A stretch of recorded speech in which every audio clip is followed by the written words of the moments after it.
ಶ್ರೀ ದುರ್ಗಾಂಬಿಕೆಯ ಬಲಗೊಂಡು ಭಕ್ತಿಯೋಡು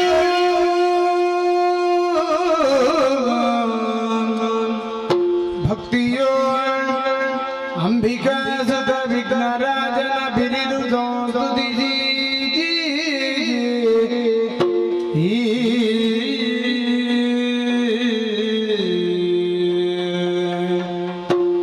ಅಂಬುನಿಧಿಯ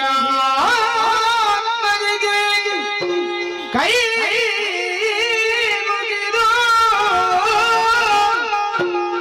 ಅಂಬುಜಾಜನ ವಾಣಿಯರ ಪಾದಾಂಬುಜಗಿ ಬಡಬಡಿತ ಬಂಡಿಬಿಡಿ ಕಥಾಮೃತವ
ಹಣೆಯ ತಿಲಕದ ಹಾಗೆ ಪರಶಿವನ ಜತೆಯ ಮೇಲಿರುವಂತಹ ಮಾಣಿಕ್ಯದ ಹಾಗೆ ಸುರಪನ ಸುಧರ್ಮ ಸಭೆಯ ಹಾಗೆ ಮನ್ಮಥನ ಪುರದ ಹಾಗೆ ನಮ್ಮ ಈ ಮಗದ ಕಂಗೊಳಿಸುತ್ತಾ ಇದೆ.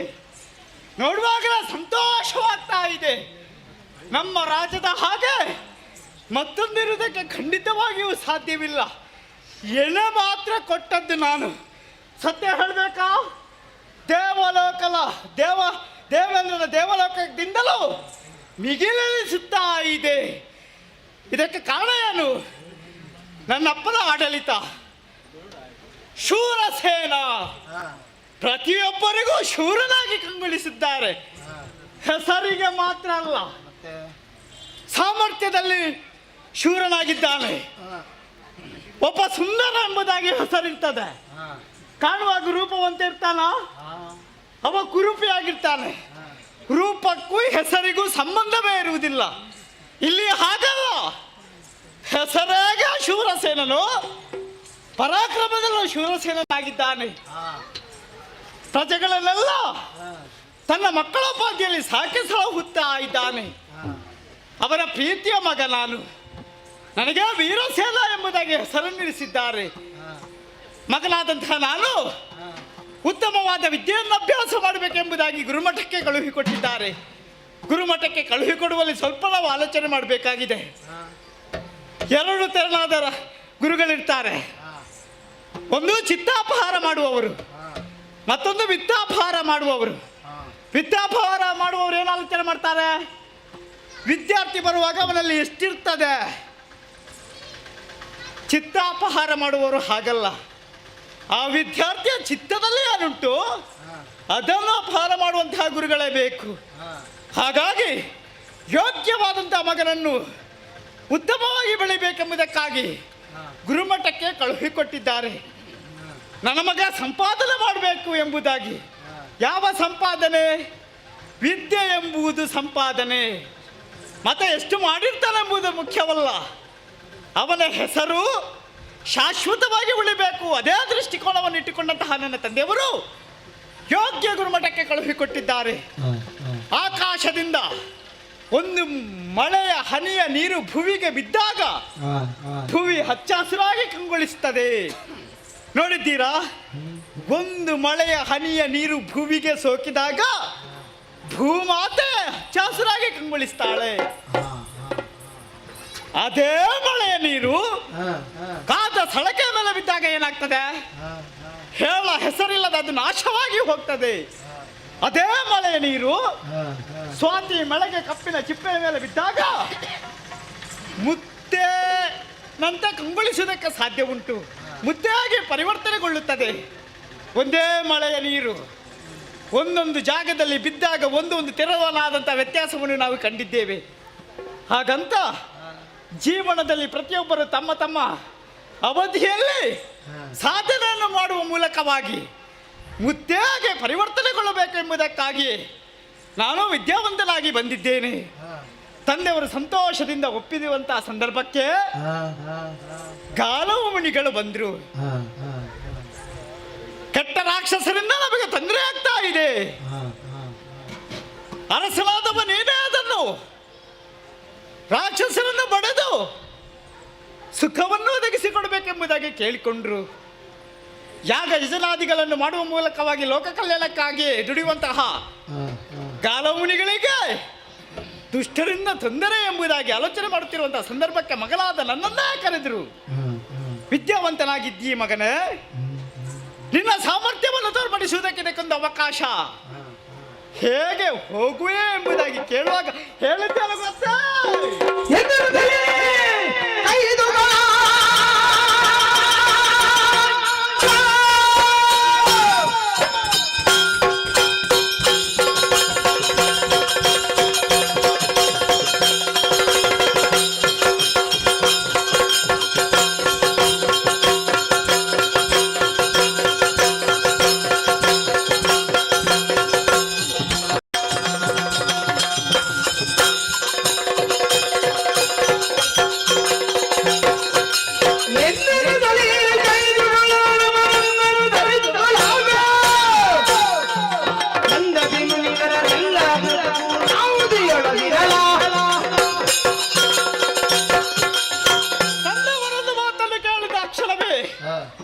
ತಂದೆಯವರಲ್ಲಿ ಹೇಳಿದ ಒಂದೇ ಮಾತು, ಯಾವ ದುಷ್ಟ ರಾಕ್ಷಸರಿದ್ದಾರೋ, ಋಷಿಮುನಿಗಳಿಗೆ ತೊಂದರೆಯನ್ನು ಕೊಡ್ತಾ ಇದ್ದಾರೋ ಯಾಗವನ್ನು ಹಾಳು ಮಾಡುತ್ತಾ ಇದ್ದಾರೋ, ಅವರ ಕುಟೀರವನ್ನು ಪುಡಿಗೈದು ಬಿಟ್ಟಿದ್ದಾರೋ ಅಂಥವರಿಗೆ ಸರಿಯಾದ ಶಿಕ್ಷೆಯನ್ನು ಕೊಡುವುದಕ್ಕೆ ವೀರಸೇನನಾದ ನಾನೇ ಹೋಗ್ತೇನೆ ಎಂಬುದಾಗಿ ಪ್ರೀತಿಯಿಂದ ಅಪ್ಪಿ ನನ್ನನ್ನು ಕಳುಹಿಕೊಟ್ಟಿದ್ದಾರೆ.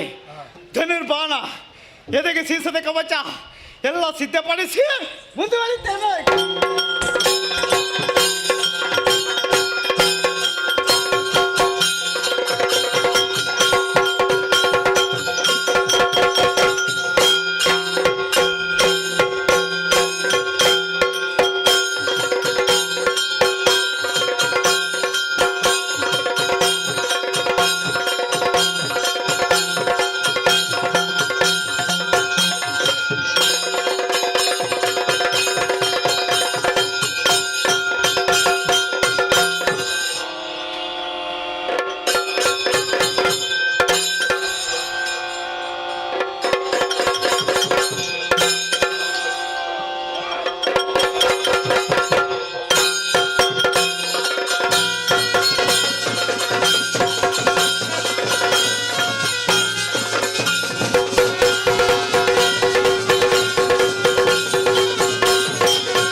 ಅಧಿಕಾರಿಯಾಗಿ ಮೆರೆಯುತ್ತಾ ಇದ್ದೇನೆ. ಹೀಗಿರಲು ಸುಭೀಕ್ಷೆಯಂದೇ ಮೆರೆಯುತ್ತಿರುವಂತಹ ಹೊತ್ತಿನಲ್ಲಿ ಈಗ ಈಗ ನಮ್ಮ ಶಕ್ತಿ ಯಾಕೋ ಕುಂದುತ್ತಾ ಇದೆ. ಇದಕ್ಕೆ ಕಾರಣವೇನು ಎಂಬುದಾಗಿ ಅರ್ಥ ಆಗುತ್ತಿಲ್ಲ. ನಿಮಗೇನಾದ್ರೂ ತಿಳಿದಿದ್ರೆ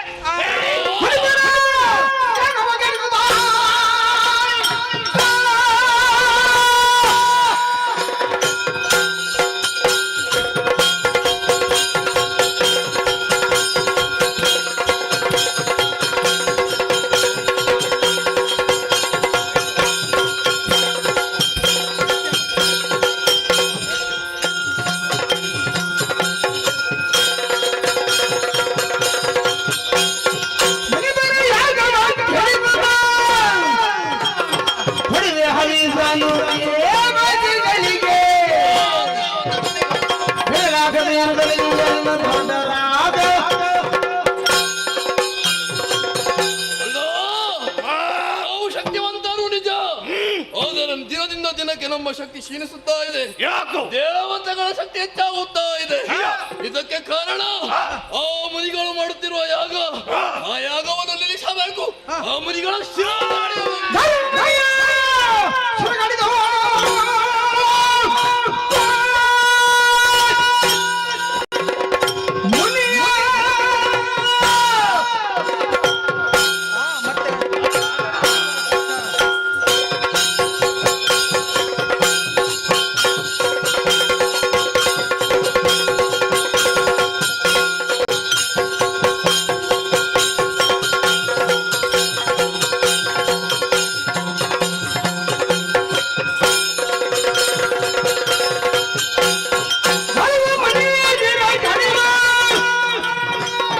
ಮಾಡುವ ಯಾಗವ ಕೇಳಿದು ಗೆಳಗ. ಹಳರು ಬಿಡುವ ಬರಗರಾದ ಧನಿಯನು ಕಲಿ.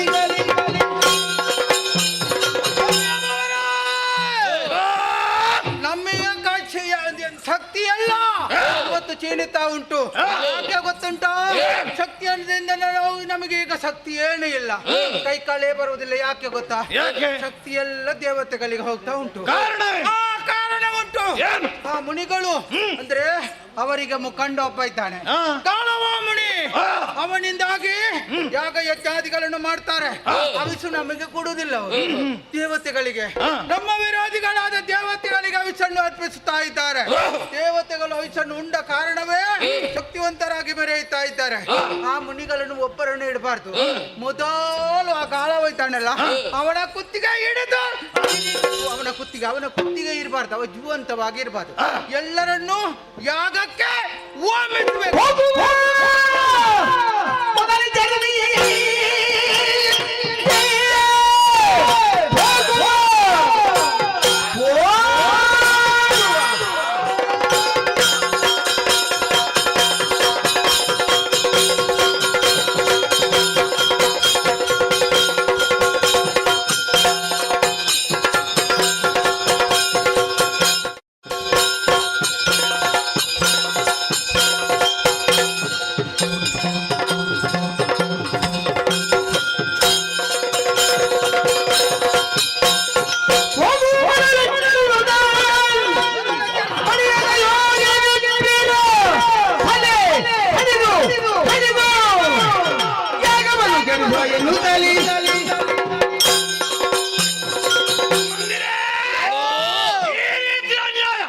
ನಮಗಾಗುತ್ತಾ ಇದೆ.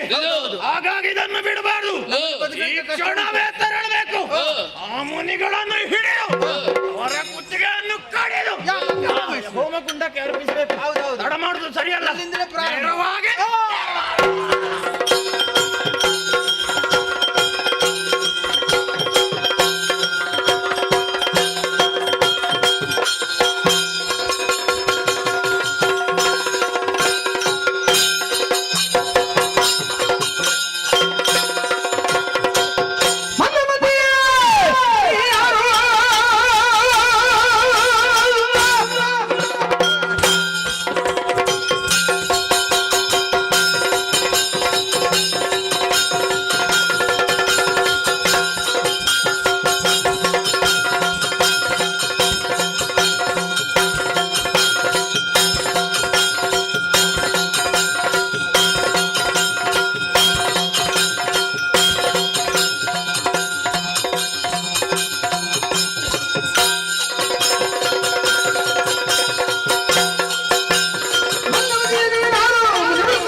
ಯಾರು ನೀನೆ.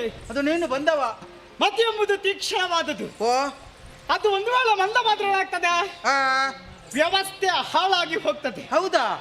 ಮುನಿಪಳ ಆಶ್ರಮಕ್ಕೆ ಬಂದು ಓ ಯಾಕ ಯಜನಾದಿಗಳನ್ನು ಮಾಡುವಂತಹ ಮುನಿಗಳಿಗೆ ಓ ತೊಂದರೆಯನ್ನು ಕೊಡುತ್ತಾ ಇದ್ದೀರೆಂಬ ಯಾಕೆ ತೊಂದರೆ ಕೊಟ್ಟದ್ದು? ಹಾ. ನಮಗೆ ಅನ್ಯಾಯವಾಗ್ತದೆ ಅದಕ್ಕಾಗಿ. ಒಂದು ವೇಳೆ ನಿನಗೆ ಅನ್ಯಾಯವಾಗಿದೆ ಮತ್ತೆ ಅವರು ಯಾಗ ಮತ್ತು ಉತ್ತಮವಾದ ವಸ್ತುನೆಲ್ಲ ಕೊಂಡೋಗಿ ಆ ಬೆಂಕಿಗೆ ಹಾಕಿ ಸುಟ್ಟು ಅವಿಸು ದೇವತೆಗಳಿಗೆ ನಮಗೆ ಸ್ವಲ್ಪ ಕೊಡ್ಲಿಕ್ಕೆ ಸಂಕಟವ. ಯಾಕೆ ಬೆಂಕಿಗೆ ಹಾಕುವುದು ಗೊತ್ತುಂಟು ನಿನಗೆ? ಯಾಕೆ? ಯಾಗ ಮಾಡುವುದರಿಂದ ಓ ದೇವತೆಗಳು ತೃಪ್ತರಾಗ್ತಾರೆ. ಓ ಆ ಮೂಲಕವಾಗಿ ಮಳೆ ಬರ್ತದೆ. ಆ, ಮಳೆ ಬಂದು ಓ ಬೆಳೆ ಆಗ್ತದೆ. ಹೌದಾ? ಹೌದೌದು. ಹಾ. ಹಾಗಾಗಿ ಓ ದೇವತೆಗಳನ್ನು ತೃಪ್ತಿಪಡಿಸುವುದಕ್ಕಾಗಿ ಓ ಯಾಗವನ್ನು ಮಾಡ್ತಾರೆ. ಹಾ. ನೀನು ತಡೆಯುವುದಕ್ಕೆ ಮುಂದಾಗುದು ಅದನ್ನು. ನಿಲ್ಲಿಸಬೇಕು. ಮುನಿಗಳನ್ನು ಒಬ್ಬರನ್ನು ಹಿಡಿಲಿಕ್ಕಿಲ್ಲ ನಾನು. ನಿನಗೆ ಓ ಯಾಗ ಯಜನಾದಿಗಳನ್ನು ಮಾಡುವಂತಹ ಮುನಿಗಳಿಗೆ ತೊಂದರೆಯನ್ನು ಕೊಡುವುದು, ಓ. ಅವರು ವಸ್ತುಗಳನ್ನು ಬೆಂಕಿಗೆ ಹಾಕ್ತಾರೆ ಎಂಬುದಾಗಿ. ನಮಗೆ ಸ್ವಲ್ಪ ಕೊಡ್ಲಿ, ನಾವು ಏನು ಮಾಡೋದಿಲ್ಲ. ನಿನಗೆ ದುಡಿದು ಓ. ತಿನ್ನುವುದಕ್ಕೆ ಸಂಕಟವ ನಿನಗೆ. ಯಾರು ದುಡಿಯೋದು? ಯಾರ್ಯಾರೋ ಹಾ. ಮಾಡಿಟ್ಟದನ್ನು, ಹಾ. ಅಂದ್ರೆ ಋಷಿಮುನಿಗಳು ಹಾ. ಎಲ್ಲೆಲ್ಲಿ ಸಂಗ್ರಹಿಸಿ ಇಟ್ಟದ್ದನ್ನು ಓ. ತಿಂದು ಮುಗಿಸುವುದಕ್ಕೆ ಹೊರಟು ನಿಂತದ್ದ. ಅವರು ದುಡಿದು ಮಾಡಿದ್ದ? ಹಾ. ಅವರು ದುಡ್ದದ್ದ? ಸಂಗ್ರಹಿಸಿದ್ದಾರೆ. ಯಾರು ಎಲ್ಲಿಂದ? ನಿಂತಲ್ಲಿಗೆ ಬಂದು ಯಾವುದು ಬೀಳುವುದಿಲ್ಲ. ಹೌದು ಸಂಗ್ರಹ ಮಾಡಿದ್ದಾರೆ ಅವರು. ಹೌದೌದು. ಸಂಗ್ರಹ ಮಾಡಿದ್ದ, ಅವರು ದುಡಿದು ಮಾಡಿದ್ದ ಅಂತ ಕೇಳಿದ್ ನಾನು. ದುಡಿದು ಆಗ್ತದೆ, ನಿಂತಲ್ಲಿಗೆ ಬಂದು ಬೀಳ್ತದೆ ಅದು. ಅದು ಬೀಳುದಿಲ್ಲ. ಹೌದು ಹೌದೌದು. ದುಡಿದು ಅಂದ್ರೆ ನಿನ್ನ ಲೆಕ್ಕದಲ್ಲಿ ಯಾವುದು? ಬೆವರು ಸುರಿಸಿದ್ರೆ ಮಾತ್ರ ಸಿಗುವುದು. ಇಲ್ಲಿಂದ ಅಲ್ಲಿವರೆಗೆ ನಡೆದ್ರೆ ಬೆವರು ಸುರಿಯುವುದಿಲ್ವಾ? ಸುರಿಯುತ್ತದೆ. ಆಗ ನಡೆದವ ಕೆಲಸ ಮಾಡ್ತಾನೆ ಎಂಬುದಾಗಿ ಅರ್ಥವಾ? ಅಲ್ಲ. ಆಹಾ. ಆಹಾ. ನಿನ್ನ ಬೆವರು ಸುರಿಯುವುದಂದ್ರೆ ಏನರ್ಥ ಅದು? ಏನು ಏನರ್ಥ ಅದು? ದುಡಿಬೇಕು ಸ್ವಲ್ಪ. ದುಡಿದ್ರೆ ಮಾತ್ರ ಬೆವರು ಸುರಿಸುದು. ಅಲ್ಲ, ಈಗ ಇಲ್ಲಿಂದ ಅಲ್ಲಿಗೆ ಹೋದ್ರು ಬೆವರು ಸುರಿಸುತ್ತದೆ. ನಿನ್ನನ್ನು ದುಡಿಸೇನೋ ಇಲ್ಲ.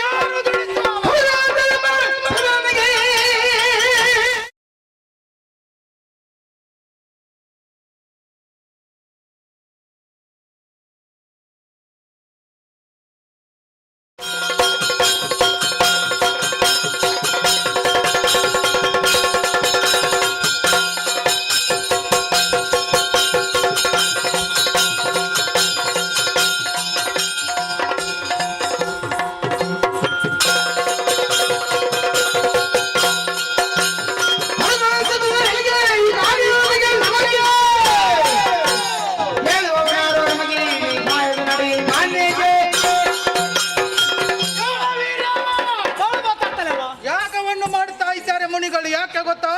ದೇವತೆಗಳ ಮನಸ್ಸನ್ನು ತೃಪ್ತಿಗೊಳಿಸುವುದಕ್ಕಾಗಿ ಯಾಗದಿಂದ ಅವರು ತೃಪ್ತಿಗೊಳ್ಳುತ್ತಾರೆ. ಆದ್ರೆ ನಮಗೆ ಅನ್ಯಾಯವಾಗ್ತದೆ, ನಮಗೆ ಏನೂ ಸಿಗುದಿಲ್ಲ. ಯಾಗಕ್ಕೆ ಹೋಮಿಸಿದೆ, ಕೇಳುವುದಕ್ಕೆ ಬಂದ್ರೆ ನಿನ್ನನ್ನು ಕಾಲು ಹಿಡಿದು ಅದಕ್ಕೆ ಹಾಕಿ. ನಾನು ನೀನು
ಮುನಿಬಲಾಶ್ರಮವ ಕೆಡಿಸಲ ಸುಖ. ನಿಮ್ಮಂತವರು ಬಂದಿದ್ದೀರಿ ಎಂಬುದಾಗಿ ಅರ್ಥ ಮಾಡಿಕೊಂಡಿದ್ದೇನೆ. ನಿಮ್ಮ ತಲೆಯನ್ನು ಕಡೆದು ಮಾರಿಗೆ ಔತಲವನ್ನು ನೀಡುವೆ.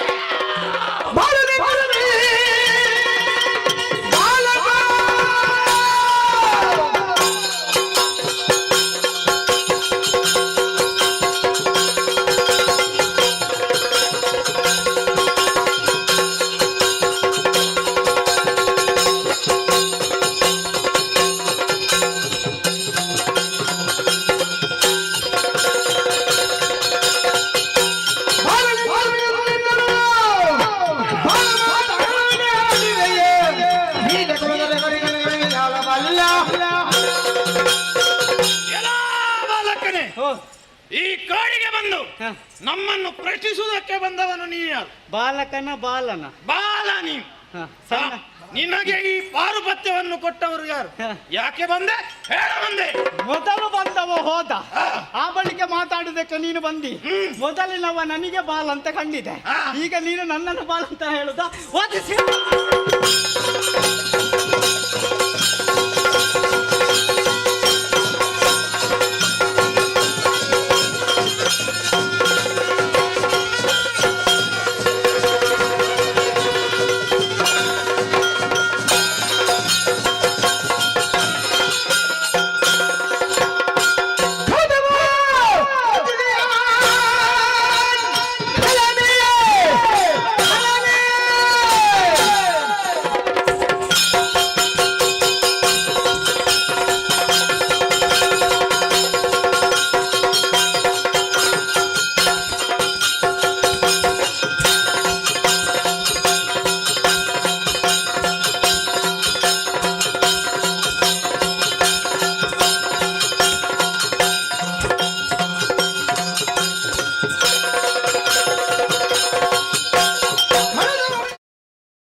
ಏನು ಏ, ಕೊಂಡಾರಣ್ಣವನ್ನು ಪ್ರವೇಶ ಮಾಡುದು ಏ, ಇಲ್ಲಲ್ಲ ಸುತ್ತಾಡುದು ಏ.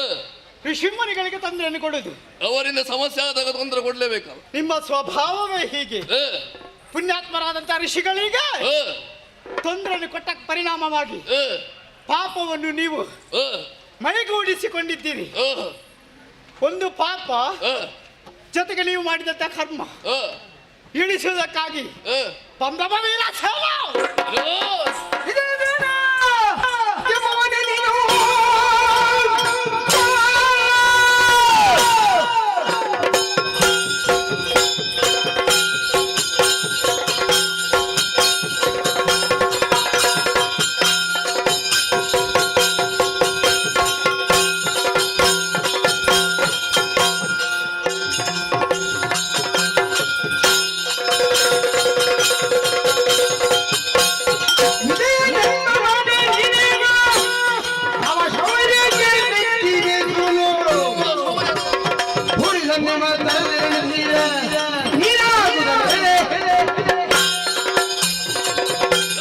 ವೀರ, ಓ ನಿನ್ನ ಶೌರ್ಯಕ್ಕೆ ನಾನು ಮೆಚ್ಚಿದೆ. ಹಾ ನಮ್ಮವರನ್ನು ಕೊಂದ ಮಾತ್ರಕ್ಕೆ ಹಾ.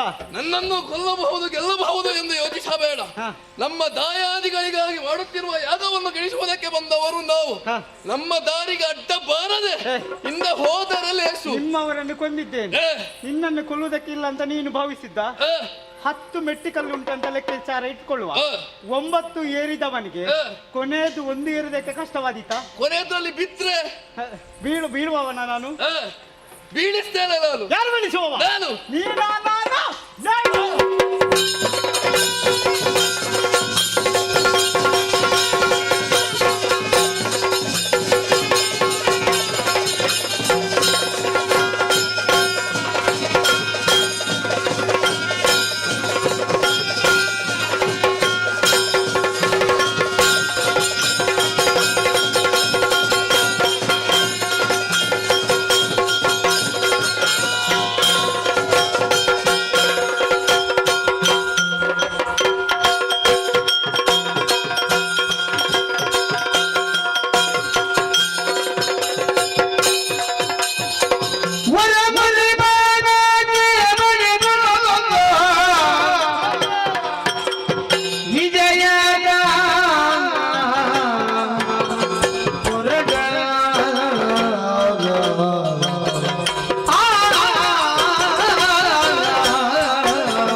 ಪ್ರತಿಯೊಬ್ಬರಿಗೂ ವರರೂಪವಾಗಿದೆ.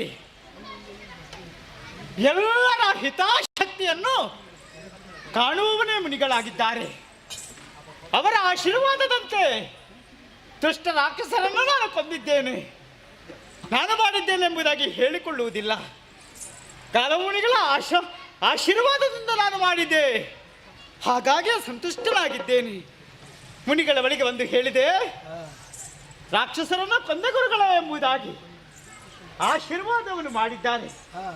ಮನೆಗೆ ಹೋಗ್ತೇನೆಂಬುದಾಗಿ ಹೇಳುವಾಗ ಒಂದು ಮಾತನ್ನಾಡಿದ್ರಲ್ಲ, ವಂಗದೇಶದ ಸತ್ಯದೇವನ ಮಗಳು ಕನಕಳಕ್ಕೆ ಸ್ವಯಂವರ ಎಂಬುದಾಗಿ ಹೇಳಿದ್ದಾರೆ.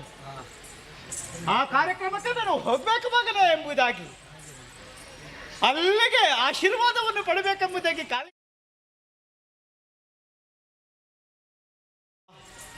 ಏನಪ್ಪ ಇದು ಆಶ್ಚರ್ಯ, ಹೋಗಿ ಬರ್ತೇನೆಂಬುದಾಗಿ ಹೇಳಿದೆ.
ಕಾಪಾಡು ತಂದೆಯೇ ಕಾಪಾಡು. ಸತ್ಯಂ ವದ ಧರ್ಮಂ ಚರ. ಇದು ನಮಗೆ ನಮ್ಮಿಂದಲೇ ಈ ಅಧಿಕಾರವನ್ನು ಹಿರಿಯರಿಂದ ಕೊಡಲ್ಪಡುವಾಗ ಅವರೇ ನಮಗೆ ಹೇಳಿದಂತಹ ನೀತಿಯ ಮಾತುಗಳು. ಅವರಾಡಿದಂತಹ ಮಾತುಗಳು ಅಡಿಗಡಿಗೂ ನಮ್ಮ ಮನಸ್ಸಿನಲ್ಲಿ ಅನುರಣಿಸ್ತಾ ಉಂಟು. ಯಾಕೆ? ಸದಾ ಕಾಲ ಅದನ್ನು ನಾವು ಪರಿಪಾಲಿಸುತ್ತಾ ಬರ್ತಾ ಇರಬೇಕು ಎಂಬ ಹಾಗೆ ನಮಗದು ಆಗಾಗ ನೆನಪಿಸ್ತಾ ಇರಬೇಕು. ಆಗ ಮಾತ್ರ ಉತ್ತಮವಾದಂತಹ ಆಡಳಿತವನ್ನೇ ನಮ್ಮ ಪ್ರಜೆಗಳಿಗೆ ಕಲ್ಪಿಸಿಕೊಡುವುದಕ್ಕೆ ಸಾಧ್ಯವಾಗುತ್ತದೆ ಎಂಬ ಚಿಂತನೆಯಿಂದಲೇ ಇಲ್ಲಿಯವರೆಗೆ ಆಳ್ವಿಕೆಯನ್ನು ನಡೆಸಿಕೊಂಡು ಬಂದವನೇ ನಾನು. ಹೌದಪ್ಪ, ನಮ್ಮ ಹಿರಿಯರು ನನಗೆ ಸತ್ಯದೇವ ಎಂಬ ಹಾಗೆ ಶುಭ ನಾಮಕರಣವನ್ನು ಮಾಡಿದಂತಹ ಕಾರಣವಾದರೂ ಅದೇ ತಾನೆ. ಯಾವತ್ತಿಗೂ ಸತ್ಯದ ದಾರಿಯನ್ನು ಬಿಟ್ಟು ಹೋಗಬಾರದು. ಧರ್ಮಾಚರಣೆಗೆ ಅನುಗುಣವಾಗಿ ಸದಾ ಕಾಲ ಲೋಕದ ಶ್ರೇಯಸ್ಸನ್ನು ಪ್ರಜೆಗಳ ಹಿತವನ್ನು ಬಯಸುತ್ತಾ ಯಾವಾತ ಅಧಿಕಾರಸ್ಥನಾಗಿರ್ತಾನೋ ಅವ ಯಶಸ್ವಿ ಆಡಳಿತಗಾರನಾಗುತ್ತಾನೆ ಎಂಬ ಹಾಗೆ ಅವರು ಮೊದಲೇ ಯೋಚನೆ ಮಾಡಿದ್ದಾರೆ. ಮತ್ತೆ ನಮ್ಮ ಹಿರಿಯರು ಇರಿಸಿದಂತಹ ಕೀರ್ತಿ ಎಂಬಂತಹ ಕಲಶವನ್ನು ಉನ್ನತ ಸ್ಥಾನಕ್ಕೆ ಏರಿಸಿದಂತಹ ಅಂತಹ ಕಲಶಕ್ಕೆ ಮತ್ತಷ್ಟು ಎತ್ತರಕ್ಕೆ ಏರಿಸಬೇಕು. ಆ ಕಲಶವನ್ನು ನಮ್ಮ ಕೀರ್ತಿಯ ಗೋಪುರದ ಎತ್ತರದಲ್ಲಿ ಸ್ಥಾಪಿಸಬೇಕು. ಎಂಬಂತಹ ಹೆಚ್ಚಿನದಾದಂತಹ ಉತ್ಸಾಹದೊಂದಿಗೆ ಈ ಪೀಠವನ್ನೇ ಏರಿದವ ನಾನು. ನೋಡಿದಿರಾ ನಮ್ಮ ಸಭೆಯನ್ನು? ಈಗ ಎಲ್ಲರೂ ಹೇಳ್ತಾರೆ ವಂಗದೇಶದಲ್ಲಿ ಯಾವುದೇ ರೀತಿಯ ಕ್ಷಾಮ ಇಲ್ಲ, ಯಾವುದೇ ರೀತಿಯ ತೊಂದರೆ ಎದುರಾದದ್ದಿಲ್ಲ. ಕಾಲ ಕಾಲಕ್ಕೆ ಮಳೆ, ತನ್ಮೂಲಕವಾಗಿ ಬೆಳೆ, ತನ್ಮೂಲಕವಾಗಿ ಪ್ರಜೆಗಳೆಲ್ಲರೂ ಸುಖಿಯಾಗಿ ಜೀವನವನ್ನು ಸಾಗಿಸುವಲ್ಲಿ ಯಾವತ್ತಿಗೂ ರಾಜನೇ ನಮಗೆ ಸಹಕಾರಿಯಾಗಿದ್ದಾನೆ ಎಂಬ ನಮ್ಮ ಪ್ರಜೆಗಳ ಮಾತುಗಳನ್ನು ಕೇಳುವಾಗ ಮನಸ್ಸಿಗೆ ಸಂತೋಷವಾಗುತ್ತದೆ. ಅರಸನಾಗಿ ನನ್ನ ಹೊಣೆಗಾರಿಕೆಯೂ ಹೌದು, ಕರ್ತವ್ಯವೂ ಹೌದು. ಸದಾಕಾಲ ಪ್ರಜೆಗಳ ಕಷ್ಟ ಸುಖಗಳು ಏನುಂಟು ಅದಕ್ಕೆಲ್ಲ ಸರಿಯಾಗಿ ಸ್ಪಂದನೆಯನ್ನು ಕೊಡುತ್ತಾ ಯಾರಿಗೂ ಯಾವುದೇ ರೀತಿಯಾದಂತಹ ಕೊರತೆ ಬಾರದ ರೀತಿಯಲ್ಲಿ ಅವರನ್ನು ಮುನ್ನಡೆಸಿಕೊಂಡು ಹೋಗಬೇಕು. ಅದೇ ಅಲ್ವಾ ನನ್ನ ಕರ್ತವ್ಯ. ಈ ಸ್ಥಾನದಲ್ಲಿ ಇದ್ದುಕೊಂಡು ನಾನು ಮುನ್ನಡೆಸುವಂತಹ ಕರ್ತವ್ಯಕ್ಕೆ ಸದಾ ಸಹಕಾರಿಗಳಾಗಿ ನಮ್ಮ ಮಂತ್ರಿವರೇಣ್ಯರು ನನಗೆ ಸಹಕಾರಿಗಳಾಗಿದ್ದಾರೆ. ಅಷ್ಟು ಮಾತ್ರವೇ ಅಲ್ಲ, ನಮ್ಮ ಕುಲಗುರುಗಳು ನಮಗೆ ಬೇಕಾದ ಹಾಗೆ ಸಲಹೆ ಸೂಚನೆಗಳನ್ನು ಕೊಡುತ್ತಾ ಇರುವ ಕಾರಣದಿಂದಲೇ ಇಲ್ಲಿಯವರೆಗೆ ಉತ್ತಮವಾದಂತಹ ಆಡಳಿತವನ್ನು ಕೊಡುವಲ್ಲಿ ನಾವು ಸಾಫಲ್ಯವನ್ನು ಕಂಡುಕೊಂಡಿದ್ದೇವೆ ಎನ್ನುವುದರಲ್ಲಿ ಯಾವುದೇ ಅನುಮಾನವಿಲ್ಲ. ಎಂದಿನಂತೆ ಇಂದು ಕೂಡ ನಾನು ಈ ಸಭೆಯನ್ನು ಸೇರಿದವನೇ ನಮ್ಮವರನ್ನೇ ಉದ್ದೇಶಿಸಿ ಎಲ್ಲ ವಿಚಾರಗಳನ್ನು ವಿಮರ್ಶಿಸಿ ಆದ ಮೇಲೆ ಮತ್ತೆ ಅಂತಃಪುರವನ್ನು ಸೇರಿ ಕೆಲವು ವಿಚಾರಗಳ ಬಗ್ಗೆ ನಾನು ಯೋಚನೆ ಮಾಡಿದ್ದು. ಕೇವಲ ರಾಜಕೀಯದ ವಿಚಾರವಾಗಿ ನಾವು ಎಷ್ಟೇ ಯೋಚನೆ ಮಾಡಿದ್ರೂ ಕೂಡ ಯಾವ ಕೊರತೆಯೂ ಇಲ್ಲ ಅಂತ ಆದ್ಮೇಲೆ ಸ್ವಲ್ಪ ನಮ್ಮ ಸಾಂಸಾರಿಕ ವಿಚಾರದ ಕಡೆಗೆ ನಾವು ತಲೆ ಕೊಡಬೇಕಾದದ್ದು ಗಂಡನಾಗಿ, ಮಕ್ಕಳಿಗೆ ತಂದೆಯಾಗಿ ನನ್ನ ಕರ್ತವ್ಯ. ಆ ನಿಟ್ಟಿನಲ್ಲಿ ಯೋಚನೆ ಮಾಡುವಾಗ ಸುಖವಾದಂತಹ ದಾಂಪತ್ಯ ಜೀವನವನ್ನು ಇಲ್ಲಿಯವರೆಗೆ ಸಾಗಿಸಿಕೊಂಡು ಬಂದಂತಹ ನಾನು ಉತ್ತಮವಾದಂತಹ ಕುಲಕ್ಕೆ ಶೋಭೆ ತರುವಂತಹ ಪುತ್ರ ಅಥವಾ ಪುತ್ರಿ, ಕುಲೋದ್ಧಾರಕ ಅಥವಾ ಕುಲೋದ್ಧಾರಕಿ ಬೇಕು ಎಂಬಂತಹ ನೆಲೆಯಿಂದಲೇ ಭಗವಂತನಲ್ಲಿಯೇ ನಾವು ಬೇಡಿಕೊಂಡ ಕಾಲಕ್ಕೆ ಉತ್ತಮವಾದಂತಹ ತರುಣಿಯೊಬ್ಬಳಿಗೆ ನನ್ನ ಮಡದಿ ಜನ್ಮವಿತ್ತದ್ದು. ಕನಕಲೇಖೆ ಎಂಬ ಹಾಗೆ ಅವಳಿಗೆ ಶುಭ ನಾಮಕರಣವನ್ನು ಮಾಡಿದ್ದೇನೆ. ಬೆಳೆಯುತ್ತಾ ಬೆಳೆಯುತ್ತಾ ಬೆಳೆಯುತ್ತಾ ಉತ್ತಮವಾದಂತಹ ಸಂಸ್ಕಾರವನ್ನು ಹೊಂದಿದವಳಿದ್ದಾಳೆ. ತಂದೆಯಂತೆ ಮಗಳು, ನೂಲಿನಂತೆ ಸೀರೆ, ಇದು ಲೋಕದ ನಾಣ್ಣುಡಿ. ಅದೇ ರೀತಿಯಾಗಿ ನಾನು ಯಾವ ದಾರಿಯಲ್ಲಿ ಸಾಗುತ್ತಾ ಇದ್ದೇನೋ ಅದೇ ದಾರಿಯನ್ನು ಅವಳು ಮೆಟ್ಟುತ್ತಾ ಮೆಟ್ಟುತ್ತಾ ನಿಧಾನಗತಿಯಲ್ಲಿ ಬೆಳೆಯುತ್ತಾ ಇದ್ದಾಳೆ. ಏನು ಮಾಡೋಣ ಹೇಳಿ? ಈ ಮಕ್ಕಳ ಆಟಪಾಠಗಳನ್ನು ನೋಡುತ್ತಾ ನೋಡುತ್ತಾ ಅವರು ಬೆಳೆಯುವಂತಹ ಎತ್ತರ ಒಮ್ಮೊಮ್ಮೆ ನಮಗೆ ಅರ್ಥ ಆಗುವುದಿಲ್ಲ. ಮೊನ್ನೆ ನಮ್ಮ ಪುರೋಹಿತರು ಹೇಳಿದಾಗ ನನ್ನ ಮನಸ್ಸಿಗೆ ಬಂದದ್ದು, ಅವಳಿಗೆ ಷೋಡಶದ ವರುಷ ಎಂಬ ಹಾಗೆ. ಹಾಗಾದ್ರೆ ಷೋಡಶ ವರುಷದ ಮಗಳಿಗೆ ತಂದೆಯಾಗಿ ನಾನು ಮಾಡಬೇಕಾದಂತಹ ಸಂಸ್ಕಾರವಾದರೂ ಯಾವುದು? ವಿವಾಹ ಸಂಸ್ಕಾರವನ್ನೇ ಏರ್ಪಡಿಸಬೇಕು ಎಂಬ ಹಾಗೆ ನಮ್ಮ ಪುರೋಹಿತರಲ್ಲಿ ನಾನು ಶುಭ ಮುಹೂರ್ತಕ್ಕಾಗಿ ಕೇಳಿಕೊಂಡಾಗ ಬರುವ ಪೌರ್ಣಮಿಯ ದಿನವೇ ಅವಳಿಗೆ ವಿವಾಹಕ್ಕೆ ಶುಭ ಮುಹೂರ್ತ ಎಂಬ ಹಾಗೆ ಅವರಾಡಿದಂತಹ ಮಾತು ಸಂತೋಷಕ್ಕೆ ಪಾರವೇ ಇಲ್ಲ ಸ್ವಾಮಿ. ಯಾಕೆ? ಮಗಳಿಗೆ ಮದುವೆ ಅಂತಾಗುವಾಗ ಯಾವ ತಂದೆಗಾದರೂ ಕೂಡ ಸಂತೋಷ ಆಗಲೇಬೇಕು. ನಮ್ಮ ಪುರವನ್ನೆಲ್ಲ ಉತ್ತಮ ರೀತಿಯಲ್ಲಿ ಶೃಂಗರಿಸಿದವನು ನಾನು. ಆದರೆ ಮಗಳ ಮದುವೆ ಸ್ವಯಂವರಕ್ಕೆ ಬೇಕಾದಂತಹ ಸಿದ್ಧತೆಗಳಾಗಬೇಕಲ್ಲ ಎಂಬ ಹಾಗೆ ನಮ್ಮ ಮಂತ್ರಿವರ್ಯರಲ್ಲಿ ಹೇಳಿಕೊಂಡ ಕಾಲಕ್ಕೆ ಎಲ್ಲ ರಾಜ್ಯಗಳಿಗೂ ದೂತರನ್ನು ಕಳುಹಿಸುವ ಮೂಲಕವಾಗಿ ಓಲೆಗಳನ್ನು ಆ ಕಡೆಗೆ ಕಳುಹಿಸಿಕೊಟ್ಟಾಗಿದೆ. ಅರಸರು ಬರುವಂತಹ ನಿರೀಕ್ಷೆಯಲ್ಲಿರುತ್ತಾ ಸಂತೋಷವಾಗಿ ಪೀಠವನ್ನು ಏರಿರ್ತೇನೆ ನೋಡು.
ವಂದಿಸಿ ಸಕಾಲಕ್ಕೆ ಎಲ್ಲರೂ ಈ ಸ್ವಯಂವರಕ್ಕೆ ಒದಗಿ ಬಂದವರು ನೀವು.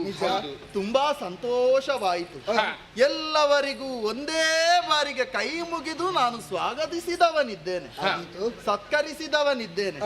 ಪ್ರಯಾಣದಲ್ಲಿ ಯಾವುದೇ ರೀತಿಯ ತೊಂದರೆ ಆದದ್ದಿಲ್ವಲ್ಲ? ತೊಂದರೆಯೂ ಇಲ್ಲ.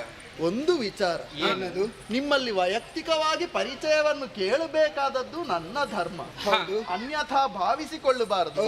ಯಾಕಂದ್ರೆ ಇದುವರೆಗೂ ಕೂಡ ನಿಮ್ಮ ಮುಖ ಪರಿಚಯ ಎನ್ನುವಂಥದ್ದು ನನಗೆ ಆದದ್ದಿಲ್ಲ. ಆದ್ರೆ ಕೇವಲ ಪತ್ರ ಮೂಲಕವಾಗಿ ನಡೆದಂತಹ ವ್ಯವಹಾರಕ್ಕೆ ಉತ್ತಮವಾದಂತಹ ಸ್ಪಂದನೆಯನ್ನು ಕೊಟ್ಟು ಇಲ್ಲಿಯವರೆಗೆ ಗೌರವದಿಂದಲೇ ಆಗಮಿಸಿದವರು ನೀವು ಎಂಬುದು ಅರ್ಥ ಆಗುತ್ತದೆ. ಆದ್ದರಿಂದಲೇ ಕೇಳ್ತಾ ಇದ್ದೇನೆ, ಯಾವ ರಾಜ್ಯದಿಂದ ಬಂದವರು ನೀವು?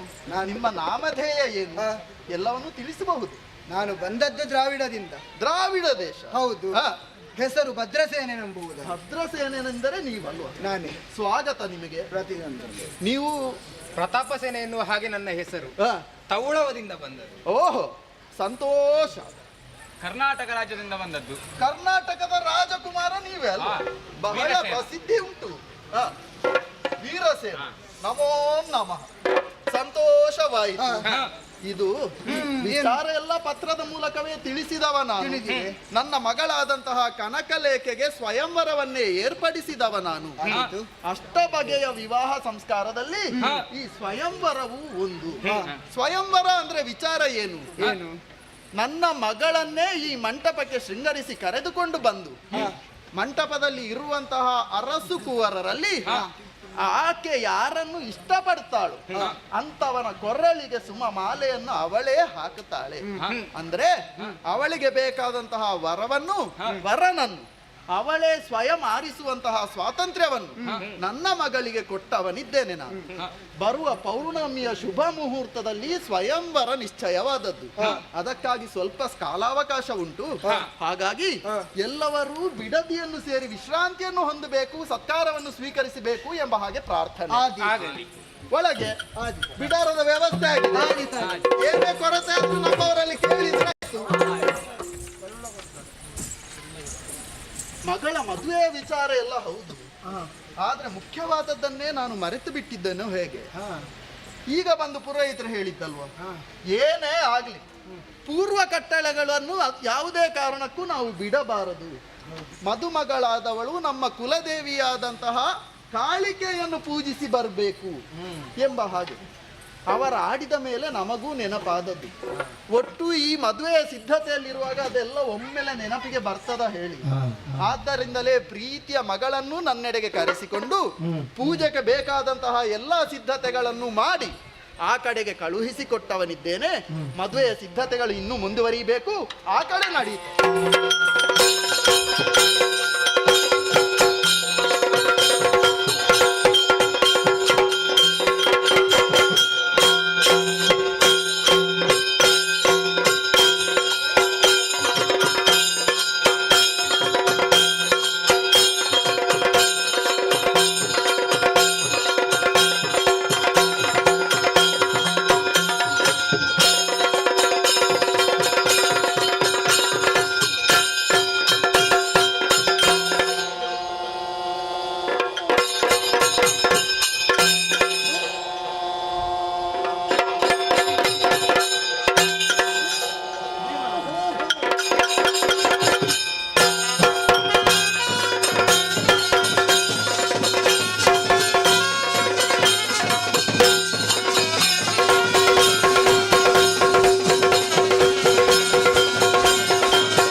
ಹಾಗೆಂದು ಕೊಲ್ಲಬಹುದು.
ಕಾಪಾಡು.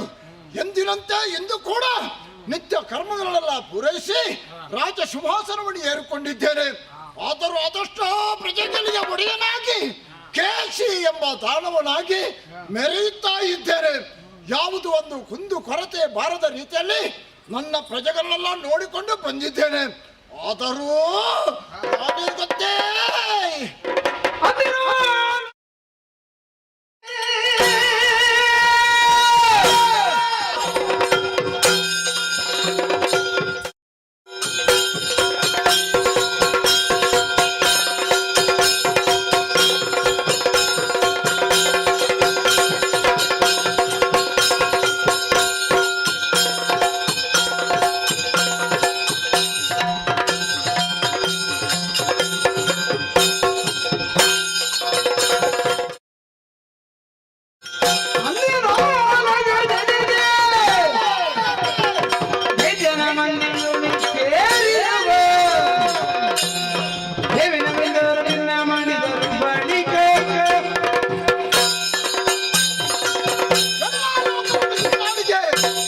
ರಾಜಾದಿರಾಜರನ್ನೆಲ್ಲ ಗೆದ್ದು ನನ್ನದೇ ಎಂದು ಮಾಡಿಕೊಂಡಿದ್ದೇನೆ.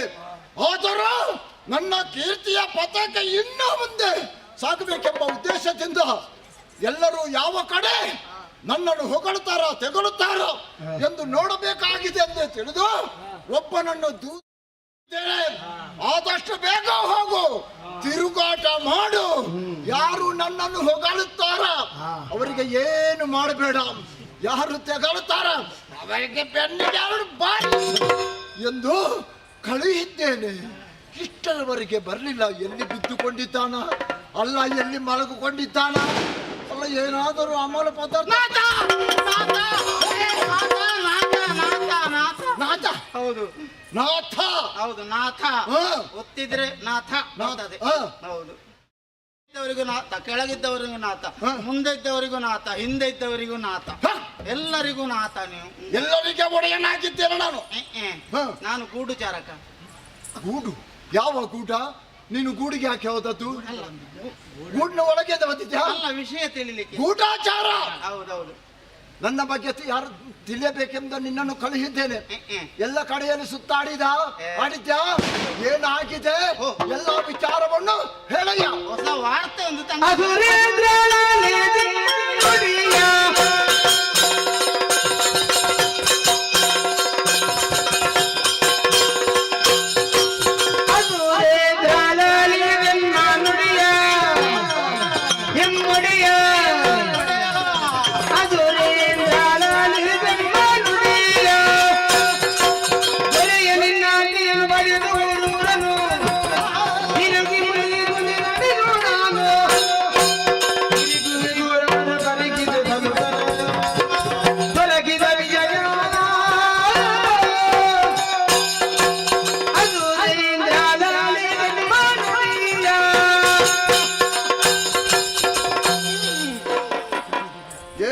ಉಡಾಪೆ ತಾಳ.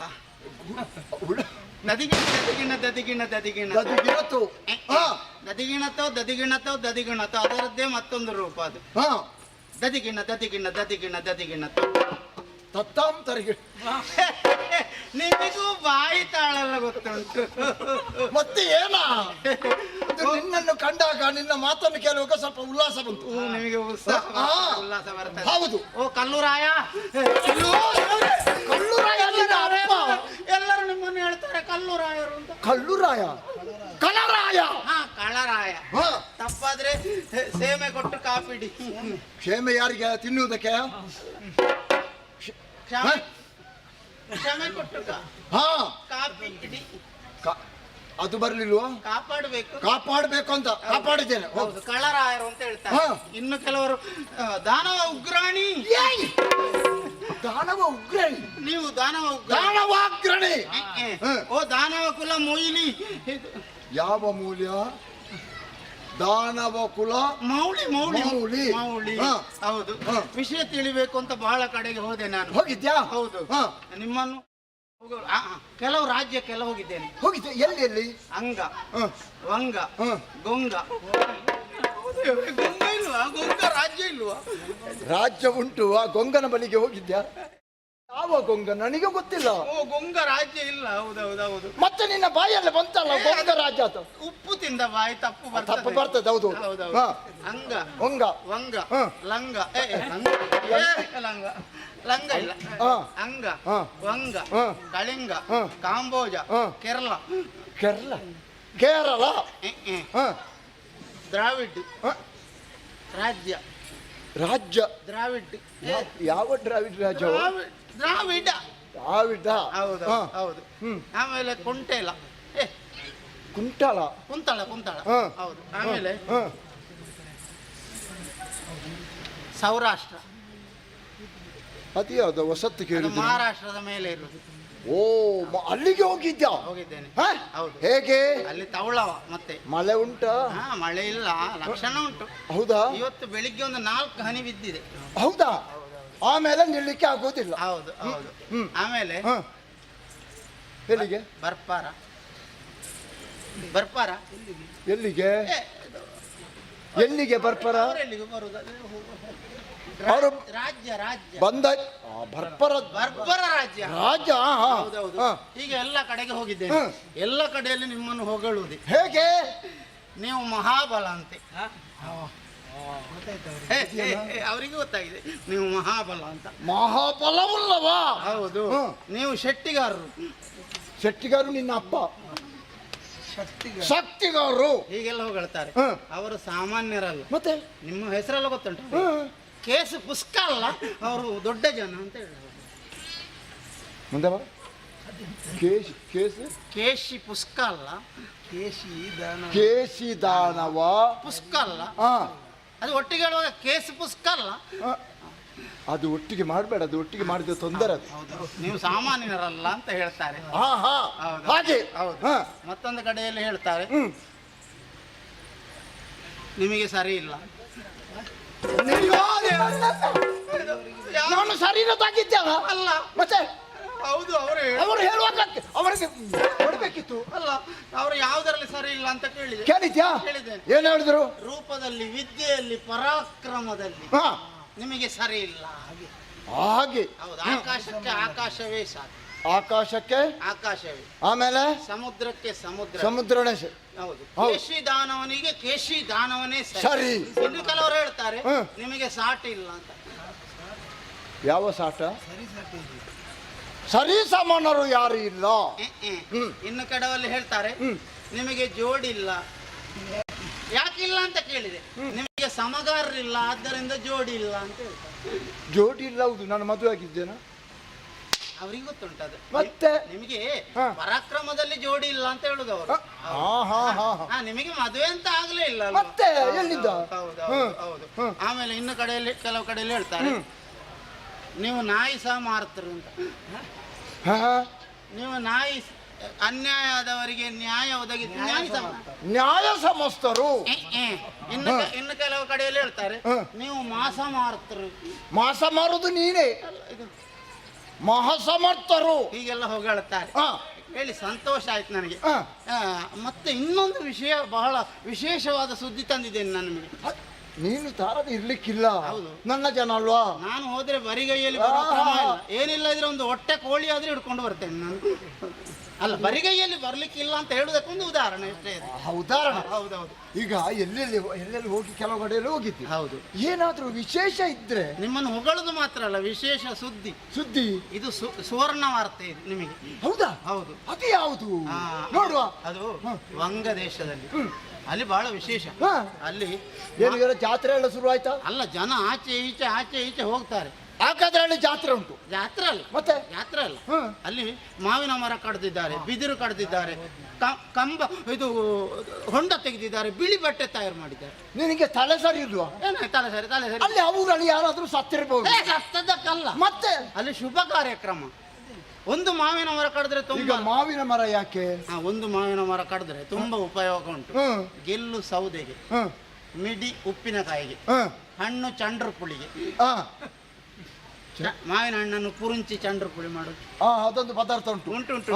ಆಮೇಲೆ ಸೋಪು, ಮರದ ಸೊಪ್ಪು. ಸೊಪ್ಪು ಅದು ತೋರಣ ಕಟ್ಟಲಿಕ್ಕೆ, ಹೊಂಡ ಕಂಬನ ಇಡ್ಲಿಕ್ಕೆ, ಬಿದಿರು ಕಂಬಕ್ಕೆ, ಬಿಳಿ ಬಟ್ಟೆ ಚಪ್ಪರಕ್ಕೆ ಹೊದಿಸಲಿಕ್ಕೆ. ಹಾಗಾದ್ರೆ ಶುಭ ಕಾರ್ಯ. ಹೌದೌದು ಹ? ಹೌದೌದು. ಅದು ಏನು? ಅಲ್ಲಿ ಹ್ಮ್. ಅಲ್ಲಿ ರಾಜಕುಮಾರಿ, ರಾಜಕುಮಾರಿ. ಹೌದು, ಕನಕಲೇಖಿ ಬಹಳ ಚಂದ ಇದ್ದಾಳೆ. ಕಣ್ಣು, ಮೂಗು, ಕಿವಿ, ಬಾಯಿ ಎಲ್ಲ ಮುಖದಲ್ಲೇ ಉಂಟು ಅವಳದ್ದು. ಕಣ್ಣು ಹೇಗೆ ಉಂಟು? ಕಣ್ಣು ಸಣ್ಣದು ದೊಡ್ಡದು? ದೊಡ್ಡದು, ಇಷ್ಟು ದೊಡ್ಡ. ದೊಡ್ಡದುಂಟಾ? ಹೌದೌದು. ರೂಪ? ರೂಪ ಅಂದ್ರೆ ಅಪರೂಪ ಇಂಥದ್ದು. ಹೌದಾ? ಹೌದು. ನೀನ್ ನೋಡ್ಲಿಲ್ಲ ಇಷ್ಟವರೆಗೆ? ಆ ಮನ್ಮಥನ ಹೆಂಡತಿ ರತಿ ನಾವು ನೋಡ್ಲಿಲ್ಲ, ಆದ್ರೂ ಅವಳು ಚಂದ ಅಂತ ಹೇಳಿ ಎಲ್ಲರೂ ಹೇಳಿದನ್ನು ಕೇಳಿದ್ದೀವಿ ನಾವು. ಆ ರತಿಯನ್ನು ಎಳ್ಕೊಂಡು ಬಂದು ಇವಳ ಎಡದ ಕಾಲಿಗೆ ಕಟ್ಟಬೇಕು. ಅಷ್ಟು ಚಂದ ಇದ್ದ. ಅಷ್ಟು ಚಂದ ಇದ್ದಾಳ? ಹೌದು. ಈಗ ಸರಿಯಾಗಿ ನೋಡಿದ್ಯಾ? ಅವಳ ಕುತ್ತಿಗೆಯನ್ನು ನೋಡಿದ್ಯಾ? ನೋಡಿದ್ದೇನೆ. ಕಾಲು ನೋಡಿದ್ಯಾ? ಕಾಲು ನೋಡಿದ್ದೇನೆ. ಎಲ್ಲಿಯಾದ್ರೂ ಕಾಲುಂಗಿಲ ಇಲ್ಲ, ಮಾಂಗಲ್ಯ ಸೂತ್ರ ಇಲ್ಲ, ಮದುವೆ ಆಗಲಿಲ್ಲ ಅವಳಿಗೆ. ಮದುವೆ ಆಗದ ಇನ್ನು? ಹೌದು. ಹಾ, ಹೌದು. ಅಷ್ಟು ಚಂದ ಇದ್ದಾಳೆ. ಹ್ಮ್. ಅವಳು ಮಾತಾಡಿದ್ರೆ ಕೊಕ್ಕೋ ಕಂಟೆ. ಕೋಕಿಲ? ಕೋಕಿಲ ಕಂಟೆ. ಕೋಕಿಲ ಕಂಠ. ಹೌದು. ಅಷ್ಟು ಚಂದ? ಅಷ್ಟು ಚಂದ ಇದ್ದಾಳೆ. ನೀನೀಗ ಮಾತಾಡಿಸಿದ್ಯಾ? ಅವಳು ತುಟಿ ಬಿಟ್ರೆ ಸಾಕು. ಹ್ಮ್. ಕುಂದಾಪುರ ಬದನೆ. ನೀನು ಕುಂದಾಪುರ ಬದನದಲ್ಲಿ ಯಾಕೆ ಓದುದು? ಎಂತದ್ದು? ಕುಂದರಾಧನೆ. ಕುಂದರಾಧನೆ. ಕುಂದರಾಧನೆ. ಕೆನ್ನೆ ನೋಡಿದ್ರೆ ಧರ್ನಪ್ಪನ ತಪಲೆ. ಹ. ಕೆನ್ನೆ ಕನ್ನಡಿಯಾಗಿ ಪಳ ಪಳ ಪಳ ಪಳ ಹೊಳೆ. ಕಣ್ಣು? ಕಣ್ಣು ಅದೇ ದೊಡ್ಡದು. ಹೌದು. ಮೂಗು? ಮೂಗು ಉಂಟು, ಸ್ವಲ್ಪ ಹೀಗೆ ಗಿಳಿಯ ಕೊಕ್ಕಿನಾಗಿ ಉಂಟು. ಹಾಗೆ ಉಂಟಾ? ಚಂಪಕ ನಾಸೆ. ಹೌದೌದೌದೌದು. ಕಿವಿ? ಕಿವಿ ಸರಿ ಕೇಳ್ತದೆ ಅವಳಿಗೆ. ಹೌದು, ಸರಿ ಕೇಳ್ತದೆ. ಕೇಳ್ತದಲ್ಲ? ಹೌದು, ಕೇಳ್ತದೆ. ಈಗ ಸರಿಯಾಗಿ ನೋಡಿದ್ದೀನಿ ನೀನು. ಹೌದು. ಮಾತಾಡ್ಸಿದ್ಯಾ? ಹೌದು. ಅವಳ ಹಿಂದೆ ಒಂದು ಹಾವು ನೇತಾಡ್ತಾ ಉಂಟು. ಅಂತ ಜಾತಿ ಮಾತಾಡ್ಬೇಡ. ಜಡೆ ಜಡೆ. ಅದು ಏನಾದರೂ ಪಾತಾಳ ಲೋಕದಿಂದ ಅಲ್ಲ, ಜಡೆ ಜಡೆ ಅಷ್ಟು ಉದ್ದ ಉಂಟು ಹಾವಿನ ಹಾಗೆ. ಜಡೆಯ? ಹೌದು ಹೌದು. ಓಹೋ. ಅವಳಿಗೆ ಮದುವೆ ಅಂತ ತೀರ್ಮಾನ ಮಾಡಿದ್ದಾರೆ. ರಾಜರೆಲ್ಲ ಅಲ್ಲಿಗೆ ಬರ್ತಾರೆ. ರಾಜರಿಗೆ ಆ ಹೆಣ್ಣು ಸಿಗಬಾರದು, ಆ ಹೆಣ್ಣು ನಿಮಗೆ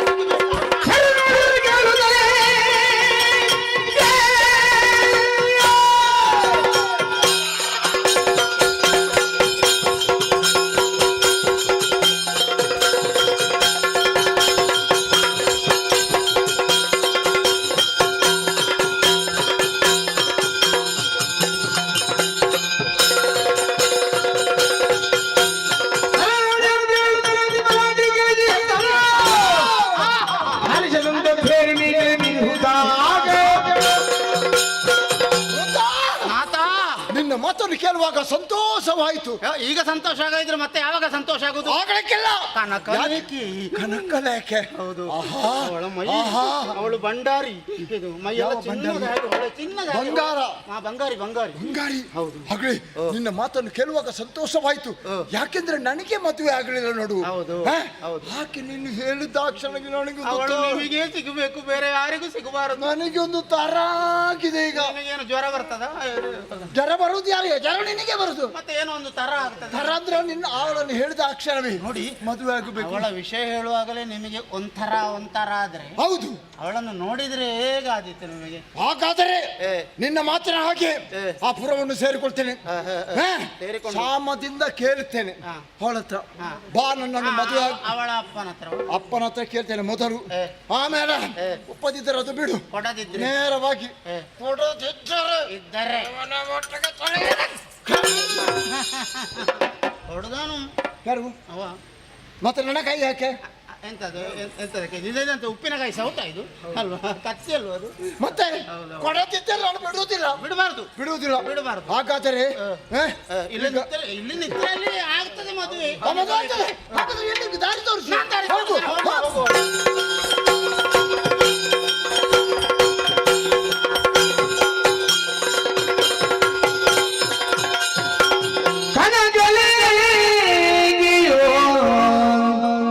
ಸಪಿ ವೃಂದವ ಕೂಡುದ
ಪಾರ್ವತಿ ಮಂದಿರಗೆ ಮಿಂದು ಮಡಿಯಲಿಟ್ಟು ಬಂದಳು ಪಾರ್ವತಿ ಮಂದಿರಗೆ ಕನಕಲೇಖೆಯೋ ಜತಿ ಬೃಂದವ ಹುಡುಗ ಚಂದದಿ ನಗೆಯೋ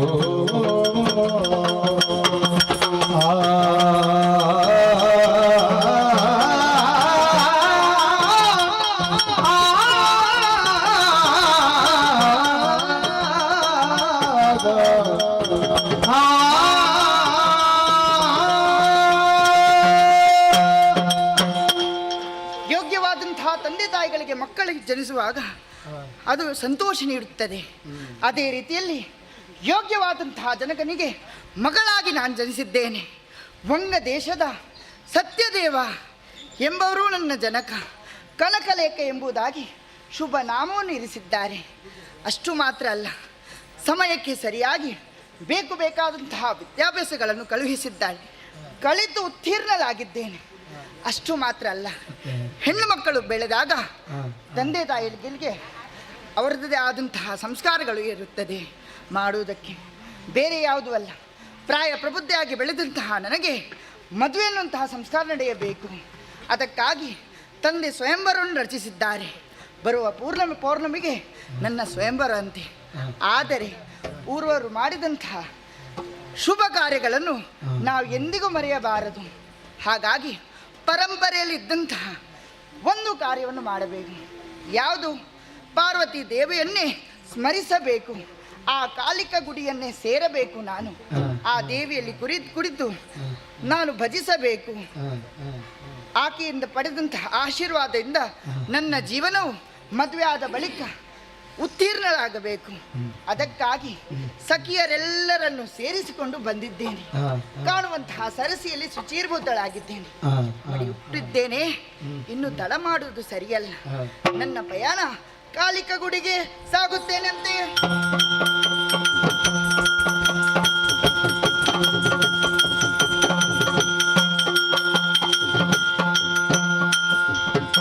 ಶುಂಭಾಂತಗಿದಾಯೇ ಸಲಹುಗೆ ದೇವಿ ಗಮನೆ ಸಲಹುಗೆ ದೇವಿ ಗಮನೆ ಅಂಬಿಕೆ ತವ ಪದ ನಂಬಿದ ಎನ್ನನು ಅಂಬಿಕೆ ತವ ಪದ ನಂಬಿದ ಎನ್ನನು ಬಿಂಬಿಡದ ನದಿನದುಳು ನೀ ಕಾಯೇ ಶುಂಭಾಂತಗಿದಾಯೇ ಸಲಹುಗೆ ದೇವಿಯೇ ಗಮನೆಯೇ ಅಮ್ಮ ಅಮ್ಮ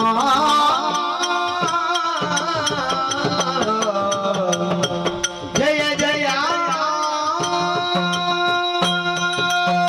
ಓ ತಾಯೇ, ವಂದಿಸುತ್ತಾ ಇದ್ದೇನೆ. ಸಕಲ ದುಷ್ಟರನ್ನು ವರ್ಧಿಸಿ ಲೋಕಕ್ಕೆ ನೆಮ್ಮದಿಯನ್ನು ಉಂಟು ಮಾಡಿದವಳು ನೀವು. ಲೋಕಕ್ಕೆ ತಾಯಿ ನೀನು. ಆದರೆ ದಿವಸವೂ ನಿನ್ನನ್ನು ಭಜಿಸುತ್ತಾ ನಿನ್ನ ಬಗ್ಗೆ ಅರ್ಚಿಸುತ್ತಾ ಬಂದಿದ್ದೇನೆ. ಹಾಗಾಗಿ ಮುಂದೆ ನನ್ನ ಜೀವನವು ಸೌಮ್ಯವಾಗಿ ಇರಬೇಕು, ಚೆನ್ನಾಗಿ ನಡೆಯಬೇಕು.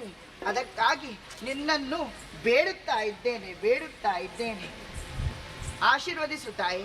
ಸದಾ ನನ್ನ ಬೆಂಬಲದೆ ನನ್ನನ್ನೇ ರಕ್ಷಿಸುತ್ತಾಯಿ. ಆಯಿತು, ನನ್ನ ಕಾರ್ಯ ಪೂರ್ತಿ ಆಯಿತು. ತಡ ಮಾಡುವುದು ಸರಿಯಲ್ಲ. ಮದುಮಗಳು ನಾನು. ಅದಕ್ಕಾಗಿ ಅರಮನೆಯನ್ನು ಸೇರಿಕೊಳ್ಳು.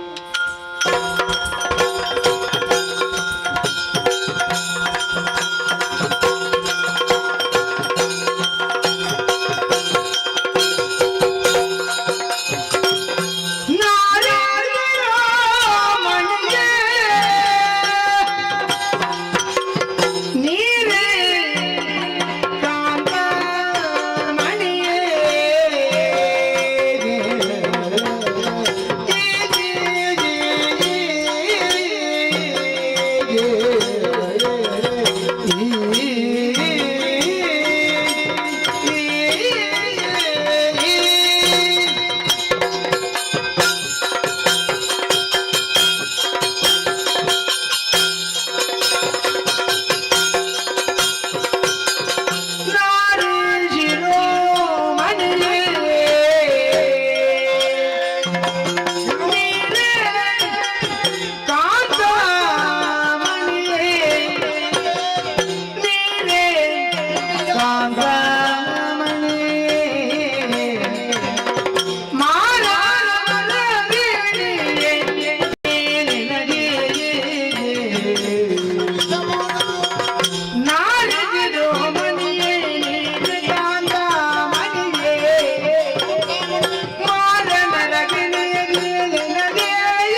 ನಿನ್ನನ್ನು ನೋಡಿದ ಕ್ಷಣವೇ ನಿನ್ನಲ್ಲಿ ಒಂದೆರಡು ಮಾತನ್ನು ಮಾತನಾಡಬೇಕೆಂದು ಯೋಚನೆ ಮಾಡಿದೆ.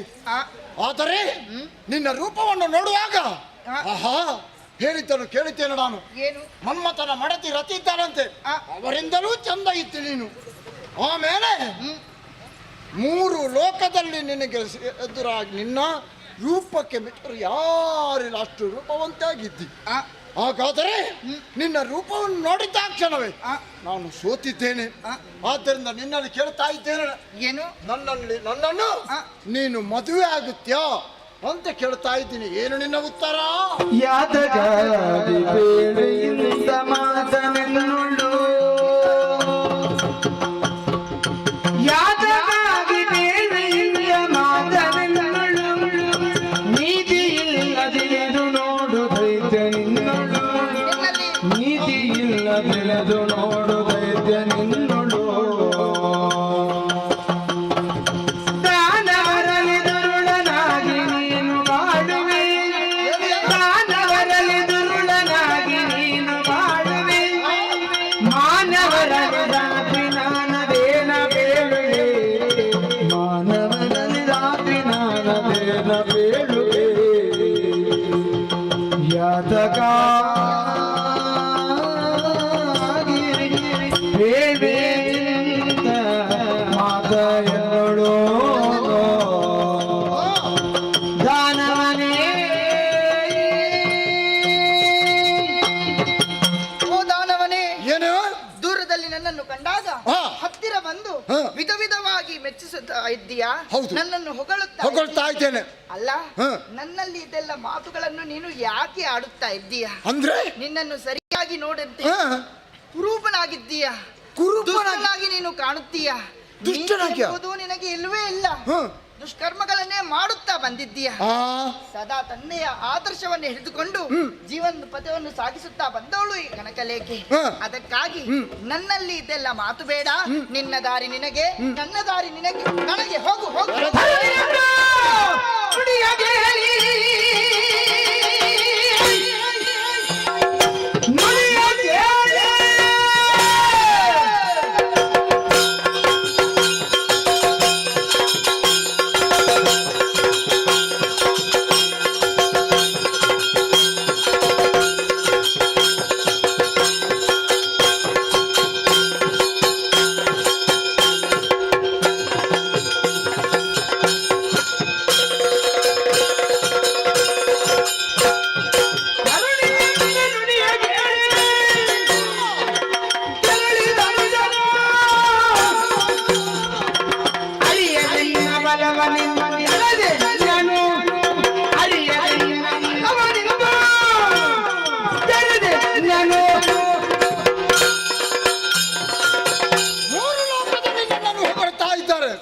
ಶಕ್ತಿ ಸಾಮರ್ಥ್ಯವುಳ್ಳವ ನಾನು.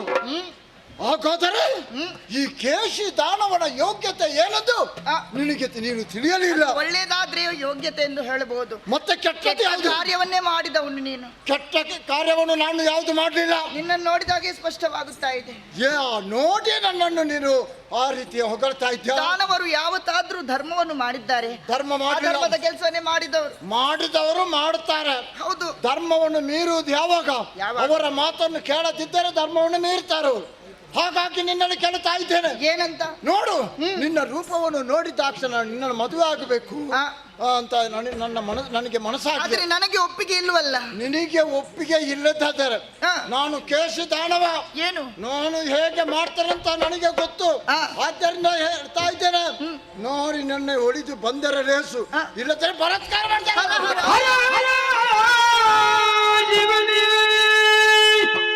ಶಂಕರನೇ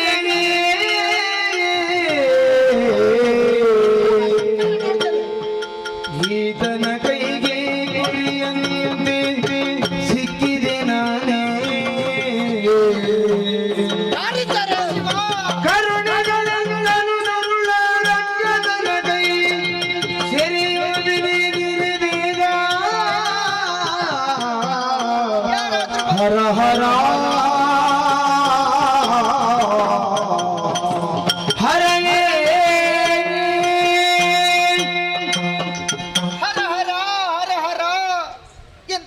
ದುರ್ಘಟನೆ ನಡೆದು ಹೋಗುತ್ತೆ.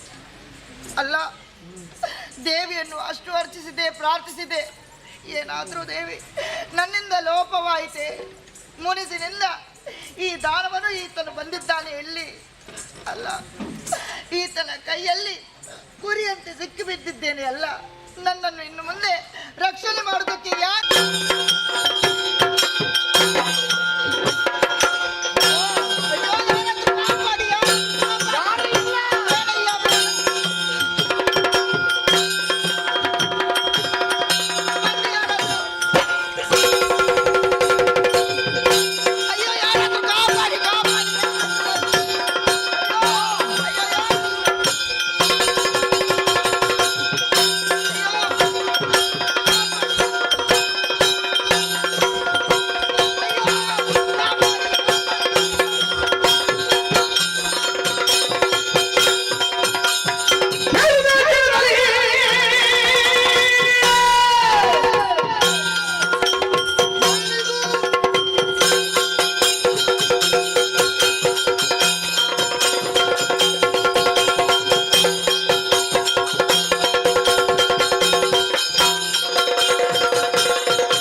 ಕೇಳಿದಿರೇ ನನ್ನ ಮಗಳ ಸಖಿಯರು ಬಂದಾಡಿದಂತಹ ವಿಚಾರ?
ಅನ್ಯಾಯಗಾರ ಎಲ್ಲ ನೀನೆಯಾ?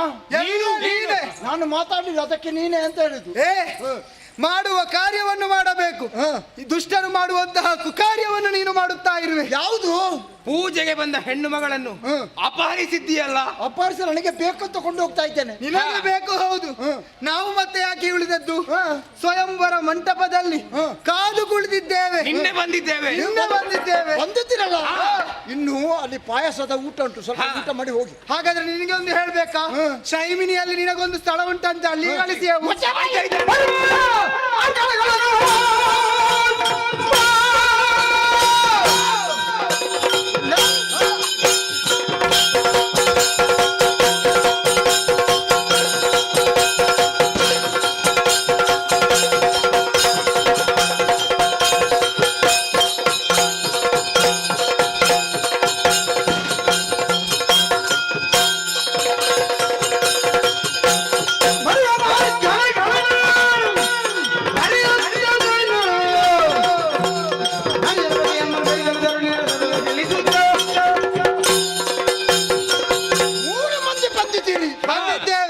ಪೂಜೆಗೆ ಕರಡಿ ಬಂದ ಹಾಗೆ ನಾವು 3 ಮಂದಿ ಆಗ್ಲಿ 10 ಮಂದಿ ಆಗ್ಲಿ ನನಗೆ ಒಬ್ಬನಿಗೆ ಸಾಕು. ನಾನು ಎಣಿಸಿದ್ದು 3 ಮೂರ್ತಿಗಳು ಬಂದಿದ್ದೀರಾ ಅಂತ.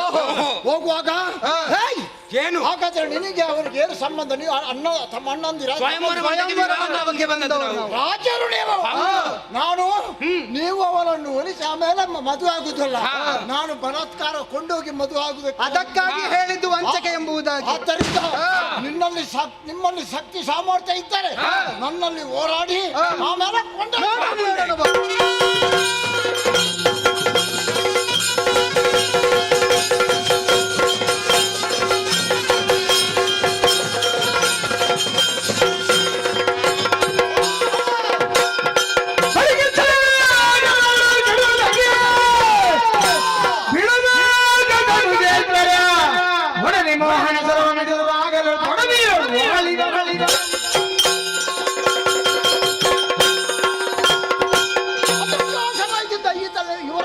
ಯಾಗವನ್ನು ಮಾಡಿದ್ದೇನೆ. ಕಾಲಕದಲ್ಲಿ ನಾನು ಸೋಲು ಹಾಕಿ ಕಾಣುತ್ತಾ ಇದೆ. ಹಾಗಾದರೆ ಇವರನ್ನು ಬಿಡಬಹುದೇ? ಬಿಡಬಾರ್ದು. ನಾವು ರಕ್ಕಸರು, ಅಣಿಮಾತಿ ಅಷ್ಟಸಿದ್ಧಿಯನ್ನು ಬಲ್ಲವರು. ಆದ್ದರಿಂದ ಈಗಲೇ ಇವರು ಕೂತವರು ಕೂತಲ್ಲಿ ಕುಳಿತುಕೊಳ್ಳಬೇಕು. ಆಮೇಲೆ ಮಲಗಿದವರು ಮಲಗಿಯೇ ಇರಬೇಕು. ಆಮೇಲೆ ನಿಂತುಕೊಂಡವರು ನಿಂತುಕೊಂಡೇ ಇರಬೇಕು. ಈಗಲೇ ಮೋಹನಾಸ್ತ್ರವನ್ನು ಪ್ರಯೋಗ ಮಾಡ್ತಾರೆ ಇವರಿಗೆ.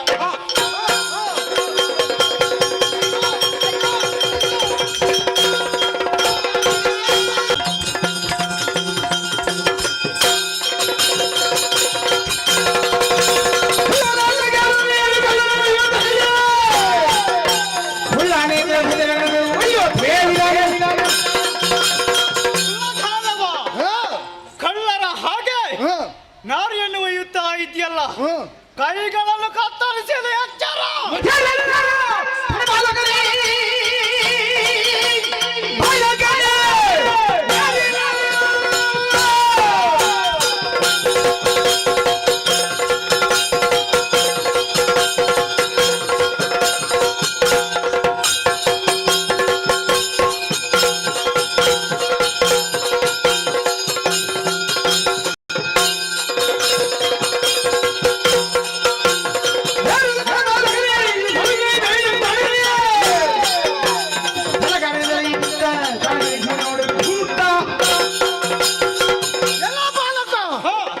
ಶಕ್ತಿ ಸಾಮರ್ಥ್ಯಕ್ಕೆ ಮೆಚ್ಚಿದ್ದೇನೆ ನಾನು. ಯಾಕೆಂದರೆ ಇದರ ಮೊದಲು ಅದೆಷ್ಟೋ ಮಂದಿ ಬಂದಿದ್ದಾರೆ, ಅವರನ್ನೆಲ್ಲ ಯುದ್ಧದ ಮೂಲಕ ಸೋಲಿಸಿದ್ದೇನೆ. ಕೊನೆಗೆ ಬಂದವ ನೀನು. ಆದ್ದರಿಂದ ಹೇಳ್ತಾ ಇದ್ದೇನೆ, ಅವನ ತಂಟವನ್ನು ಬಿಟ್ಟು ಹೋದರೆ ಲೇಸು. ಇಲ್ಲದಿದ್ದರೆ ಬಾಲಕ ಎಂದು ಮಮತೆ ಇಲ್ಲದೆ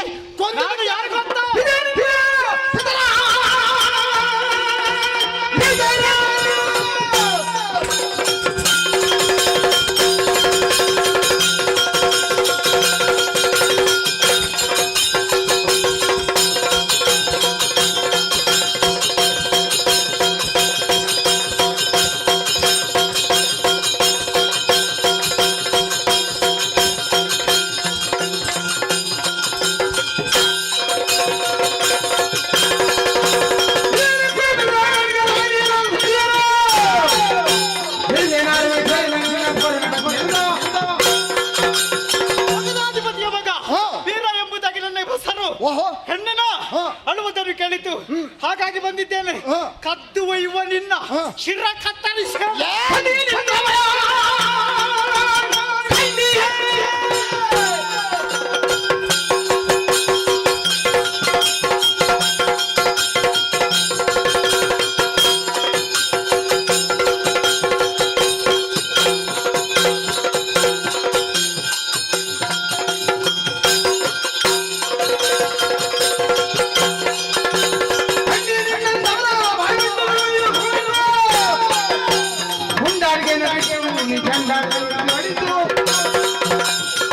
ನಾನು ಕತ್ತುಕೊಂಡು ಹೋಗುತ್ತಲ್ಲ, ಆತನು ಕೇಳಿಕೊಂಡೆ ನನ್ನನ್ನು ಮದುವೆ ಆಗುವ ಅಂತ. ಆದ್ದರಿಂದ ಮದುವೆ ಆಗುವುದಕ್ಕೆ ಸಾಧ್ಯವೇ ಇಲ್ಲ ಎಂದು ಹೇಳಿದ್ರು. ಅದಕ್ಕಾಗಿ ನಾನು ಬಲಾತ್ಕಾರವಾಗಿ ಕೊಂಡೋಗುವಂತ ಸಂದರ್ಭದಲ್ಲಿ ಕೆಲವು ಮಂದಿ ಬಂದಿದ್ದಾರೆ. ನಿನ್ನ ಮುಖ ನೋಡಿದ್ಯಾ?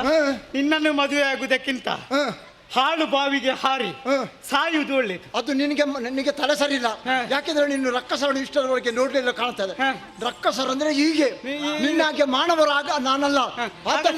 ರಕ್ಕಸಿಯರು ಸಿಗ್ಲಿಲ್ವಾ? ರಕ್ಕಸರು ಯಾರು ಸಿಕ್ಲಿಲ್ಲ, ಅದಕ್ಕೆ ಬಂದು ಕೈ ಹಾಕಿದ್ದೆ. ಹಾಗಾದ್ರೆ ನಿನಗೆ ಹೆಣ್ಣು ಸಿಗುದಿಲ್ಲ? ಹೆಣ್ಣು ಸಿಗ್ತದೆ, ಸಿಕ್ಕುದಿಲ್ಲ ಅಂತ ನಮ್ಮ ಜಾತಿಯರು ಇದ್ದಾರೆ, ಆದಷ್ಟು ಒಳ್ಳೆಗಳು ಯಾರಿಲ್ಲ. ಆದ್ದರಿಂದ ಹೇಳ್ತಾ ಇದ್ದೇನೆ ನೋಡು, ಈಗ ನೀನು ಬಂದದ್ದು ಯಾಕೆ? ನನ್ನನ್ನು ಸೋಲಿಸಿ ಅವರನ್ನು ಕೊಂಡು ಹೋಗುದಕ್ಕೆ ಬಂದಿದ್ದಿ. ನಿನ್ನ ಕೈಗಳನ್ನು ಕತ್ತರಿಸಿ ನಿನ್ನ ಮಾಂಸ ಮಾಡಿ ತಿನ್ನುವಾಗ ಯಾರು ಕೇಳ್ತಾರ?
ತುಂಬಾ ಉಪಕಾರವಾಯಿತು. ಹಾ.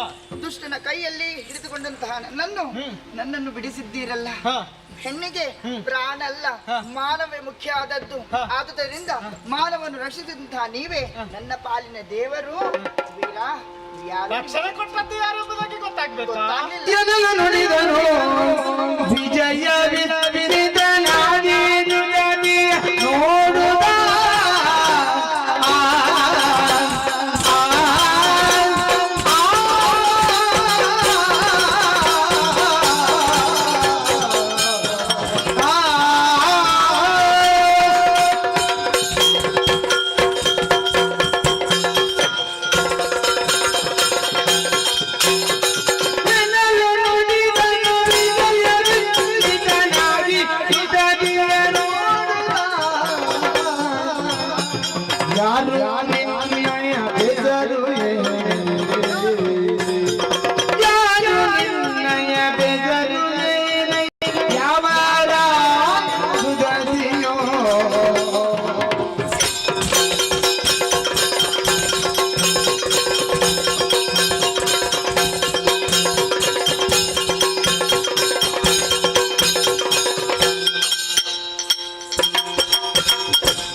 ನಿನ್ನನ್ನು ನೋಡಿ ವಿಸ್ಮಿತನಾಗಿರ್ಬೋದಿ.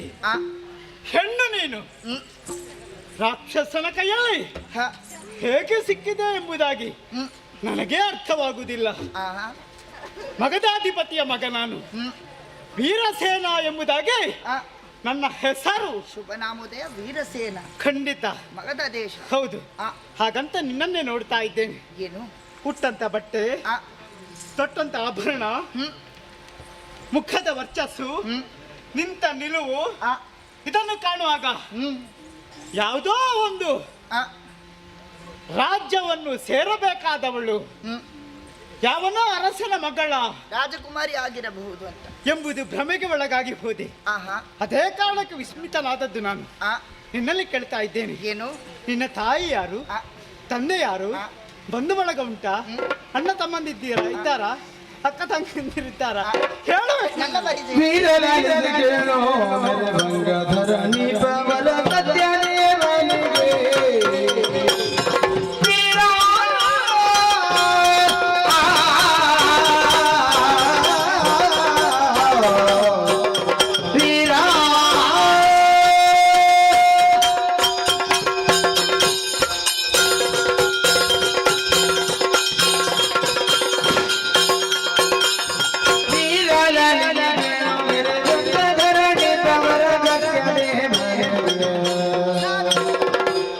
ಸುಕುಮಾರಿಯನ್ನು ಕರೆದರು ಲೋಕದಿ, ಸುಕುಮಾರಿಯನ್ನು ಕರೆದರು ಲೋಕದಿ ವರದನ ಎಂದು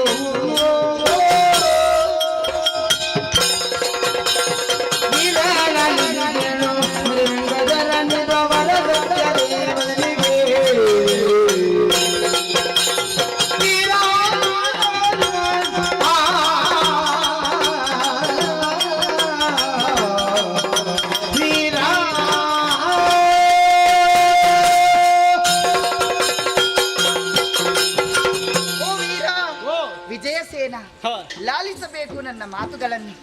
ನೀನು ಆಡುವಂತಹ ಮಾತನ್ನು ಕೇಳುವಾಗ ತುಂಬಾ ಆನಂದವಾಗುತ್ತಾ ಇದೆ, ಸಂತೋಷ ನೀಡುತ್ತಾ ಇದೆ.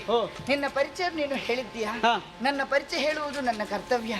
ವಂಗ ದೇಶದ ಸತ್ಯದೇವ ಸತ್ಯದೇವ ಅವರ ಪ್ರೀತಿಯ ಮಗಳು ನಾನು. ಮಗಳು ಲೋಕಮುಖದಲ್ಲಿ ನನ್ನನ್ನು ಕನಕಲೇಖೆ ಎಂಬುದಾಗಿ ಕರೆಯುತ್ತಾರೆ. ಹೌದೇ? ಹೌದು, ತಂದೆಯವರು ಸ್ವಯಂವರ ಮಂಟಪವನ್ನು ರಚಿಸಿದ್ರು. ಹ. ಆದರೆ ಹ. ಪರಂಪರೆಯಂತೆ ಹ. ಮುಂದಿನ ದಿವಸ ನಾವು ಕಾಳಿಕಾ ದೇವಿಯಲ್ಲಿ ಹೋಗಿ ದೇವಿಯಲ್ಲಿ ಪ್ರಾರ್ಥಿಸಿ ಆಶೀರ್ವಾದ ಪಡೆದುಕೊಂಡು ಬರಬೇಕು. ಹ. ಹಾಗೆ ಹೊರಟವಳು ನಾನು. ಓಹೋ. ದೇವಿಯ ದೇವಸ್ಥಾನಕ್ಕೆ ಹೋದೆ. ಹ. ಹಿಂದೆ ಬರುವಾಗ ರಾಕ್ಷಸ ಹಿಡಿದುಕೊಂಡ. ವೀರರು ಬಂದ್ರು, ಆದ್ರೆ ಏನು ಪ್ರಯೋಜನ ಆಗ್ಲಿಲ್ಲ. ಒಳ್ಳೆದಾಯ್ತು ಇದು. ಈ ಮೊದಲು ಆ, ಗಾಲೋಮಯಿಗಳು ನನಗೆ ಆಶೀರ್ವಾದವನ್ನು ಕೊಟ್ಟು ಬಿಟ್ಟಿದ್ದಾರೆ. ಆ, ಸ್ವಯಂವರವನ್ನು ನಡೀತದೆ, ಸತ್ಯದೇವ ನಡೆಸ್ತಾ ಇದ್ದಾನೆ. ಆ. ಹೋಗು ಮಗನೇ, ನಿನಗೆ ಕಲ್ಯಾಣವಾಗ್ತದೆ ಎಂಬುದಾಗಿ ಹೇಳಿದ್ದಾರೆ. ನೀವು ಬಂದಾಗ ಕಲ್ಯಾಣವೇ ಆಯಿತು. ಒಳ್ಳೇದಾಗಿದೆ. ಹೌದು ಅಂತಿಂತು ನಾವು ಬರಬೇಕಾದ ಜಾಗವನ್ನೇ ಮುಟ್ಟಿದ್ದೇವೆ. ಹೌದು. ಹ. ಹೆಣ್ಣಿಗೆ ಹ. ಸ್ವಾತಂತ್ರ್ಯ ಎಂಬುದಿಲ್ವಂತೆ. ಹ. ಆದರೆ ಹ. ಸ್ವಯಂವರ ಮಂಟಪದಲ್ಲಿ ಆಕೆಗೆ ಸ್ವಾತಂತ್ರ್ಯ ಇದೆ. ಹ. ಯಾವ ವರವನ್ನು ಆಕೆ ಆಯ್ಕೆಯನ್ನು ಮಾಡುವುದಕ್ಕೆ ಹ. ಆಕೆಯೇ ಪ್ರಮುಖಳು. ಹೆಣ್ಣು ಮಕ್ಕಳಿಗೆ ಸ್ವಾತಂತ್ರ್ಯ ಖಂಡಿತವಾಗಿಯೂ ಬೇಕು. ಅವರ ಮನಸ್ಸಿಗೆ ಒಪ್ಪುವಂತ ಆ, ವರನನ್ನೇ ನಾವು ವರಿಸುವುದಕ್ಕೆ ಅವಕಾಶ ಮಾಡಿಕೊಡ್ಬೇಕು. ಹೌದು. ಹಾಗಂತ ನಾವು ನೋಡಿದ್ದು ಒಬ್ಬ ವ್ಯಕ್ತಿಯಲ್ಲಿ ಆ. ಎಷ್ಟು ಸಂಪಾದನೆ ಮಾಡಿದ್ದಾನೆ ಎಂಬುದಾಗಿ ಮುಖ್ಯವಲ್ಲ. ಮುಖ್ಯ ಅಲ್ಲ. ಆಹಾ, ಅವನ ಮನಸ್ಸು ಹೇಗೆ ಉಂಟು ಅದು ಮುಖ್ಯ. ಹೌದು. ನಿತ್ಯ ವಜ್ರ ತಂದು ಕೊಡುವಂತಹ ವರನನ್ನು ನಾವು ಮದುವೆ ಆಗುವುದಲ್ಲ. ಇಲ್ಲ, ವಜ್ರದಂತೆ ಪ್ರೀತಿ ಮಾಡುವವನು ಬೇಕು. ಬೇಕು, ಹೂವಿನಂತ ಮನಸ್ಸುಳ್ಳವನು ಬೇಕು. ಅವ ಕೊನೆಯವರೆಗೆ ಕಾಣ್ತಾನೆ. ಹೌದೌದು. ಆದರೆ ಗಂಡನೇ ದೇವರೆಂಬುದಾಗಿ ನಾವು ಕೊಂಡವರು. ಹ. ಅದಕ್ಕಾಗಿ ಹ. ನನ್ನ ಮಾನು ರಕ್ಷಿಸಿದಂತಹ ನೀವೇ ದೇವರು. ಹ. ನನ್ನನ್ನು ಹ. ನೀವೇ ವಿವಾಹ ಆಗಬೇಕು. ನನಗೂ ಒಂದು ಆಸೆ ಇದೆ. ಅದು ಎಲ್ಲದಕ್ಕೂ ತಂದೆಯನ್ನು ನೋಡ್ಬೇಕಲ್ವಾ? ಹೌದು. ಹಾಗಾದ್ರೆ ಅವರ ಅಪ್ಪನೇ ಬೇಕೇ ಬೇಕು. ಹೋಗುವ ಅಲ್ಲಿಗೆ ತನಕ.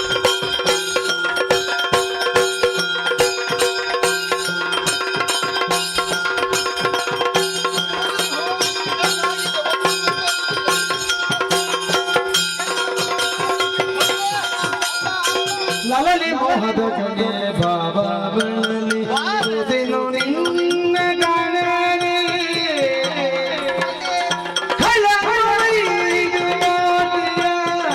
ಇಳಿದು ಮನದಿಗೆ ಮಗಳೇ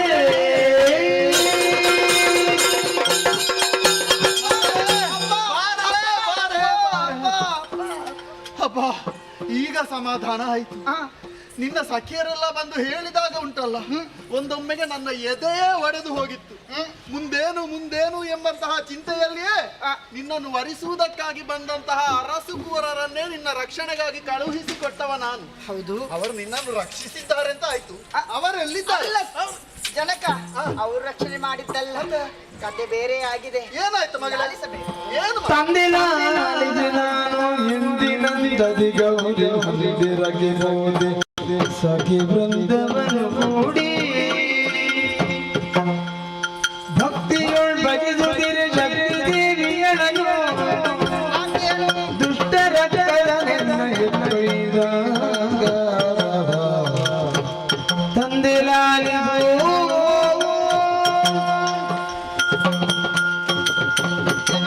ಮಗಳೇ?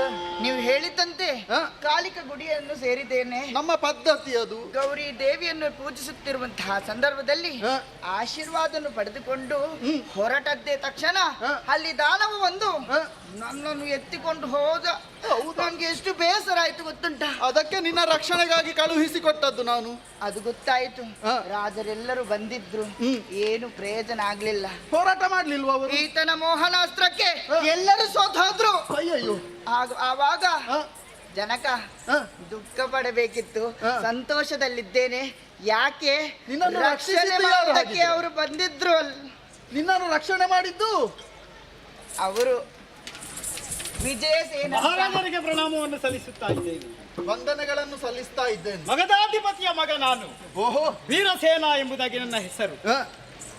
ಸಂತೋಷವಾಯಿತು. ವಿಜಯವಾಯಿತು. ವಿಜಯಸೇನ, ವೀರಸೇನ ಇವರು. ಇವರನ್ನು ನೋಡುವಾಗಲೇ ಒಂದು ಅರ್ಥ ಆಗ್ತದೆ. ಪರಿಚಯವೇ ಇಲ್ಲದ ಹೆಣ್ಣನ್ನೇ ಇವಳು ರಕ್ಷಣೆ ಮಾಡ್ತಾರೆ ಅಂತ ಆದ್ರೆ ಇನ್ನು ಮುಂದಕ್ಕೆ ಕೂಡ ನಿನ್ನ ಜೀವನ ಉದ್ದಕ್ಕೂ ನಿನ್ನನ್ನು ರಕ್ಷಿಸುವುದಕ್ಕೆ ಸರ್ವಸಮರ್ಥರು ಇವರೇ. ಇನ್ನು ನಾನೇನು ಹೇಳ್ಬೇಕಂತಿಲ್ವಲ್ಲ, ನಿಮ್ಗೆ ನಿನ್ನ ಮುಖಭಾವದಿಂದಲೇ ಅರ್ಥ ಆಗುತ್ತದೆ ನೀನು ಇವನನ್ನು ಸಂಪೂರ್ಣವಾಗಿ ಮೆಚ್ಚಿಕೊಂಡವಳಿದ್ದಿ ಅಂತ. ಹೌದು. ಇನ್ನು ತಡ ಮಾಡುವುದಲ್ಲ. ಹೇಗೂ ಸ್ವಯಂವರ ಮಂಟಪ. ಹೌದು.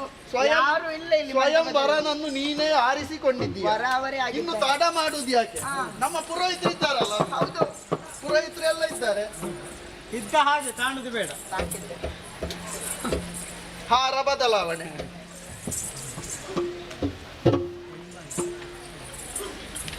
ಕನಕಲೇಖೆಯ ಸ್ವಯಂವರ, ಮಾವಯ್ಯ ಇಂತಹ ಒಂದು ಸುವರ್ಣ ಗಳಿಗೆಗಾಗಿ ಕಾಯ್ತಾ ಇದ್ದವನ ಸುಲಭದಲ್ಲಿ ಒಂದು ಮದುವೆ ಮಾಡಿಸಿದ್ದೀರಿ ಅಲ್ವಾ? ಏನು ಖರ್ಚು ವೆಚ್ಚ ಇಲ್ಲ. ಅಲ್ಲ, ಇದು ಸಾಂಕೇತಿಕ. ಸಾಂಕೇತಿಕ ಹೌದು. ಇನ್ನೆಲ್ಲ ಔತಣ ಕೂಟ, ವಿವಾಹದ ಭರ್ಜರಿಯಾದಂತಹ ಒಂದು ವ್ಯವಸ್ಥೆಗಳು ಎಲ್ಲ ಒಳಗೆ ಕಾಯ್ತಾ ಉಂಟು. ಹಾಗೆ ನಮ್ಮ ಆತಿಥ್ಯವನ್ನೆಲ್ಲ ಸ್ವೀಕರಿಸಿ ಮತ್ತೆ ನನ್ನ ಮಗಳನ್ನು ಹಾಗೆ ಆದಿತ್ಯ ಮಗದಕ್ಕೆ. ಹೀಗೆ ಬನ್ನಿ, ಹೀಗೆ ಬನ್ನಿ.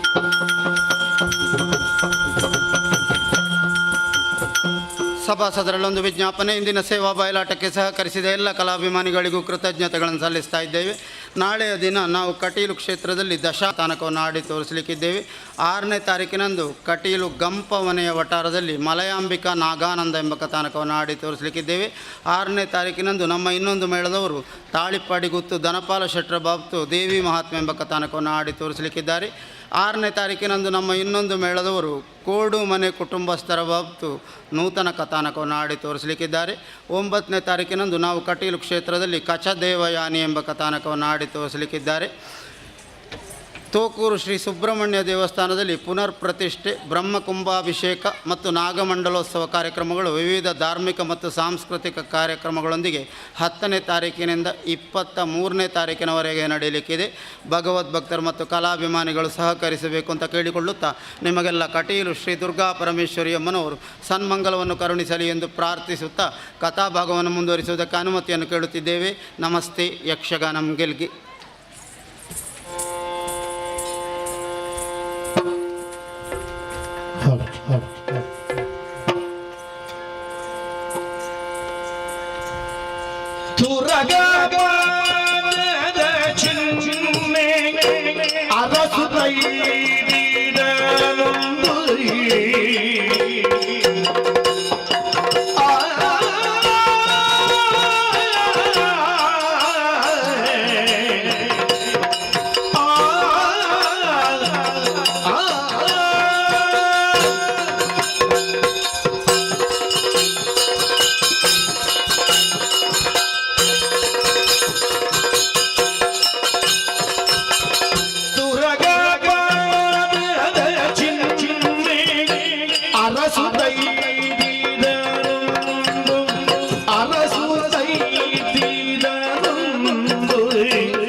ಕೋಗಿಲೆ ಎತ್ತನಿಂದೆತ್ತನ ಸಂಬಂಧವಯ್ಯ ಅನ್ನುವ ಹಾಗಾಯ್ತಲ್ಲ ನನ್ನ ಜೀವನದಲ್ಲಿ. ಇಲ್ಲದಿದ್ದರೆ ಬೇಟೆಗೆ ಹೋದಂತಹ ಪ್ರಸೇನ ಕಾಣೆಯಾಗುವುದಕ್ಕೂ ಆ ಅಪವಾದ ನನ್ನ ಮೇಲೆ ಬರುವುದಕ್ಕೂ ಎತ್ತನ ಸಂಬಂಧವಿದು. ಯಾರ್ಯಾರೋ ನನ್ನ ಬಗ್ಗೆ ಅಪವಾದವನ್ನು ಹೊರಿಸಿದ್ದರೆ ಖಂಡಿತವಾಗಿಯೂ ನಾನು ಸುಮ್ಮನಿರುತ್ತಿದ್ದೆ. ಆದರೆ ನನ್ನ ವಿಚಾರವನ್ನು ಬಲ್ಲಂತಹ ನನ್ನನ್ನೇ ನನ್ನ ಬಗ್ಗೆ ಅಪವಾದವನ್ನು ಹೊರಿಸಿದಾಗ ತಂದೆ ತಾಯಿಯರ ಮೇಲೆ ಆಣೆಯನ್ನಿರಿಸಿ ಇದರ ಸತ್ಯಾಸತ್ಯತೆಯನ್ನು ಕಂಡು ಬರುತ್ತೇನೆ ಅನ್ನುವ ಹಾಗೆ ಅಣ್ಣನಿಂದ ಅಪ್ಪಣೆಯನ್ನು ಪಡೆದುಕೊಂಡು ಹೊರಟವನಿದ್ದೇನೆ. ಆದರೆ ನಾನು ಓರ್ವನೇ ಹೊರಟೆ ಅಂತಾದರೆ ಸತ್ಯ ತಿಳಿದರೂ ಸಹ ಅದನ್ನು ನಂಬುವ ಹಾಗಿಲ್ಲ. ಹಾಗಾಗಿ ಕೃತವರ್ಮ, ಸುಜ್ಯೋತಿ, ಸಾತ್ಯಕಿ ಮೊದಲಾದಂತಹ ಯದುವೀರರನ್ನು ನನ್ನೊಡನೆ ಸೇರಿಸಿಕೊಂಡು ನಮ್ಮ ಆ ಸಖ ಹೋದಂತಹ ದಿಕ್ಕಿಗೆ ಹೋಗಬೇಕು ಅನ್ನೋ ಹಾಗೆ ತೀರ್ಮಾನ ಮಾಡಿದ್ದೇನೆ. ವಿಂಧ್ಯಾದ್ರಿಯ ದಕ್ಷಿಣದ ಕಡೆಗೆ ಹೋಗಿದ್ದಾನೆ ಬೇಟೆಗೆ ಎಂಬ ಹಾಗೆ ನಾನು ತಿಳಿದುಕೊಂಡಿದ್ದೇನೆ. ಹಾಗಾಗಿ ಪ್ರಸೇನ ಹೋದಂತಹ ದಿಕ್ಕಿಗೆ ಅನುಸಾರವಾಗಿ ಅವ ಏರಿ ಹೋದಂತಹ ಕುದುರೆಯನ್ನೇ ಆಧಾರವಾಗಿಟ್ಟುಕೊಂಡು ಅದರ ಹೆಜ್ಜೆಯ ಗುರುತನ್ನು ಇರಿಸಿಕೊಂಡು ನೇರವಾಗಿ ಮುಂದುವರೆದು ಬಂದಿದ್ದೇನೆ.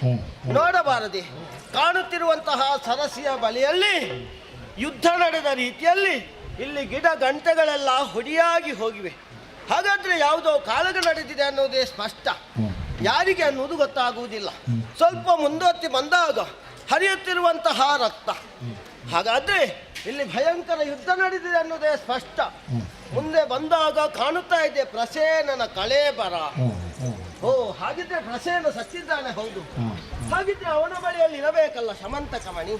ಕಾಣುವುದಿಲ್ಲ. ಹಾಗಿದ್ರೆ ಇವನನ್ನು ಕೊಂದವರು ಯಾರು? ಶಮಂತಕ ಮಣಿಯನ್ನು ಕೊಂಡು ಹೋಗಿದ್ದಾರೆ ಅನ್ನೋದೇ ಸ್ಪಷ್ಟ. ಹಾಗಾಗಿ ಶಮಂತಕ ಮಣಿಯ ಕೊಂಡು ಹೋದವರು ಯಾರು, ಪ್ರಸೇನನನ್ನು ಕೊಂದವರು ಯಾರು ಅನ್ನಂತ ಪ್ರಶ್ನೆಗೆ ಉತ್ತರ ಬೇಕಿದ್ರೆ ಮುಂದೊತ್ತಿಕೊಂಡು ಬಂದೆ. ಕಾಣುತ್ತಾ ಇದೆಯಲ್ಲ, ಹರಿ ಅಂದ್ರೆ ಕಾಡಿನ ರಾಜ ಸಿಂಹಕ್ಕೆ ಹರಿ ಅನ್ನುವಂತ ಹೆಸರುಂಟು. ಇವನನ್ನು ಕೊಂದದ್ದು ಹರಿ ಅಂತ ಅಲ್ಲಿ ಪ್ರಚಾರ ಆದದ್ದು ಯಾಕೆ ಅಂತ ಈಗ ಅರ್ಥವಾಯಿತು. ಕಾಡಿನ ಸಿಂಹಕ್ಕೂ ಒಂದು ಹರಿ ಅನ್ನುವ ಹೆಸರುಂಟು, ನನಗೂ ಹರಿ ಅನ್ನುವಂತ ಹೆಸರುಂಟು. ಹಾಗಾಗಿ ಈ ಕಾಡಿನ ಹರಿ ಕೊಂದಂತಹ ಪ್ರಸೇನನಿಗೂ ನನಗೂ ಸಂಬಂಧವನ್ನು ಕಲ್ಪಿಸಿದ್ದಾರೆನ್ನುವುದೇ ಸ್ಪಷ್ಟ. ಹಾಗಾದ್ರೆ ಸಿಂಹ ಸತ್ತು ಬಿದ್ದಿದೆ. ಸಿಂಹದ ಬಳಿಯಲ್ಲಿ ಶಮಂತಕ ಮಣಿ ಇಲ್ಲ. ಕಾಡಿನಲ್ಲಿ ಬಲಿಷ್ಠ ಪ್ರಾಣಿ ಸಿಂಹ.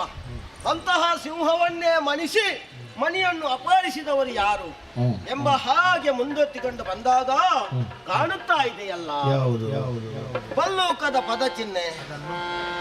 ಬಲ್ಲುಕನ ಪದ ಚಿಹ್ನೆಯ ಬಲ್ಲುಕನ ಪದ ಚಿಹ್ನೆಯ ಪಿಡಿದು ಯದುವಲ್ಲ ಬಲುವನ ವೀತಿಯ ಪಿಡಿದು ಯದುವಲ್ಲ ಬಲುವನ ವೀತಿಯ ಮೆಲ್ಲನರಸುತ್ತ ಹೋಗಲು ಮೆಲ್ಲನರಸುತ್ತ ಹೋಗಲು ಮುಂದೆ ಮುಂದಲ್ಲಿ ಒಂದೆಸೆಯ ಮುಂದೆ ಮುಂದಲ್ಲಿ ಒಂದೆಸೆಯಲು ಬಲ್ಲುಕನ ಬಲ ನಿರ್ಣಯ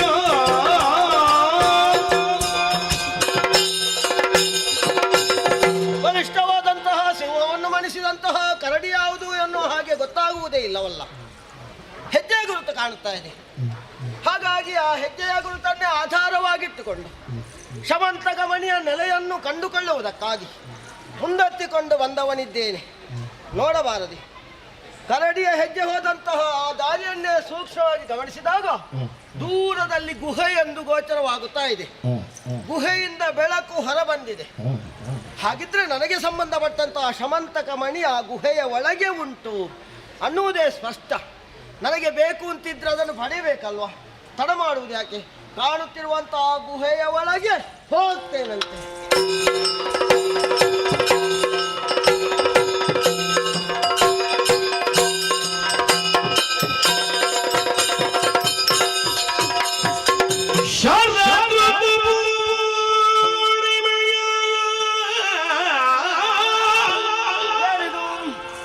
ಉದಯ ಚಂದಿರ ಕಾಂತಿ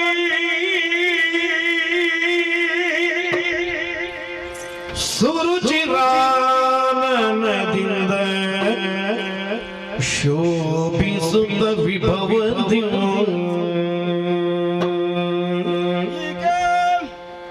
ತರುಣಿಯೋರ್ವಳಿ ಕುಳಿತು ಬಾಲಕರ ತೊಟ್ಟಿಲ ಹರುಷದಿಂದಲೇ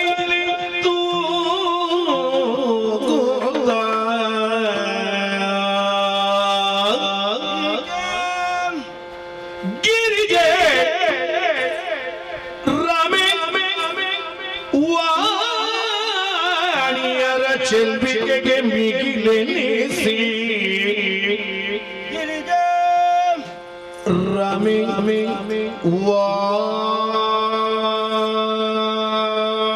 ವಾಣಿಯರ ಚೆಲ್ವಿಕೆಗೆ ಮಿಗಿಲೆನಿಸಿ